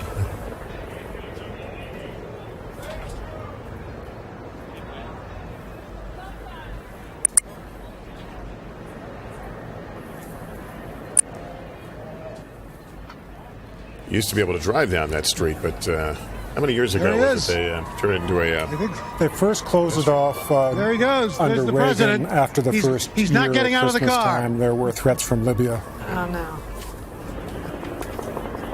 I'm giving you that point. I think he was pointing to you, Al. No, I don't think so. I would like to think so. Or he wanted the candy, one or the other. I'm not sure. But no sighting. Well, if he's not walking past you, you absolutely get a pass. He's come out of the vehicle twice for very brief walks before getting back in the vehicle here. And they will make their way into the White House and perhaps freshen up a bit. Probably want to talk among themselves a little bit as a family, just like or walk into the Oval Office. At this point in 2001, this was when George W. Bush and George H.W. Bush first walked into the Oval Office together, and the son was the president, and he was in there with his father. So, and that was between, I believe, the inauguration and the parade viewing. So it's the first time they get to sort of check out their new digs. And it's a new oval already, if I'm not mistaken, Michael. They've, the bus that he wants and the portraits that he wants. Not the one he designed yet, but he can put down any rug he wants. And then I guess the question will be, does he keep the Resolute desk? We've gone a couple presidents in a row now, sticking with it. Most have, and he has said that he's going to hang. As Hugh will be delighted to hear, a letter from Richard Nixon saying that in the late 1980s, Mrs. Nixon predicting that Donald Trump would have a successful political career. And Churchill is back. I believe by the time he returns, the bust of Churchill will be back. Peter Alexander is in front of the reviewing stand, which is just coming into our view right now. Peter, what are you seeing from there? Well, Lester, we're looking right down at the president's vehicle right now. It is now almost directly in front of the reviewing stand. Over the course of the last several, I'd say 30, 45 minutes, we've seen a lot of members of his cabinet arriving as the doors now open up. The Secret Service now surround the beast one more time. His opportunity to walk and to smile to members of his likely cabinet. We saw Ben Carson, Tom Price, Dr. Tom Price, the Health and Human Services nominee, arrive as well. Rick Perry is here and so many others. These crowds have been waiting, and we've been talking about how they've been sparse in places. Frankly, in the last half an hour in places, they've really filled up as he is now coming out to greet these individuals right in front of us for the first time, even waving to the media riser here, his son Barron by his side. And as he looks to the left, he'll be looking at the reviewing stand where so many members right now, so many members of his own team are there to greet him and to smile at him as well.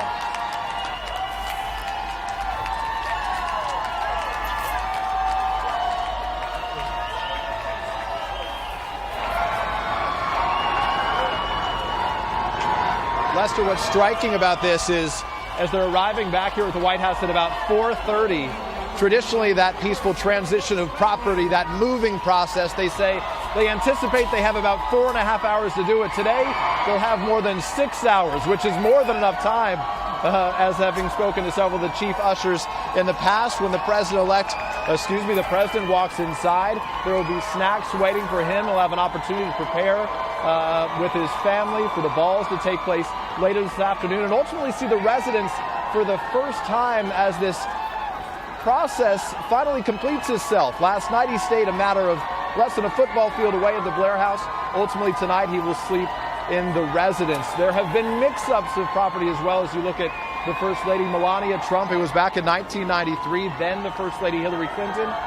Her gown was there, but they couldn't find her shoes for the balls that night. Turns out they had been misplaced. They ultimately found them at the last minute in Chelsea's room.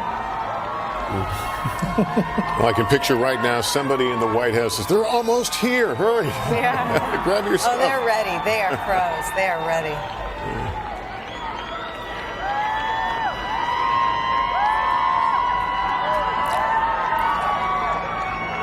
He is not moving toward the crowd, but simply walking along and acknowledging people, waving. This is the by the reviewing stand, which is right outside the White House.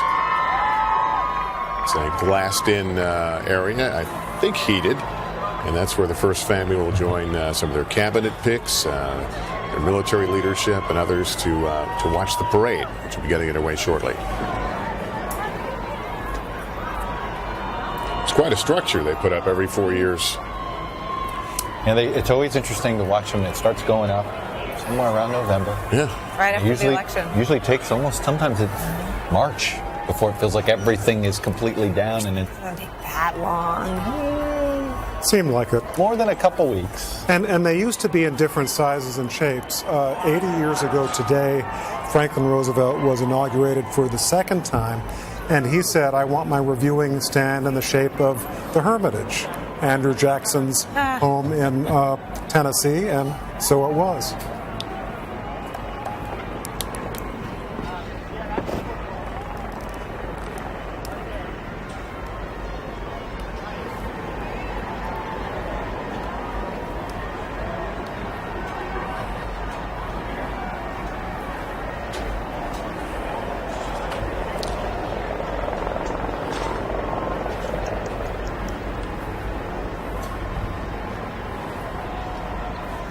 They're all stopping here now to, I guess they're waving up at the reviewing stand itself.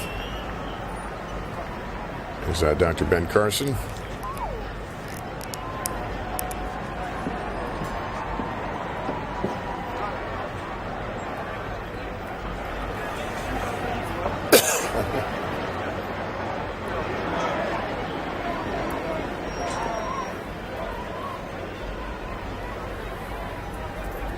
Yeah, it looks like they'll be driven into the White House itself. Obviously, a very short drive. I think we can put up a map maybe and show you how they will enter the White House. And where, as I said, they'll have a little personal time before coming back to watch the parade itself, which will follow the same route they did.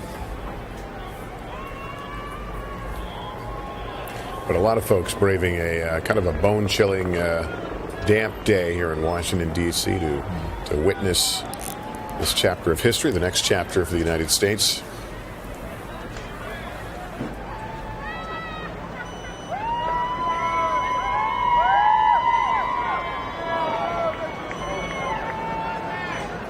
The inauguration on a Friday. They have a nice weekend to kind of get their feet on the ground. I was thinking about that. George W. Bush was inaugurated on a Tuesday, and so you went through all this. And you got to get right to work. Balls, and you went right back to work the next day. And no recovery time. I think for someone like Donald Trump, who's probably so eager to get going, it probably cuts both ways. It's nice to have the weekend, but he's probably eager to get at it. I've been surprised that they are deciding to take the weekend because of that. I gotta think you have that antsiness. Right. At the same time, you're probably secretly going, you know what? Maybe I will take a day or two to sort of get. There is probably something to having. I think most people can relate to that idea. Yeah. Give me a weekend to get my. All right, and get a little acclimated. Well, the whole family's here. They don't all live. His two sons aren't moving down here. Just Ivanka and Jared. So. And there we go. They're picking up a little speed there as they come along the Eisenhower. Well, now they're going to go around there. They're coming in through the ellipse, maybe. Yep. That's right there. We're at 17th in Pennsylvania, so they're probably going behind. They have built this giant. It looks more like a warehouse than a garage, where they now keep the beast. It's this giant structure. It's amazing. You don't see it until all of a sudden you're like, oh my God, how do they hide that behind the White House? And it's a fairly recent. A post 9/11. And there's the route. That's how they're going to get in, loop around, and come back behind the White House. So the northwest gate must be blocked by the. So they'll be entering the west wing, and then make their way to the east wing, the residence. And this scrum of grandchildren, I don't know how many grandchildren there are. I don't know that number, but it looks like half dozen or 8. They're going to go rolling through this. It's going to be. H.W. brought quite a lot of grandchildren with him when he arrived, but it'll be a lot of fun. That is neat. When you see little kids running around the White House. And it's their house now. I mean, they will be totally welcome and invited to do as they please.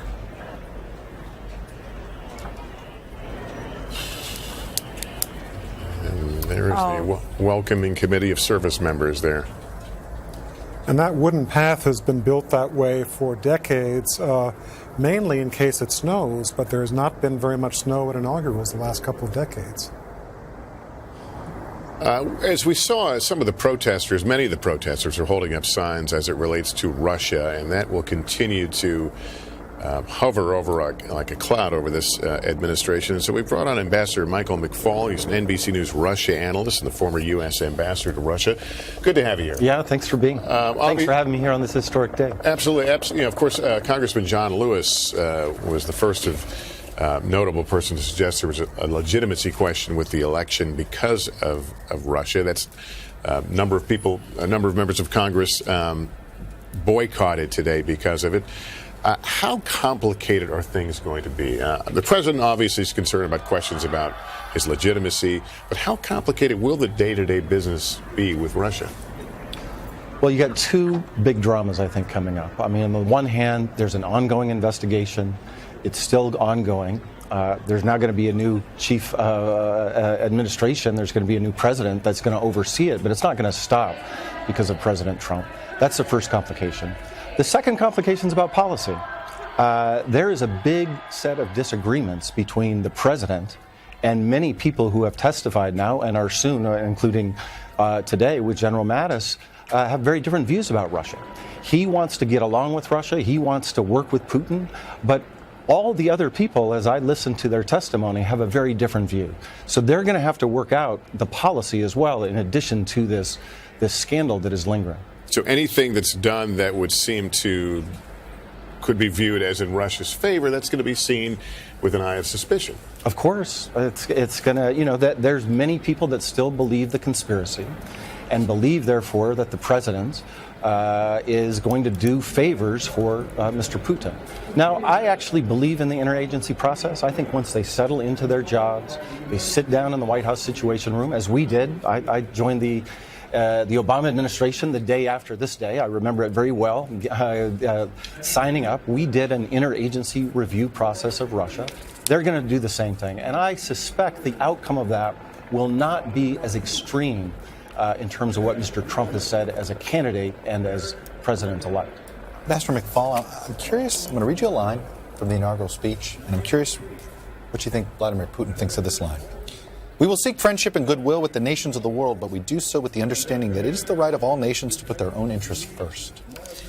It was an interesting line that I got to think when you've got, Putin, and he's not alone. I think Xi in China feels this way too. It's like, hey, we've got our region, sphere of influence. You've got yours. You stay out of our business. We'll stay out of your business. Well, if he added that paragraph, Chuck, that you just said to the speech, Vladimir Putin would be thrilled.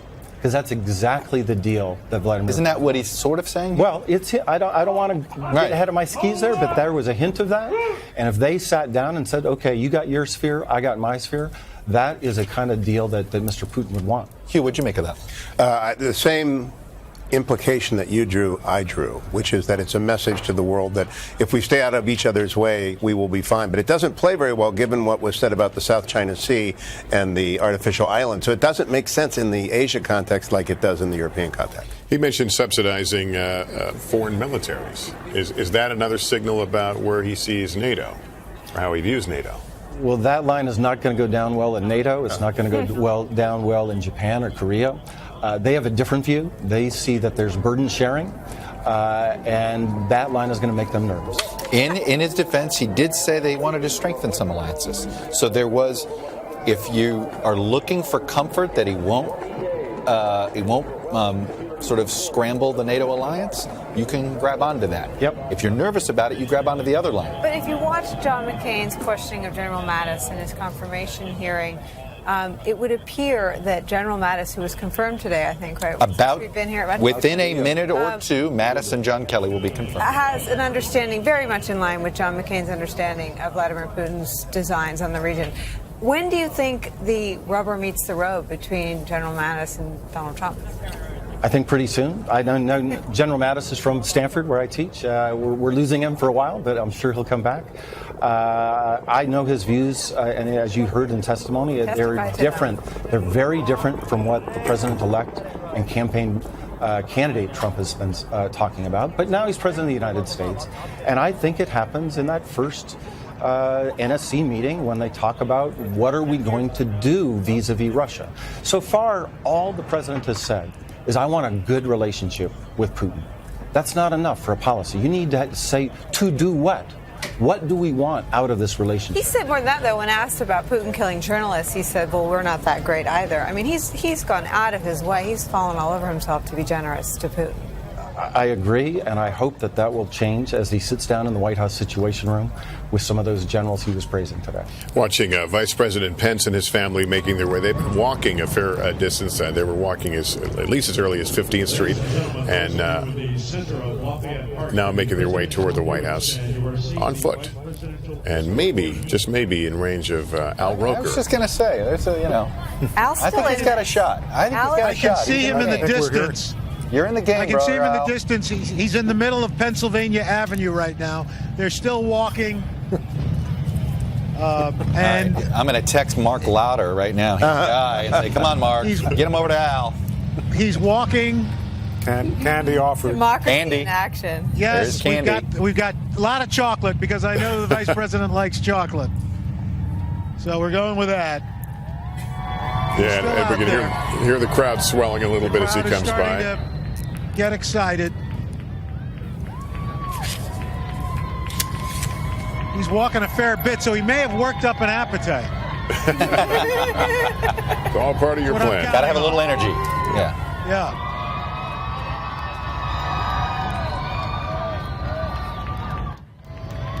All right, he's getting close.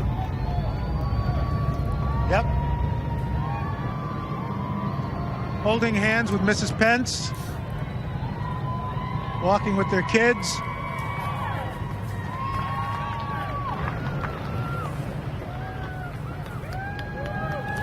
There he is. We see him on your camera now. Close.